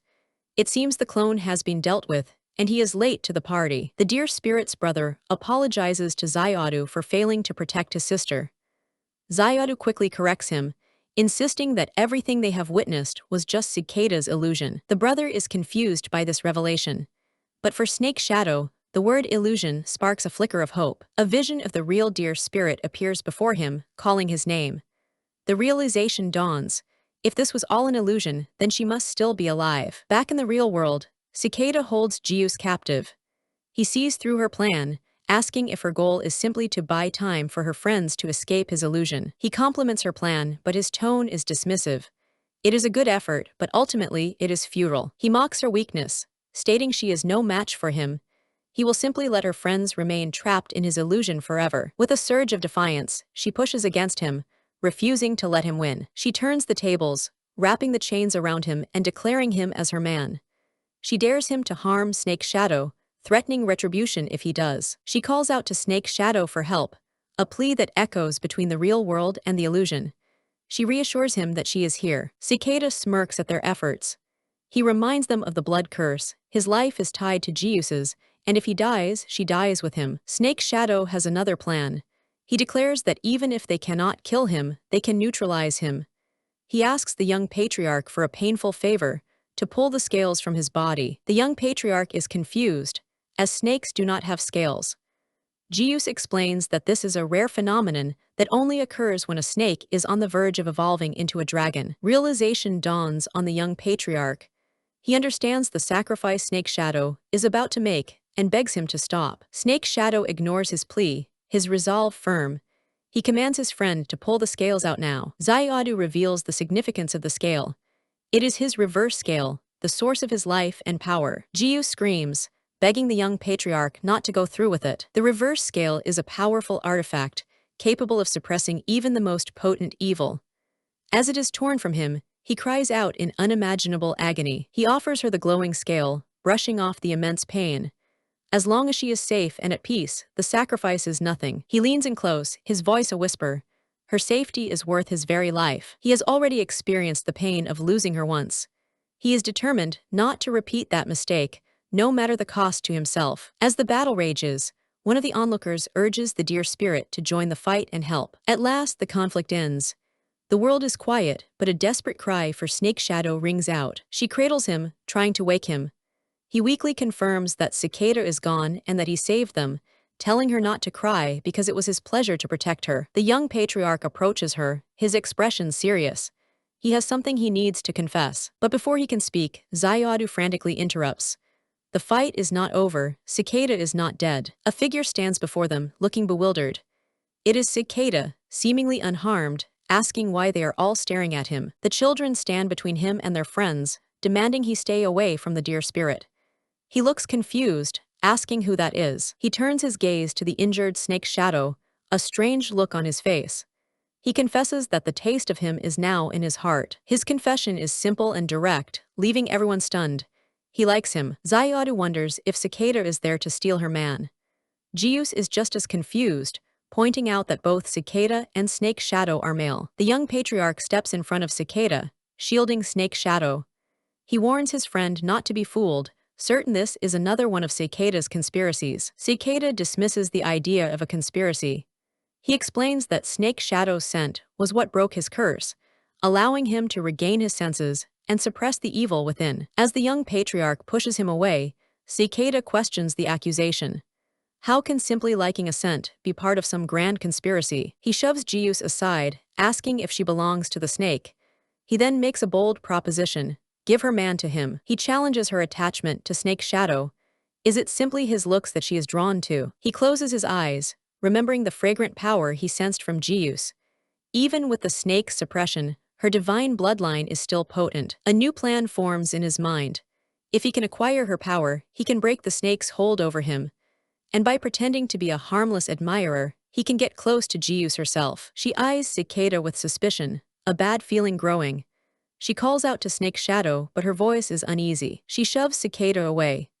Alarmed, Snake Shadow immediately instructs Xayadu to scan her body and see what their enemy has done. Xayadu finds something strange. The symbiotic bond Cicada forced on her is not only harmless, but it has increased her chances of bearing children. She is horrified by this revelation. An increased chance of having babies. What could that possibly mean? The first method to increase orc fertility is straightforward. Improve the physical fitness of the mother. The second method is to stimulate hormones, inducing estrus in both the male and female. Xayadu explains that the curse has done both of these things to her simultaneously. Now, her body will enter this hormonal cycle once a month, with the first one due in just a few days. The horrifying realization hits her: this is Estrus. The males listen in stunned silence, the words "in a few days" hanging ominously in the air. She holds Xayadu tight, aghast at the implication. To be ruled by her hormones like this is no different from being a common animal. Cicada corrects her, saying there is a difference. He explains that he will not allow other females near Snake Shadow, his favorite person, because having cubs is a male's greatest pursuit. He turns his intense gaze back to Jius. For Snake Shadow's sake, he suggests she should cooperate. He pulls her into his arms, saying he will reluctantly have a child with the person Snake Shadow likes. He notes that her reincarnated scent is more alluring than ever, tempting him to take a bite. Snake Shadow grabs his arm, threatening to kill him if he dares touch her. But he feels the power of his own reverse scale, now in her possession, restraining him. Cicada looks back at him, a smirk playing on his lips. He seems to find Snake Shadow's protective yet powerless state amusing. He admits he enjoys her appearance, but he is growing tired of this disgusting game with the snake. He would rather find a better opportunity later. A dark look crosses his face. The pity he feels for his rival is quickly replaced by a single, overriding command: kill him. Snake Shadow advances, declaring that he does not need pity. The dear spirit is his mate, and that is all that matters. He grabs Cicada, sneering that no one cares whether he lives or dies. He shoves a piece of cloth into Cicada's mouth, silencing him mid-protest. With a powerful kick, he sends Cicada flying. He can no longer stand the sound of his voice. The others watch in shock as he is silenced for good. There will be no more talking. He turns to the still panicked young patriarch, asking why he is so flustered. He instructs him to find somewhere to spend the night. The young patriarch stammers an okay, noting that everyone else has already gone to hunt for their evening meal. She reflects on the display of power. Even though he was injured, Snake Shadow's ability to subdue Cicada was terrifyingly strong. A handsome thug in a suit, she muses. A sudden idea strikes her. She asks Xayadu if his energy is sufficient to create a suit based on her design. With skills like those he just displayed, she thinks, it would be a complete waste not to put him in a proper suit. He sees the others approaching with a new set of clothes, and asks if the dear spirit sent them. They enthusiastically confirm. He examines the suit, but his expression sours. He refuses to wear it unless she has a matching one, as he wants to wear couples' outfits with his wife. They happily inform him that his sister does indeed have one as well, and they add, her outfit is also very pretty. His mood instantly brightens. He loves the idea and is eager to see it. Now dressed, his first order of business is to deal with the disgusting guy. He begins to tie up the unconscious Cicada. Internally, Cicada seethes. To be defeated by a lowly orc is the ultimate humiliation. He knows he must find a way to remove the suppressive power of the reverse scale. As he finishes tying him, Snake Shadow looks down on him. He asks if this is what he truly wants, all because of his obsession with Jius. Cicada's thoughts are a whirlwind of conflict. While he likes Snake Shadow, he also wants total possession. At the same time, he despises the cold-blooded reptilian scent and cannot fathom what Jiu sees in him. He decides he must poison Snake Shadow's mind as well as his body to stop him from fighting back. As he provokes him, he feels the power of the scale weaken. He realizes emotional instability is the key. He feels a moment of pity for his rival's emotional turmoil. He leans against the bound Snake Shadow, whispering that he enjoys this dance of theirs in their secret garden. Snake Shadow remains stoically silent, his resolve unshaken. An angry outburst echoes as a young observer notes the battered man seems worse than before. The other child warns to keep a distance, deciding the man is not very bright. A rival mocks the disabled orc's hunting efforts, claiming his own food is far superior. He is confident that the deer spirit would prefer his offering. The peacock and the lion lord watch from a distance, confused. The peacock wonders why their rival is searching for the deer spirit. The young patriarch finds the deer spirit, who assumes he was sent by Snake Shadow. He clarifies that he came to see her for his own reasons. With a blush staining his cheeks, he shyly confesses his feelings for her. It was him, not anyone else, who was looking for her. She gently rejects him, explaining her heart belongs to Snake Shadow. Crushed, he admits he knew this already but felt compelled to confess out of guilt. He is ashamed of his own selfishness. He realizes he never once considered her feelings in his possessive quest. He promises not to compete with Snake Shadow, but his feelings are beyond his control. He just wants her to look at him. His voice thick with emotion, he declares that without the ability to love her, his life is meaningless. His intensity startles her. He calls her the light of his life, a beacon in his world. He then humbly asks for permission to continue pursuing her. She is resolute, stating she cannot control his heart, but will never be unfaithful to Snake Shadow. He is unexpectedly happy with her answer. Just knowing that she doesn't hate him is enough for now. He offers to gather a special new fruit for her and Snake Shadow. It is a legendary lover's gift, said to help with matters of the heart. The peacock expresses his disbelief at the young patriarch's actions. He is shocked that his rival would go so far as to help Snake Shadow conceive a child. The lion lord snaps at the peacock, accusing him of feigning ignorance. He knows the peacock desires the deer spirit just as much as he does. With a cunning smile, the peacock suggests they should work together. The young patriarch excitedly presents the new fruit to the deer spirit. She accepts his gift, unaware of its true purpose. After eating the fruit, a strange feeling spreads through her. She touches her lips, confused by the odd sensation. A sudden, overwhelming heat rushes through her body. She is flushed and taken aback by the powerful effect. Feeling faint, she decides she must find Snake Shadow immediately. The young patriarch watches her leave, hiding a sly smile. He rejoices inwardly, pleased that the new fruit is working. He clings to the hope that this act will earn him their forgiveness. The lion lord appears and shatters his hope with a single swing. He mockingly calls the fallen man an idiot for dreaming of forgiveness. Snake Shadow, annoyed by the noise, sits by a fire. He feels as though every time he deals with one rival, another appears. The peacock suddenly attacks, catching Snake Shadow completely by surprise with a blast of energy. With Snake Shadow bound and unconscious, the lion lord offers a false apology. He smirks, admitting how much easier things are with his rival out of the picture. The peacock savors his victory. Taking down a powerful fighter was difficult, but with the main obstacle gone, all that's left is that obtrusive disabled orc. But the lion lord's betrayal is swift. He binds the peacock as well, declaring his own mission complete and leaving both rivals tied up. The peacock rages at the betrayal, calling the lion lord a bastard. The lion lord simply smirks, taking the insult as a compliment. The lion lord's thoughts reveal his true plan. He never trusted the peacock and considers deer spirit his everything, vowing no one will ever take her. He recalls the despair of losing his arm, a moment that made him realize his own foolish arrogance and deer spirit's true beauty. The deer spirit remembers the lion lord's recent sadness. She wonders if he is still suffering because of his lost arm. She offers him a kind, reassuring smile, promising that she will make his arm grow back. He is touched by her kindness but pretends to be unfazed. He reminds her it was a promise, so of course he isn't worried. Watching her from afar, he hardens his resolve. His greatest fear isn't his injury, but that she will hate him for what he is about to do. The fruit's effect intensifies, and she feels a fever rising. She knows something is terribly wrong and struggles to stay conscious. Suddenly, she is blindfolded and her hands are bound. She struggles, assuming her captor is the young patriarch. She screams at her captor, calling him despicable and shameless. She vows to hate him for eternity if he harms her. Her threat to hate him forever hits him hard. He freezes, the weight of her words sinking in. He listens to her passionate declaration of loyalty and feels a pang of despair. He realizes her heart has no room for anyone but Snake's shadow. Confused and blindfolded, she calls out to the Lion Lord. She questions why the young patriarch would do such a thing. He reveals the full, cruel truth of the scheme. He then admits he is the vile, shameless orc she spoke of, leaving her to cry for help. The fever consumes her.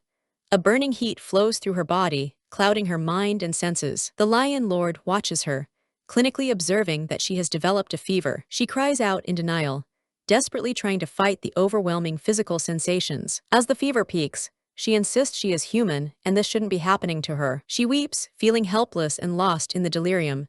She begs for anyone to help her. She pleads with her captor to stop, threatening to hate him until death if he proceeds.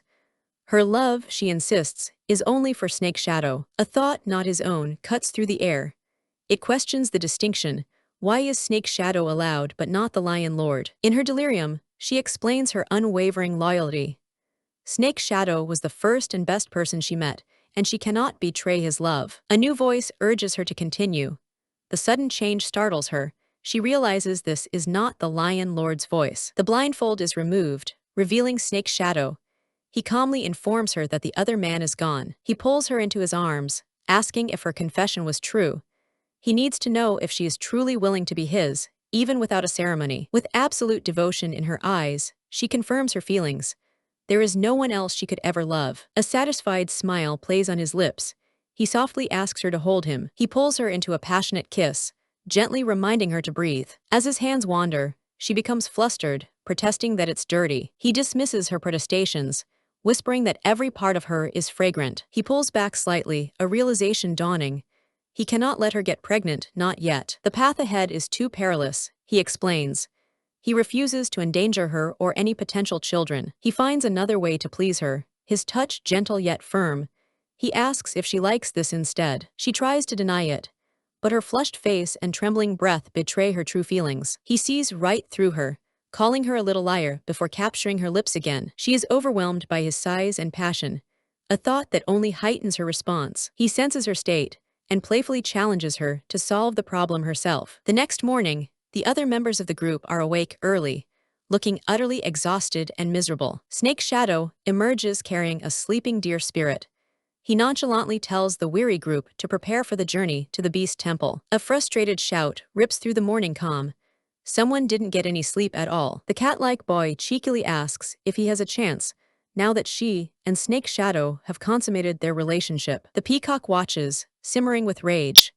He curses the Lion Lord's failure and vows that he will be the one to claim deer spirit next time. Cicada observes the scene from afar, his sharp eyes seeing the truth.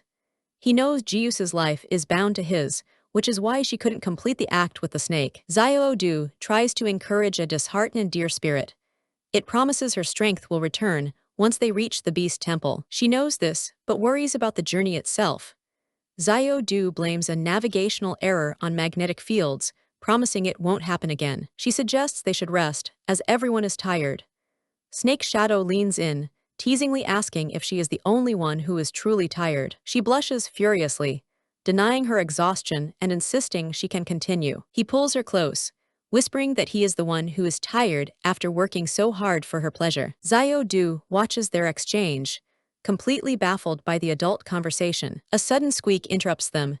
Deer Spirit looks around, wondering what made the sound. A boy with rabbit ears appears, clutching his head as if in pain from a recent transformation. An unknown voice questions the stranger's identity. The rabbit boy tearfully demands to know who they are. He warns them they are trespassing on the protected land of the rabbit tribe. The mention of a new tribe gives Deer Spirit hope for a place to rest.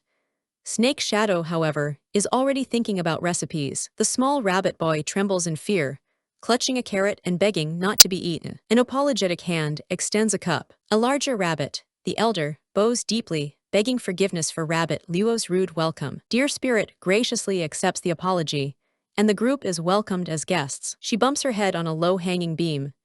Snake's shadow instantly fusses over her, his concern evident. He gently blows on the bump on her head to soothe the pain. She quickly insists that it doesn't hurt anymore, though his breath makes her tingle all over. The rabbit host apologizes profusely for the small house, promising to arrange a larger room for such an important guest. The rabbits whisper among themselves, worried about how to accommodate a female so desired by the powerful Lord Peacock. Rabbit Luo suggests a bonfire banquet outside, where space is not an issue. The group is escorted to the lively bonfire celebration. Dear Spirit is thrilled by the festive atmosphere, enchanted by the rabbit tribe's hospitality. Snake Shadow is less sentimental.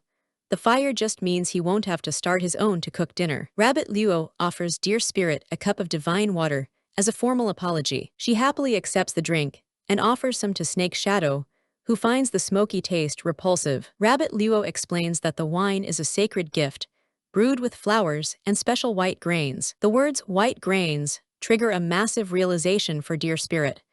It's rice, a staple food she thought didn't exist in this world. She eagerly asks if they have more, and the blushing rabbit boy asks what she needs them for. She excitedly lists all the foods that can be made with rice, a source of sustenance to feed everyone. The implications are staggering. With rice, her people will never have to starve through winter again. Moved by her passionate and selfless vision, Snake Shadow pulls her into a sudden, deep kiss. She pushes back slightly, flustered but not angry, scolding him for his suddenness. He simply states that kissing her is his way of showing encouragement. She turns back to the rabbits, now ready to answer their question. She is startled to see a large crowd of rabbits has been watching them the entire time. Rabbit Luo, speaking for his people, offers her their precious seeds in exchange for her knowledge. The rabbits raise their cups in a unified toast, cheering for their new Master Dear Spirit. She tries again to get Snake Shadow to drink the sorghum wine, but he remains disgusted by the smell. She coaxes him, insisting the mellow taste is worth the strong smell. He is helpless against her charm and chugs the entire cup. He admits to himself how cute she is when she acts this way. She then hands him a piece of fruit. Rabbit Luo proudly presents another local delicacy, sweet flowers. He demonstrates how to suck the sweet liquid from the base of the flower. She watches Snake Shadow's expression as he tries the flower, a look of blissful contentment on his face. A memory flashes in her mind. It's the same expression he had when she kissed him breathless. He catches her staring and asks what she is thinking about. She leans in and kisses him without a word. She pulls back, berating herself for her own boldness. She is a hopeless womanizer. Elsewhere, the Lion Lord and the Peacock are passed out drunk, still bickering in their sleep. Snake Shadow leads the tipsy Dear Spirit away from the party, telling her he's taking her to his cave to sleep. His earlier thought resurfaces as he eyes the passed-out Rabbit Luo. He intends to roast the drunk bunny. She rushes to intervene, horrified, telling him he cannot roast their host. Her drunken mind plays tricks on her. She thinks she sees her rival, Cicada. The hallucination grows more vivid. She is tied to Cicada, who is tied to a tree. Her vision shifts again. She is petting a large Cicada deer, marveling at its size. The man beside her is not Snake Shadow. It is Cicada, who promises to take her away. He leads her into the woods, telling her he will take her somewhere private to do what partners do. He whispers of a promise she supposedly made to him, a promise she has no memory of. Her mind snaps back to reality. She vehemently denies making any such promise. The shock sobers her completely. She realizes with horror she is in the clutches of Cicada. She shoves him away with disgust, telling him she hates him. He is unfazed, stating he doesn't like her either. To him, they are just rivals in love. He leans in close, his predatory gaze fixed on her. He notes that she smells like delicious food. The scent is addictive, making him want to devour her. She frantically looks for a way to escape. She grabs a rock and threatens him, warning that she and Snake Shadow will kill him. He easily disarms her, his cold gaze unwavering.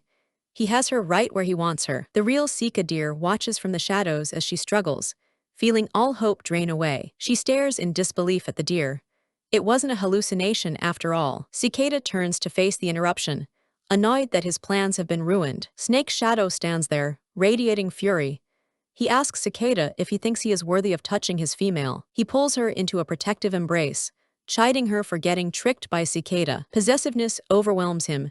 He kisses her fiercely, wanting to hide her from all other eyes for the rest of his life. She pushes against him, struggling to breathe under his relentless passion. He pulls back, his breathing heavy. His eyes are dark with intent. He warns her that if this is all it takes to weaken her, she will never survive his real punishment. Cicada, watching from a distance, feels a surge of power. He knows he must act before Snake Shadow fully recovers. She tries to warn Snake Shadow about Cicada, but he is lost in his own world. He holds her face, silencing her protests. He tells her not to be distracted. He leans in, his voice a low growl, reminding her that her punishment is just beginning. As he speaks, Cicada clutches his chest in agony. Snake Shadow warns her to never again act so recklessly without his knowledge. The peacock confronts Rabbit Luo, demanding rice, only to be told that Deer Spirit isn't there to authorize it. Deer Spirit and Snake Shadow finally return, and she greets everyone cheerfully. Rabbit Luo expresses his relief. She explains that she got drunk and spent the night with Snake Shadow on the other side of the woods. As Rabbit Luo leads them to the rice, the peacock notices something different about her. It's not the scent of lust, but of possession. He understands. Snake Shadow has marked her entire body with his own dominant pheromones. Snake Shadow summons the small creature, Ziodu. He has questions that need answers. He reveals that he knows Ziodu is not an ordinary being, and has always been suspicious of its strange powers. Ziodu nervously admits the truth. Snake Shadow voices his concern that one day, Ziodu itself might be the one to harm her. His eyes narrow as he speaks of his deepest fear, that Ziodu could become a threat. Ziodu desperately swears it would never harm its host, as its existence depends on her. Snake Shadow scoffs at the oath, questioning if a program even has a life to swear upon. Ziodu insists that if it betrays her, its programming will cause it to self-destruct. The manipulation complete, Snake Shadow changes his tune.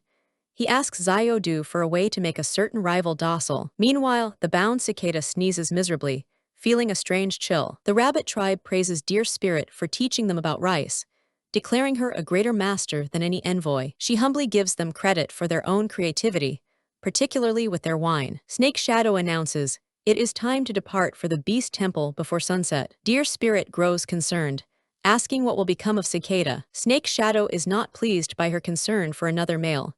He questions her desire to bring him along, but concedes the risk of leaving him. He softens his tone, assuring her that as long as she doesn't want him around, it will be handled. Ziodu proudly presents its solution, a brand new pet for her, a large, buzzing cicada. She stares in shock at the insect. Ziodu struggles to contain the wriggling bug. Snake Shadow takes the cicada, remarking that as a small pet, it won't cause any more trouble. The insect lands on her shoulder, and the horrifying truth dawns on her. It's Cicada, transformed. Snake Shadow asks if it isn't better this way. With the problem solved, there's nothing more to worry about. He pulls her into another kiss, declaring that she can only ever be his. She is overwhelmed, breathless from his passion. He pulls back, asking her what she should call him now. His voice is commanding, his eyes intense. He tells her to call him husband. She is shocked, demanding to know where he learned such a word from this era.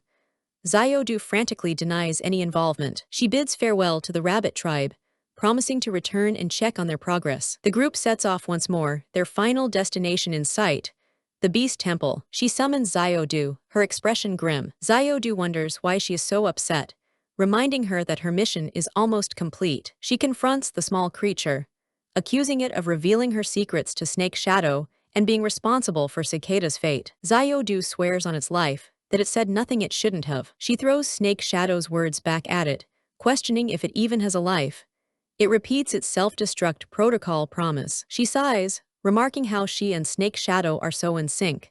She knows he would have discovered her secret eventually anyway. She understands now that what he loves is her, the soul within, not just the body of the Deer Spirit. Ziodu then confesses that Snake Shadow did ask for one thing, a special data synchronization. The keywords for the data were a complete collection of intimate poses for spouses. She is left utterly stunned and blushing. She accuses Ziodu of doing it on purpose, but the little creature feigns innocence. Half a day later, an author's note explains that the journey was unusually fast for reasons that have nothing to do with a certain shameless couple. They have finally arrived at the Beast Temple. She looks up at the magnificent structure, awed by its rumored grandeur. Ziodu explains that the power of the beast god, which resides in the temple, is waiting to be passed on to her. They enter a bustling settlement at the foot of the temple, a place more advanced than any she has seen. The young patriarch explains that different tribes gather here to trade. The temple itself houses the shrine to the beast god and the residence of the high priest. The high priests of the beast temple are reclusive figures, drawing power from the beast god's statue. They remain within the temple's sanctity, rarely venturing into the outside world. Guards halt the approaching party, demanding to know their identities. The young patriarch, Bear Huey, states his purpose. He has urgent business with the high priest. They are granted entry by a junior priest, who instructs them to follow him. The high priest will see them, but they must wait patiently in the side chapel. A child, seeing a deer, excitedly declares his intention to hunt it. His mother quickly intervenes, scolding him for trying to harm what could be an incarnation of the beast god. She reminds her son of the high priest's prophecy.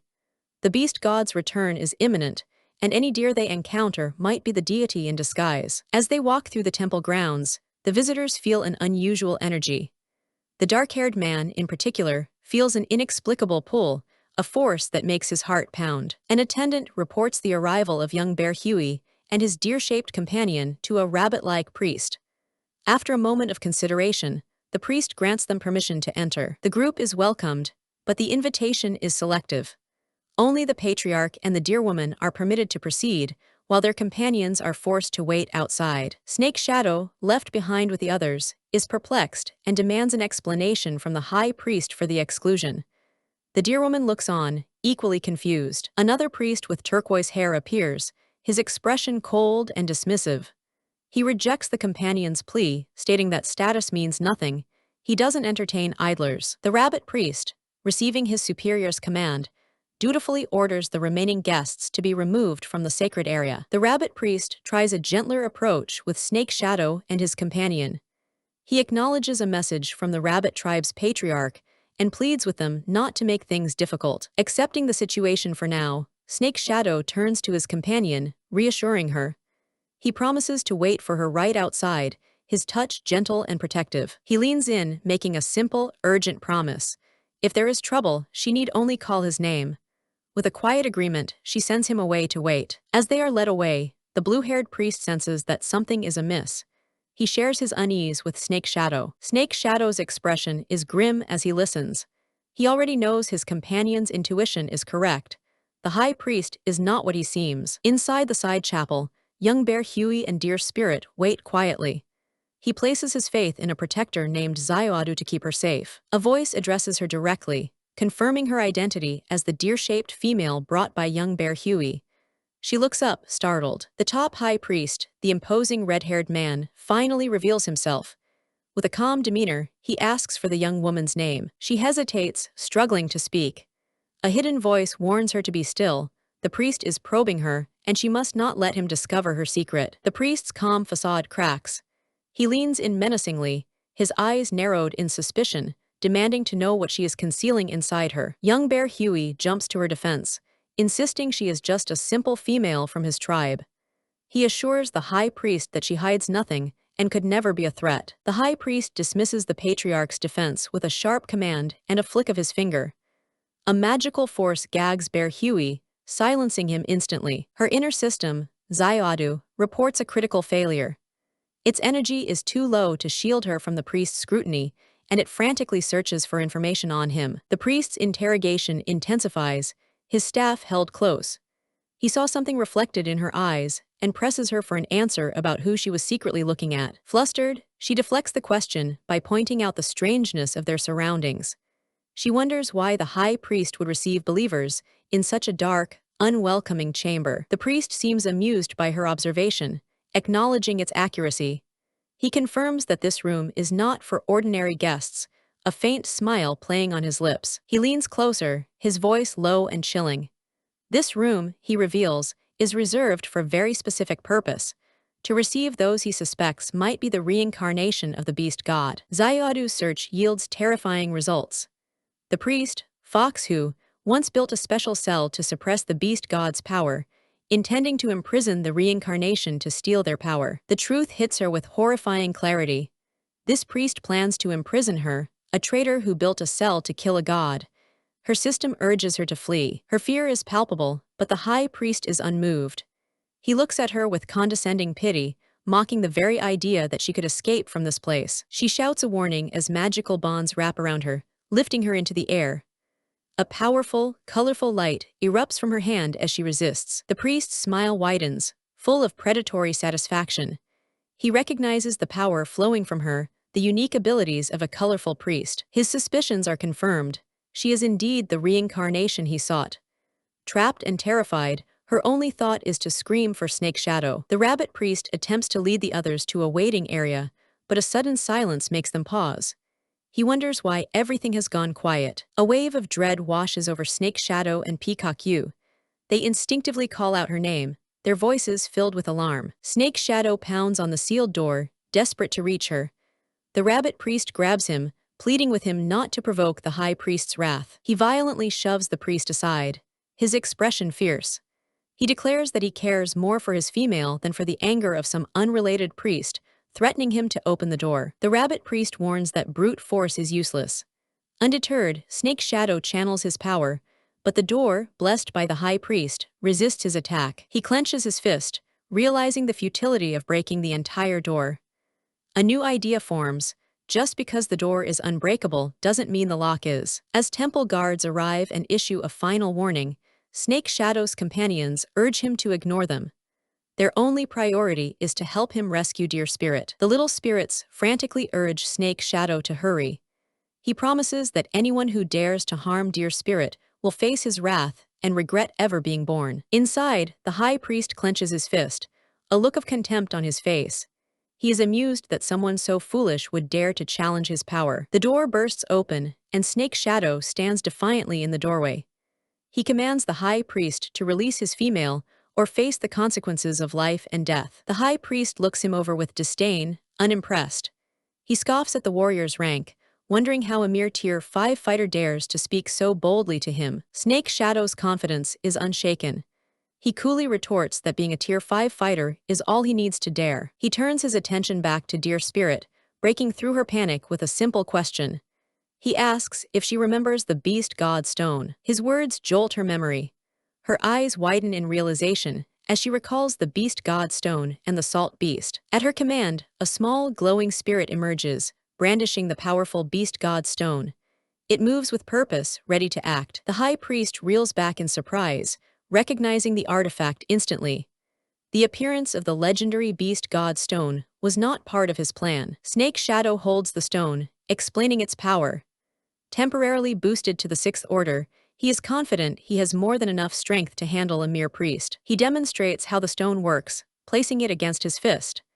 The stone's power flows into him, its brilliant light dimming as its energy is consumed. With his power surging to the 6th level, he lunges forward. The high priest is caught off guard by the sudden attack, unable to react in time. The blow connects with devastating force.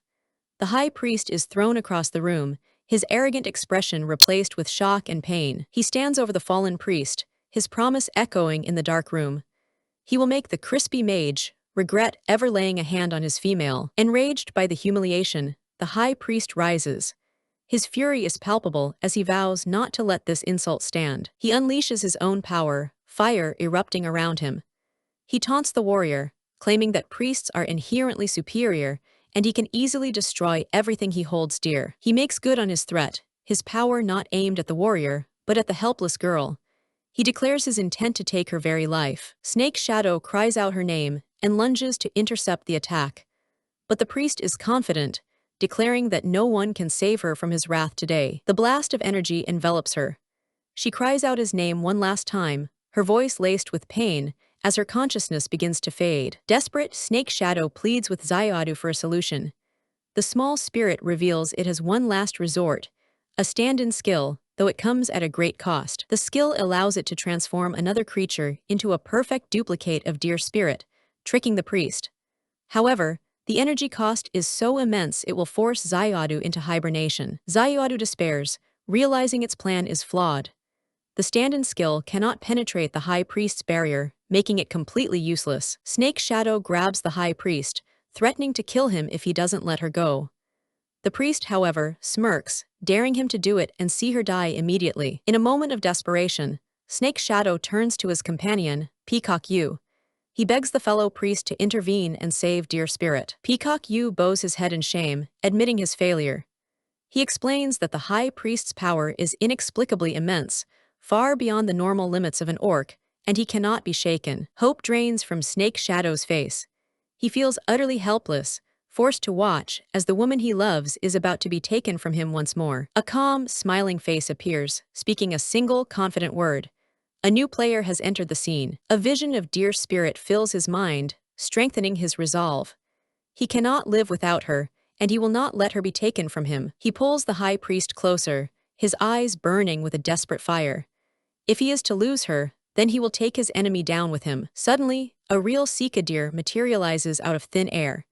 It calmly begins to chew through the magical bonds, holding the girl captive. The high priest stares in disbelief, his rage momentarily forgotten.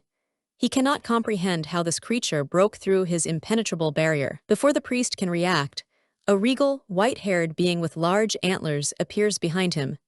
He calmly informs the shocked priest that his true opponent has arrived. The high priest lashes out, but the newcomer stops his attack with one hand. He dismisses the snake beast as a mere obstacle, threatening to kill him. A system window flashes successful exchange as Zayadu uses its last ounce of power. Freed from the barrier, Dear Spirit cries out for Snake Shadow. He catches her as she falls into his arms, holding her tightly. He soothes her fears, assuring her that she is safe now. Still shaken, she looks up at him, asking if he's okay. She is bewildered, remembering that he was the one who was just in mortal danger. He explains the truth of the last few moments. The one who was struck by the priest was not him. Zayadu performed a last-second switch, saving his life. He tells her to look. They turn to see the cicada, and she gasps, wondering how it appeared in the temple. To her utter astonishment, the cicada begins to glow and transform, taking on the form of a human. The high priest watches the transformation, his mind refusing to accept what he is seeing. This should be impossible. The realization dawns on him. No one but the beast god could survive his full power. He concludes that this deer must be the true reincarnation. He turns to address the transformed deer, but the white-haired lord intervenes, placing a hand on his shoulder to stop him. The true beast god accuses him of intending to attack the reincarnation. The priest falls to his knees, proclaiming his loyalty and insisting it is all a misunderstanding. Unmoved, the beast god binds the priest with his own power. He demands to know why he would try to kill the reincarnation and what he is truly plotting. He leans in, his eyes glowing, and asks the ultimate question. Has the high priest betrayed him? The captured priest can only manage a weak, incriminating sound. The junior priests burst in, calling for their master's protection. They are stunned to see their powerful high priest, subdued by a total stranger. The beast god turns his cold gaze upon Snake Shadow. He accuses the high priest of betrayal and demands to know if Snake Shadow is one of his accomplices. The junior priests look on in utter confusion. The term reincarnation of the beast god is something they have never heard before. Seeing their master defeated, the junior priests immediately changed their allegiance. They swear they knew nothing of his treachery and would have removed him from power themselves. Bound and helpless on the floor, the high priest seethes with rage at the swift betrayal of his underlings. The beast god is not impressed by their sudden change of heart. If their sacred duty is to support him, he asks why they have allowed this traitor to remain in power. The priests formally welcome their god back, informing him that a palace has been prepared for him. He cuts them short, postponing any further discussion. He declares that there is a more pressing matter at hand. Before anything else, he must reclaim his inheritance. She watches the powerful being, confused by his words. What inheritance is he talking about? She desperately questions her companion's spirit. If the cicada is the reincarnation, then who is she? Zayadu confirms she has always been the one, but its power is fading. Zayadu begins to cry, realizing it's out of time. It has so much more to tell her, but its energy is almost completely depleted. As the countdown nears its end, Zayadu gives its final message. It has run out of time to explain everything, and her future is now in her own hands. She panics, asking when it will return from its deep sleep. The fading spirit can only give a vague answer before the countdown continues. She reaches for the fading light of her companion, but it's too late. The spirit disappears before it can finish its sentence, leaving her alone. A final system message flashes before her eyes. The minimum power consumption mode is engaged, and the system is now offline. She thinks back to when she first arrived in the strange world, utterly alone and confused. A single tear traces a path down her cheek. She remembers how it was Zayadu and Snake Shadow who found her, guided her, and helped her acclimate to this new reality. With Zayadu gone, a profound sense of loneliness washes over her. The salt beast senses her sadness and tells her not to linger in her sorrow. She cries out, begging her last remaining companion not to leave her too.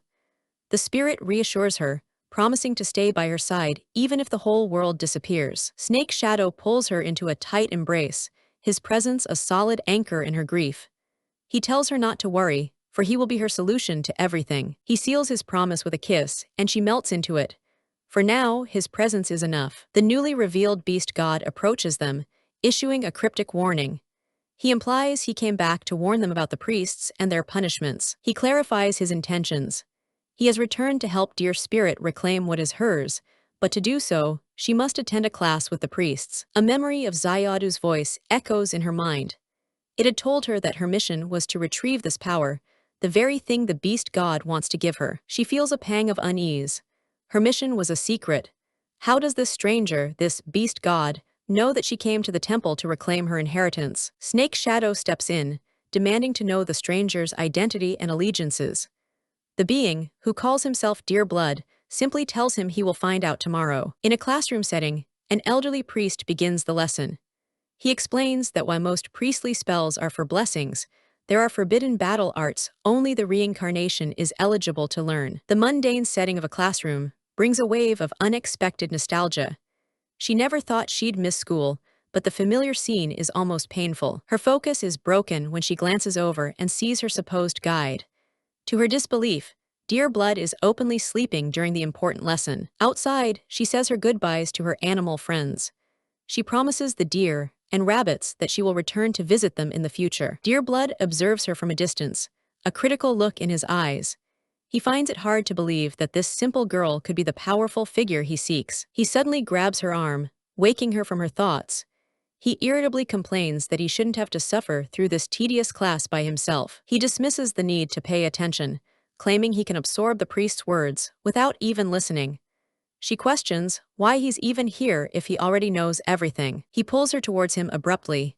Startled and flustered, she demands to know what he is doing. Her mind races with panic.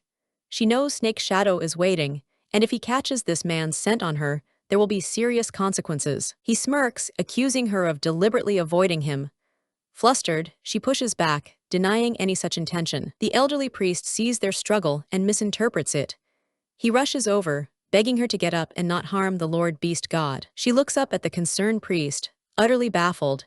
She tries to explain that she wasn't doing anything wrong. Dear Blood smoothly diffuses the situation, telling the old priest that she is simply using her knowledge in a practical exercise. He confidently states that no one in this world can hurt him. The priest, though hesitant, accepts the explanation. He agrees to wait just outside the door, ready to be called upon if needed. Once they are alone again, she turns on him, demanding to know what is wrong with him and why he acted so strangely. He silences her with a finger to her lips, his expression serious. He whispers that she should be careful what she says, as he has no desire to touch her. Her surprise is evident. He explains that their every move is being monitored, and she can't just talk to him without maintaining their act. She looks around in alarm as he points out the surveillance. A disembodied, magical eyeball is watching them from the wall. He has been observing the magical eye, noting its brief blinks. These fleeting moments are their only windows for private conversation. She asks why the priests are spying on them. He corrects her, they are not the targets. The surveillance is for the beast god. He delivers a shocking revelation. In this temple, almost all the priests have already turned against their god. A mutiny is underway. He explains the history. For generations, the priests were loyal guardians. But with the passage of centuries, their faith has corroded into ambition. The current generation of priests is no longer content to serve. Their ambition has grown, and they now covet the power they were meant to protect. Before their high priest, the lesser priests kneel. Their ultimate goal is no longer to serve a god, but to seize control and rule the world. Elsewhere, the disgraced high priest sits in chains. A female subordinate reports her failure. The chains, bound by Dear Blood's power, cannot be broken. However, she has good news. Based on her observations, Dear Blood has lowered his guard, presenting them with an opportunity to strike. An older priest voices his concern. They are still unsure which of the two is the true reincarnation. What if they attack the wrong one? The man gives a simple, ruthless order. Kill them both.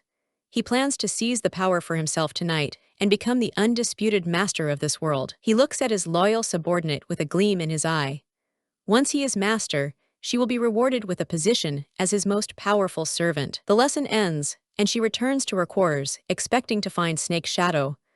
The room is empty, and a sense of unease begins to creep in. Before she can call out, a hand clamps over her mouth and another covers her eyes. She struggles, demanding to be released. It is Snake's shadow, his voice a low whisper in her ear. He playfully teases her, reminding her that their secret trysts must not be discovered. He holds her close, his tone turning possessive. He asks if she finds herself getting excited by the attention of other males. She squirms in his grasp, trying to remove his hand from her eyes.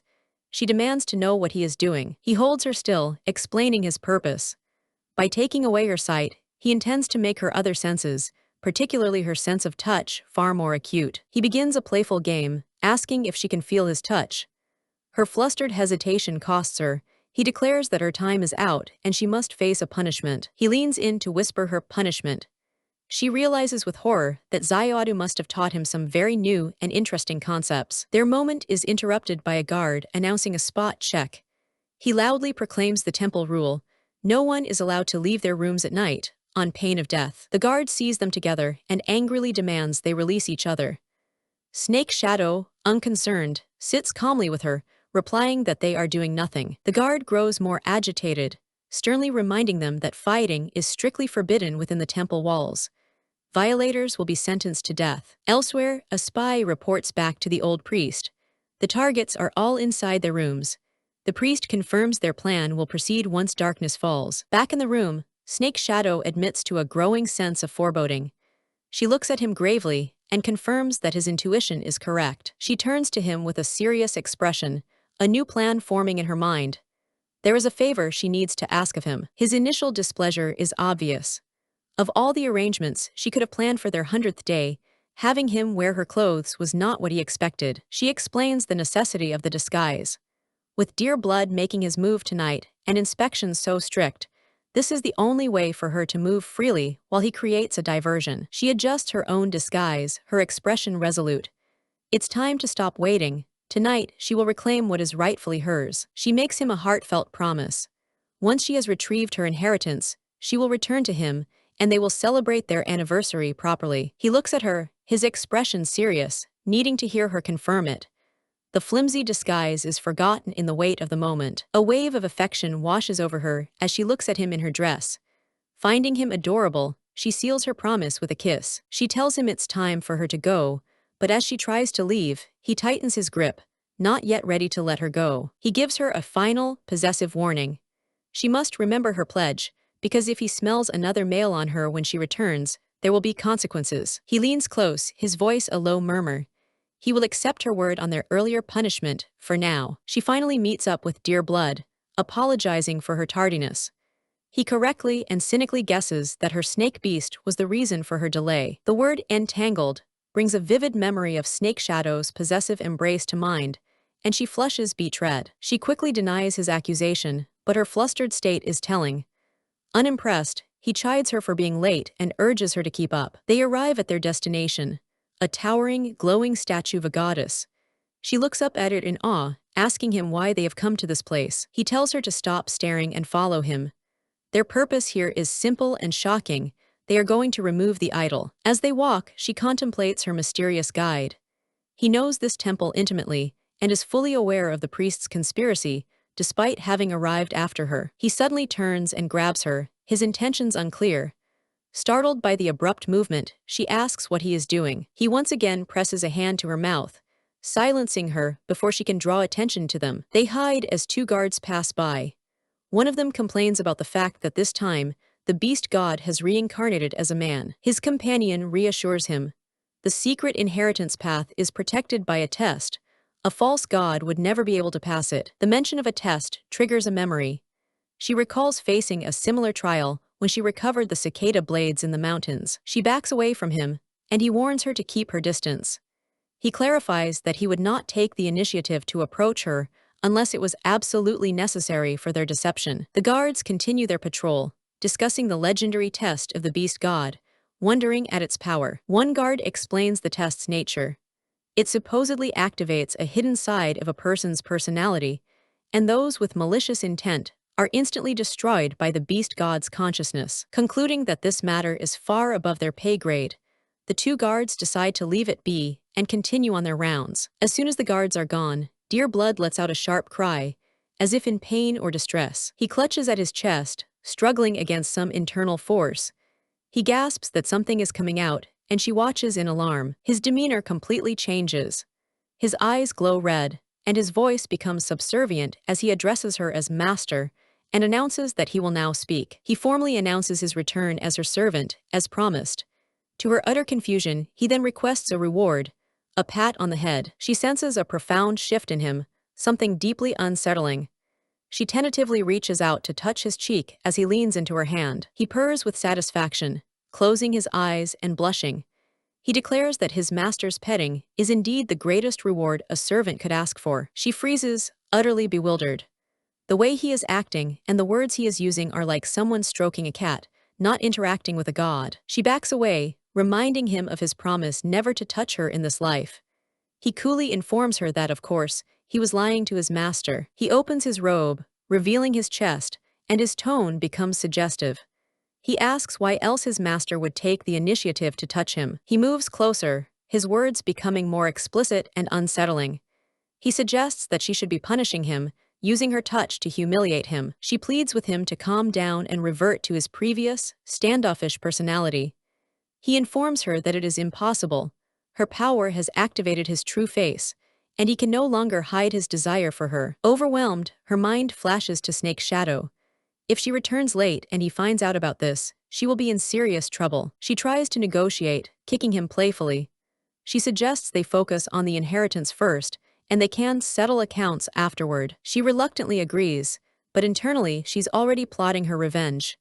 Once she gets her power back, she's going to teach him a lesson. To her surprise, he kneels before her and kisses her foot in a gesture of submission. The deal is settled, my lord. At the same time, the two plotting priests arrive at the glowing idol, ready to put their plan into motion. The cat-like priest dismisses his elder companion. He will go down alone to claim the inheritance, while the old priest has another task: to eliminate the two deer-shaped orcs. His expression is cold and merciless. His final command is simple and direct: kill them. The old priest arrives outside Dear Spirit's room, a sinister chuckle escaping his lips. He believes his target is sleeping inside. He draws a dagger, his face twisted in a malicious grin.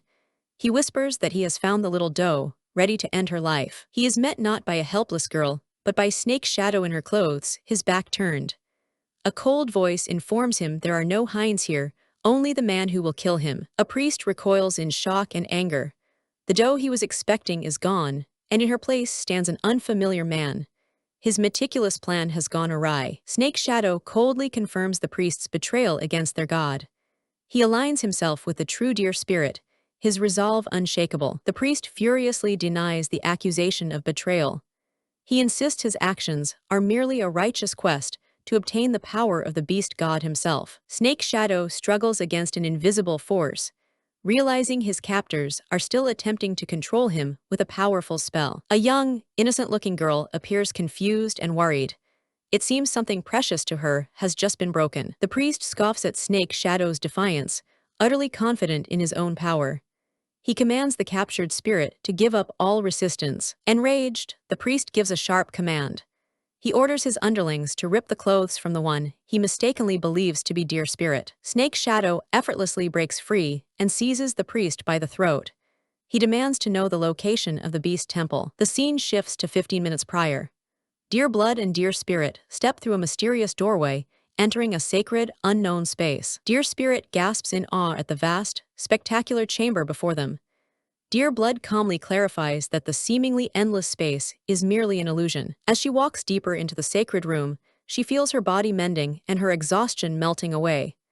The inheritance she seeks is just ahead. An incredible power washes over her, making her feel as if she could become omnipotent. She wonders if this is the true essence of the beast god. Dear Blood senses an approaching enemy. He pulls her close protectively, his eyes sharp with warning. He holds her firmly, his focus absolute. He urges her to stay close as danger draws near. A countdown begins, marking the final seconds before their adversary's arrival. They brace themselves for the inevitable confrontation. They find a red-haired priest, chained and seething with fury. Dear Blood coolly remarks that the beast god's power made finding the secret room easy. The chained priest roars in frustration. He cannot accept that the inheritance he has trained for his entire life is about to be stolen from him. He unleashes a blast of dark magic, screaming in fury. He cannot understand why they always appear to ruin his plans. Dear blood shields dear spirit, his voice laced with cold confidence. He reminds his foe that he stands no chance against them. The red-haired priest falls for the taunt, lunging forward in a desperate, final gambit. This is the opening Dear Blood was waiting for. The priest desperately reaches for the inheritance in Dear Spirit's hands. She pulls back, refusing to surrender what is rightfully hers. Consumed by a sense of injustice, the priest questions the fairness of the beast god. If he cannot have this power, he will ensure no one can. He unleashes all his remaining energy in a final, destructive blast. He intends to annihilate everything and everyone in the room. From a distance, Snake Shadow feels a powerful disturbance originating from the beast temple, his expression hardening with concern. The red-haired priest smirks, believing his suicidal attack has succeeded. He calls out to Dear Spirit, anticipating his victory. He revels in the thought that with everything related to the beast god destroyed, he will be the most powerful being left in the world. Suddenly, he feels his own power being siphoned away. He looks on in disbelief, unable to comprehend what is happening. Dear Spirit reflects on the blast. The box in her arms exploded, but instead of harm, it has heightened all of her senses to a supernatural degree. She discovers she can now feel the breath of every living creature in the world. It is a profound and overwhelming connection. She also feels an immense power to shape the world according to her will. This feeling is entirely new and utterly intoxicating. Awestruck by this transformation, she wonders if this is what it feels like to become a beast god. Dear Blood gazes up at her with reverence, overjoyed that his master has succeeded. She calmly instructs him to rise. The defeated priest still cannot comprehend his failure. He demands to know how Dear Blood knew he wasn't the true reincarnation. Dear Blood scoffs, clarifying that he never claimed to be the god. It was the priest's own self-righteous arrogance that led him astray. Furious at the priest's continued defiance, Dear Blood prepares to deliver a final, punishing blow. Dear Spirit intervenes, her own power flaring to life. She coolly informs the man that he is the one being presumptuous. She declares that he will pay for hurting Snake Shadow and making her lose Zayadu. Her divine power strikes him down. The priest is sent flying, his body broken and his delusions of grandeur completely shattered. Dear Blood kneels before his master, congratulating her on ascending to the divine throne. He pledges his undying loyalty. He moves closer, reminding her of a reward she promised him now that she is the beast god. She shoves him away with force, warning him never to touch her without permission. His smile suggests this is exactly what he wanted. He seems to relish her harshness, remembering a past life where this dynamic brought him a strange pleasure. He even asks for more severe treatment. Snake Shadow bursts in, alarmed by the collapse of a statue outside. He calls out to Dear Spirit, his voice filled with worry. He sees her with Dear Blood and demands to know what is happening. She quickly tries to assure him that it is all a misunderstanding. Dear Blood smugly asserts his new authority, demanding Snake Shadow kneel. He declares that all males now belong to the new beast god. Dear Spirit quickly counters his claim, telling Snake Shadow not to listen. She insists that he is different from the others. She worries her new status will push him away. She wants to tell him he'll always hold a special place in her heart, but can't find the words. Snake Shadow reassures her, saying he wasn't listening. He admits he was terrified when he lost contact with her, fearing she was gone. He confesses the depth of his fear and love, admitting he was nearly dying of worry for her. He leans in and kisses her passionately. Dear Blood, seething with jealousy, demands the snake beast kneel. His smaller subordinate is silenced before he can echo the command. Dear Spirit gently reassures Snake Shadow. With her newfound power, no one will ever be able to bully her again. He softly calls her a fool, wishing she could live a simple, happy life free from these burdens. He quietly blames himself for not being strong enough to protect her. Dear Spirit's face lights up with joy as Zayadu, her little companion, finally awakens.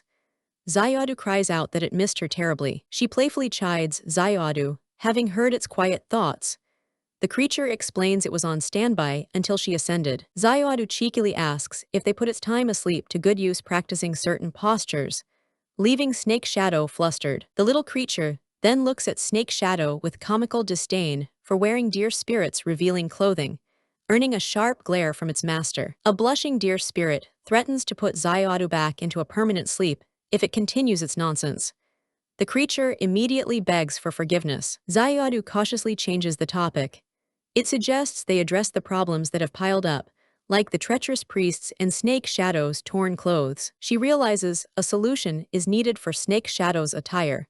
She can't let him keep wearing her tattered hand-me-downs. An idea strikes her. With her new powers, she can create a suit that is worthy of him. She manifests a new set of clothes, instructing him to change and wait for her. He gives a quiet nod of agreement. With her partner taken care of, her expression turns cold and resolute. Now, it is time to liquidate the traitors. The captured priests are brought before her, their faces a mixture of confusion and shock. She addresses Priest Fox, calmly informing him that his accomplice has confessed to their entire plot of betrayal. Priest Fox begins to panic, pleading for his life. He argues that they are essential for managing the world and cannot be killed. She acknowledges their activities, but clarifies their true purpose was to suppress the common people for their own gain. She leans in, her voice dripping with power, and asks if he truly thought he could establish his own throne in her world.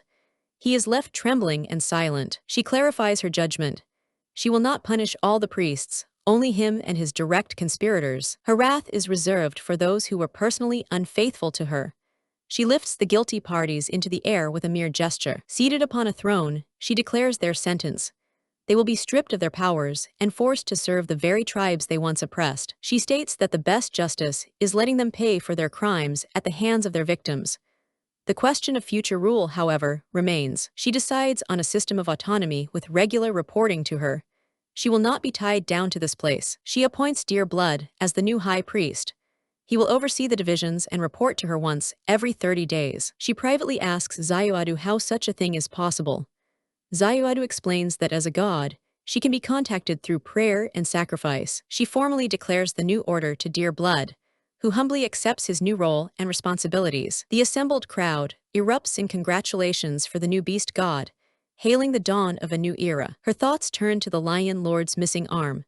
She asks Zayuadu if her power can restore it, and Zayuadu confirms she can do anything but revive the dead. The realization of her near-limitless power sinks in.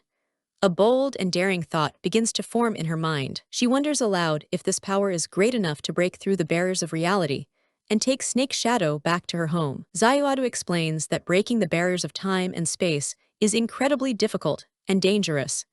It would throw the entire world into chaos. A wave of melancholy washes over her. She desperately misses her home, her parents, and the friends she left behind. But the thought of leaving is also painful. She would have to say goodbye to Dear Leap and her other friends forever. She thinks of all the people who have helped her, the bonds she has forged.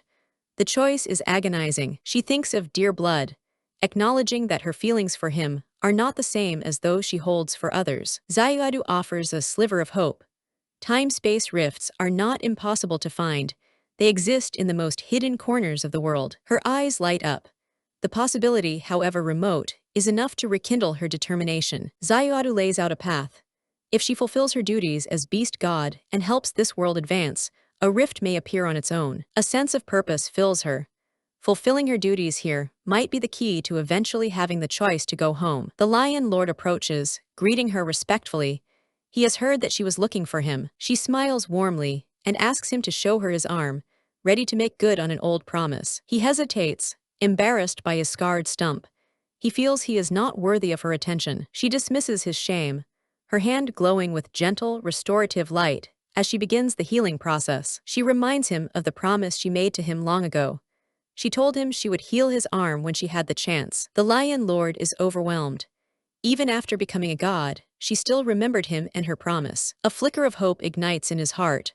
Perhaps, if he remains sincere and loyal, he might one day earn her affection. Wiping a tear from her eye, she cheerfully instructs him to test out his newly restored arm. He flexes his fingers, his face a mask of awe and disbelief. After so long, he has his hands again. Overcome with gratitude, he offers to follow her for the rest of his life as repayment. She gently declines his offer, stating it was merely a promise kept. She announces her plan to travel with Snake Shadow and urges the others to live their own lives. The Lion Lord is stunned into silence, his heart aching at the thought of her leaving them all behind. Dear Spirit returns to Snake Shadow, her task complete. She happily announces that she is back. A small yellow bird lands on her, startling her. She wonders where the creature came from. Snake Shadow explains that the birds have been drawn to her new divine aura, coming to her of their own accord. The bird speaks, introducing itself as a shrike, a servant of the beast god. Dear Spirit is amazed that it can talk. The shrike explains its clan has always served as the beast god's mount and guard. They are ready to take her anywhere she desires. She is delighted. This means she will be able to travel anywhere she wants quickly and easily. The shrike presents her with a strange fruit. It was preserved by its clan for millennia, a gift for the beast god's offspring. The implication dawns on her. She holds a fruit that could allow a man to conceive a child. Snake Shadow, overhearing, declares he would bear any burden for her. He takes the fruit from her hand. Before she can react, he eats it. She can only call him an idiot as he swallows it whole. The shrike quickly clarifies its poor explanation. The fruit only allows a male to help conceive cubs, not to carry and birth them. Just then, her other followers burst in. They have heard she intends to leave them behind and travel alone. They protest, vowing to follow and protect her wherever she goes. They remind her of all they've been through together. She looks at them with a calm, unwavering gaze. Her new reality is simple. She is a beast god now. She acknowledges their loyalty and promises to repay them for their help and bravery. Peacock Yu presses her for an answer. Why would she abandon them now, after he has followed her for thousands of years? His eyes dart to Snake Shadow, his voice filled with suspicion. He believes he is the reason for her decision. She steps in front of Snake Shadow, shielding him. She declares him her husband, but insists her decision is her own. She tells them that Snake Shadow has never held her back. He has always been her greatest source of help and support. She explains that Snake Shadow and Xiaodu are the two most important people in her life. They have been with her through everything, at great personal cost. They are the ones she can never disappoint. Her loyalty to them is a bond that transcends all others. Snake Shadow addresses the others directly.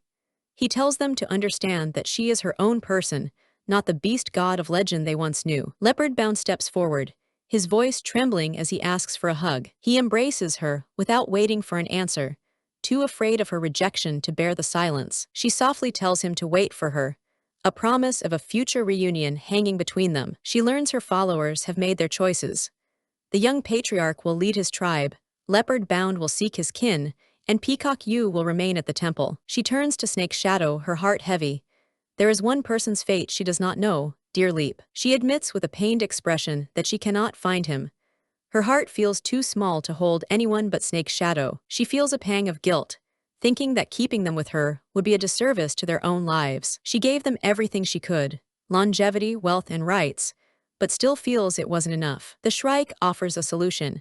She can resolve their lingering obsessions by granting them dreams. It explains that in these dreams, they can understand the true nature and consequences of their desires. By living out their obsessions in a dream, they can see the full picture. Once they understand the consequences of their deepest wishes, they will know what path they must truly take. The next morning, her followers come to see her off, their expressions peaceful and resolved. She scans the group, but one person is still missing. Her voice is tinged with sadness as she asks where Dear Leap is. Leopard Bound looks down, hesitating to share the difficult news about her brother. In a flashback, Dear Leap tells Leopard Bound that he must leave. Staying here no longer makes sense. He must find his own hope. Leopard Bound's eyes fill with tears. He doesn't know what he will do if Dear Leap leaves him. Dear Leap comforts the boy. He explains that relying solely on Dear Spirit is too heavy a burden for her. They must learn to find strength for themselves. The memory of Dear Leap's words about finding one's own path lingers, a bittersweet lesson. Dear Spirit is saddened that he left without a word. She worries that he is still angry with her. With a final command to the Shrike, she and her companions take to the skies, leaving the temple behind. Snake Shadow notices her lingering sadness. She admits that every time she thinks of Dear Leap's eyes, she is consumed by guilt. He gently calls her a fool. He reminds her that everyone chose to follow her because she gave them hope, not because they felt obligated. He speaks of the monotonous existence of most beings in this world, a simple, confusing cycle of life and death. Living is their only purpose because they know nothing else. But she, he explains, is different. She is knowledgeable, restrained, and capable of creating miracles. She is that hope. While others are driven by primitive desires, she represents something greater. Following her was a choice born of their own free will. Xiaodu pipes in that all banquets must end. But even so, Dear Spirit cannot shake her melancholy. Snake Shadow tells her that her sadness makes him sad too, a statement that leaves her confused. He pouts, suggesting that her sadness over others implies they are more important to him. She teases him, asking if he is jealous. Flustered, he denies it and urges the Shrike to fly faster, seeking to escape the conversation. The sudden acceleration catches her by surprise, and she lets out a small scream. Her scream is cut short as she is pulled down into the water without warning. She is trapped in his embrace, submerged in a world that is his alone. This, he communicates without words, is how he shows his jealousy. She resurfaces, coughing and indignant. She warns him that if he ever does that again, their relationship is over. He smirks, whispering that next time, it will not be over so quickly. She is left speechless and blushing. The Shrike suddenly cries out in alarm. Someone is following them. Far below, Dear Leap frantically tries to free himself from entangling vines. He knows he must catch up to them before it is too late. She looks down in disbelief. It's Dear Leap, and he is following them. She asks why he didn't leave as planned. He looks up at her, his expression pained. He simply confesses that he doesn't want her to go. She is taken aback, thinking he was still angry with her. He admits that he is still angry, but not for the reason she thinks. They are the dearest of family, a bond different from that with her followers. He recalls their childhood, how she looked after him.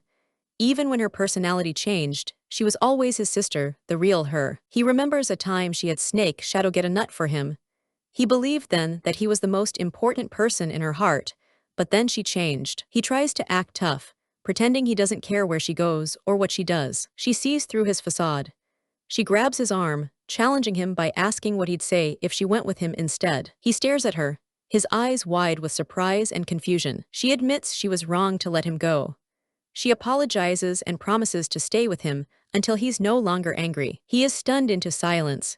She opens her arms, offering an embrace before she starts to pursue him. He collapses into her arms, and she feels him crying, finally understanding the depth of his pain. Now riding together on the Shrike, she reassures her nervous brother that he is safe and won't fall. The Shrike chirps, annoyed by Dear Leap's tense grip, but assures him that the ride is perfectly stable. Zayuadu observes that Dear Leap is cute, hiding his soft heart behind a stubborn exterior. Dear Spirit agrees, knowing he rarely shows his true feelings. She is filled with gratitude that he came after her. She realizes how hurt he would have been if she had truly left him behind. He quietly tells her not to worry about him. As long as he can be by her side, everything is fine. He is easily satisfied. Her heart swells with affection. What more could she ask for in a brother? Her warm smile does not go unnoticed by a pouting Snake Shadow nearby. He pointedly reminds her to pay attention to him, not just her brother-in-law. Zayuadu tusks from its perch, noting that Snake Shadow's possessiveness is truly terrifying. The narrative voice dryly remarks that Zayuadu, as a juvenile system, cannot yet comprehend such complex emotions. Suddenly, Dear Spirit pushes Snake Shadow away, her expression turning serious. She tells him she has a bad feeling. She questions Zayuadu, wanting to be certain that Cicada's consciousness was truly gone. She feels a presence stirring within her. With growing alarm, she realizes Cicada seems to be waking up. She commands the Shrike to land immediately. They must find a safe place to deal with this threat. Zayuadu is bewildered. It was certain it had cleared Cicada's consciousness. Dear Spirit resolves to handle it herself. She closes her eyes and focuses her power inward. She must find whatever trick Cicada used to hide and destroy it completely. Zayuadu watches, its expression grim. If the host cannot suppress Cicada, it will have to take drastic measures and kill them both. She enters her inner consciousness, her Danshan, a vast and turbulent space within her soul. A dark-haired figure, Cicada, appears before her with a smug smile. He has been waiting. He notes with satisfaction that Dear Spirit has regained her own consciousness. Her worst fears are confirmed. She summons Chains of Light, declaring that this time, she will not let him escape. The final battle has begun. She binds him easily, but his calm acceptance unnerves her. He isn't resisting. He admits defeat before the fight even starts. He knew he could never beat her, especially now that she is the beast god. She hesitates, confused by his surrender. Something is terribly wrong. He reveals his final plan. If he cannot defeat her, he will self-destruct, taking her down with him. Just as all seems lost, Snake Shadow's touch grounds her.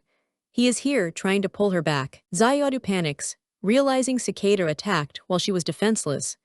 Snake Shadow desperately asks how he can help save her. A small creature suggests teaching a new fighting style, noting similarities between gods and warriors. But the dark-haired man, Snake Shadow, has his own supernatural methods in mind. Suddenly, a furious warrior named Cicada lunges forward, consumed by a suicidal rage.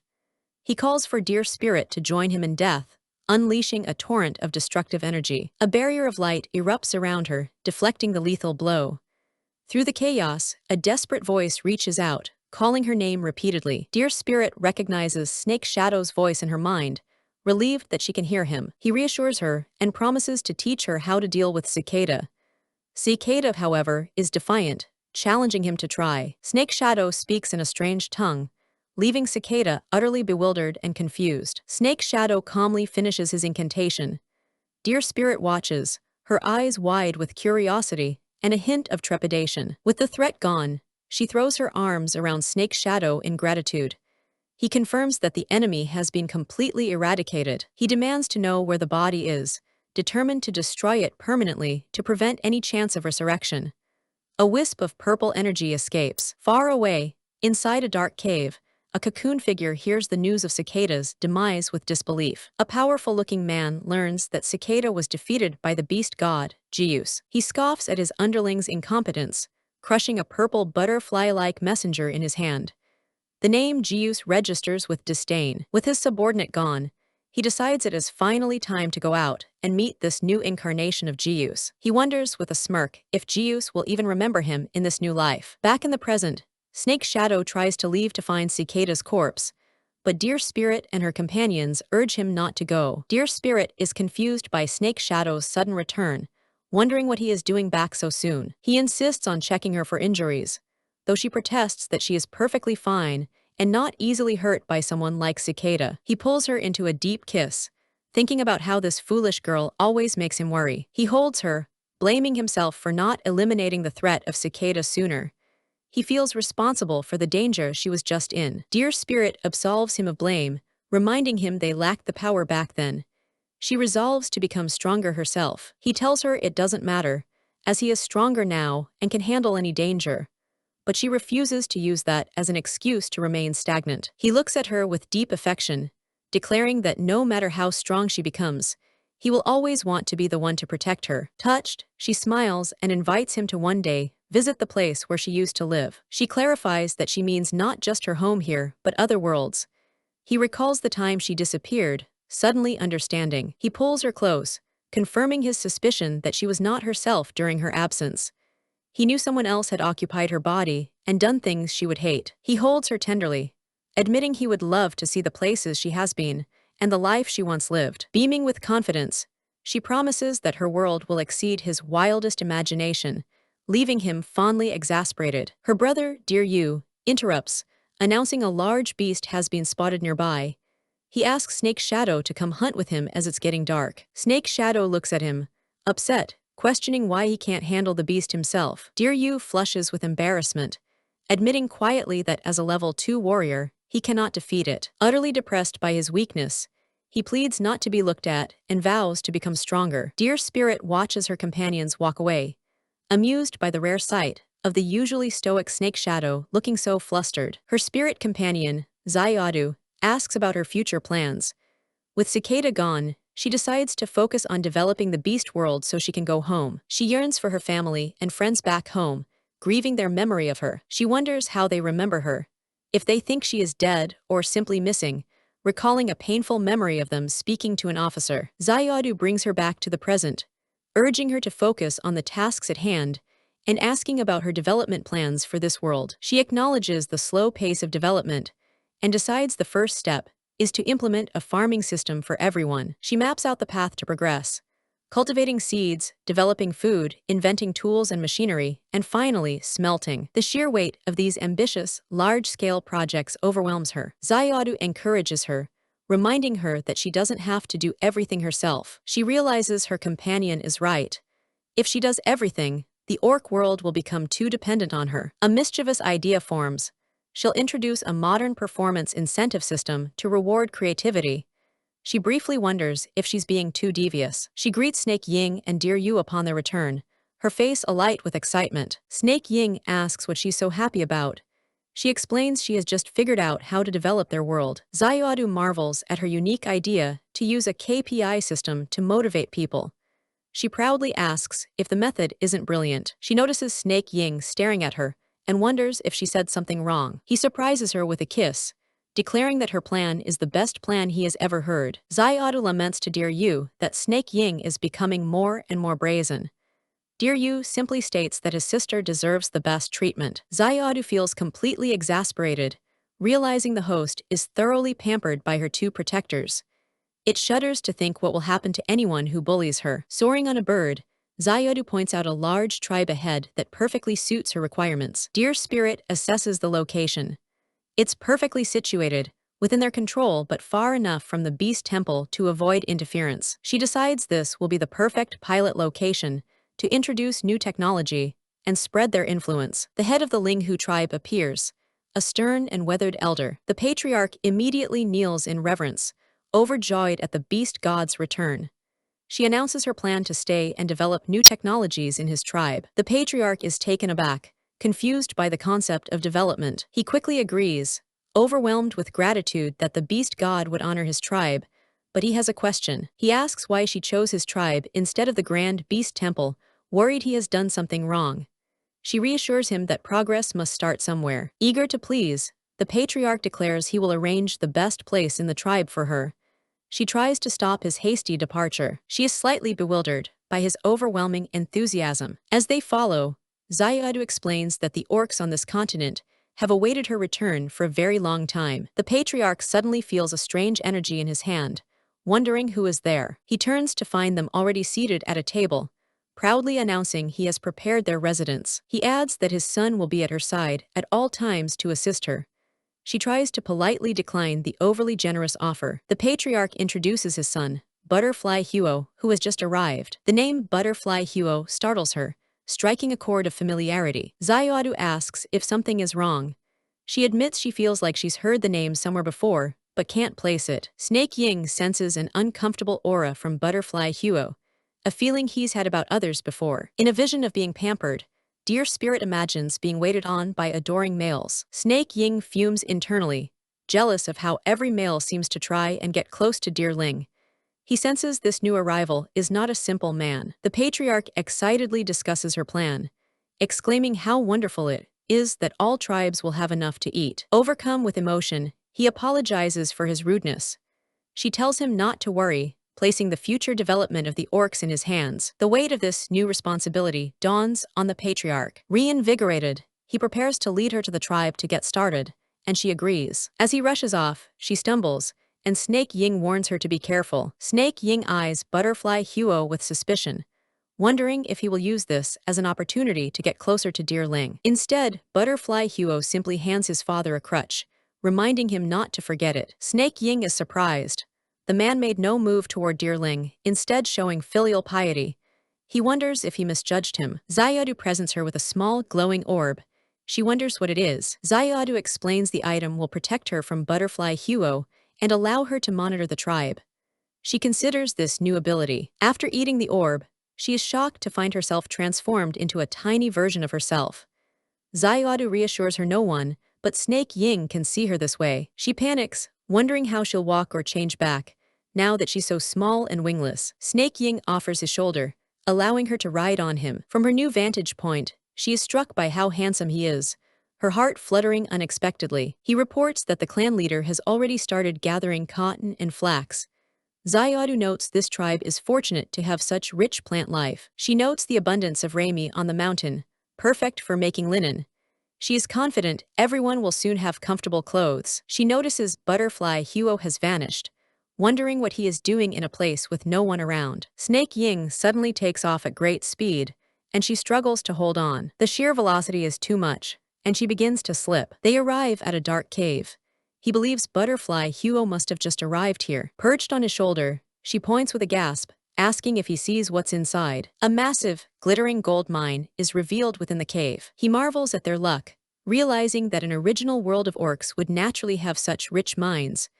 Xiaodu declares they are rich. They both daydream about the financial freedom this discovery will bring once she returns to her world. His senses sharpen as he realizes they are being targeted. He springs into action, telling her to hold on as a large wolf emerges from the darkness. He realizes they've been ambushed by a whole pack of wolves. She worries for his safety against so many enemies. She decides she must act and slips down from his shoulder to face the threat herself. She tries to use her divine power, but finds she can't change back. Xiaodu sheepishly explains she has to wait for the medicine's effects to wear off. She is furious with Xiaodu, who apologizes profusely for the miscalculation. Snake Ying places her gently in his robes for safety, confidently stating he can handle the situation. Xiaodu tries to reassure her that Snake Ying is skilled enough to handle this. She wonders why wolves would suddenly appear here. She realizes this isn't a normal habitat for wolves. The patriarch would have mentioned it, unless someone lured them here. The image of a smirking butterfly Huo comes to mind, confirming her suspicion. She recalls her bad premonition about him, even though it was their first meeting. A system warning flashes about poisonous butterflies.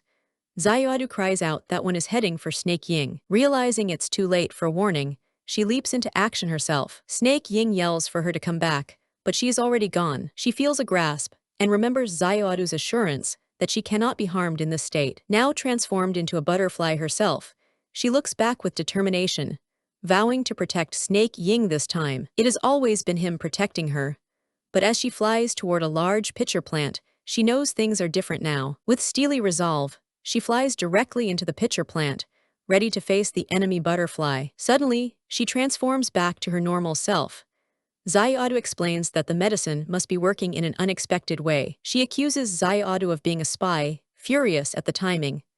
Xiaodu explains that her divine power has returned, though her damage immunity is gone. Her eyes glow with power. Everything is back. She turns to Snake Ying, triumphant.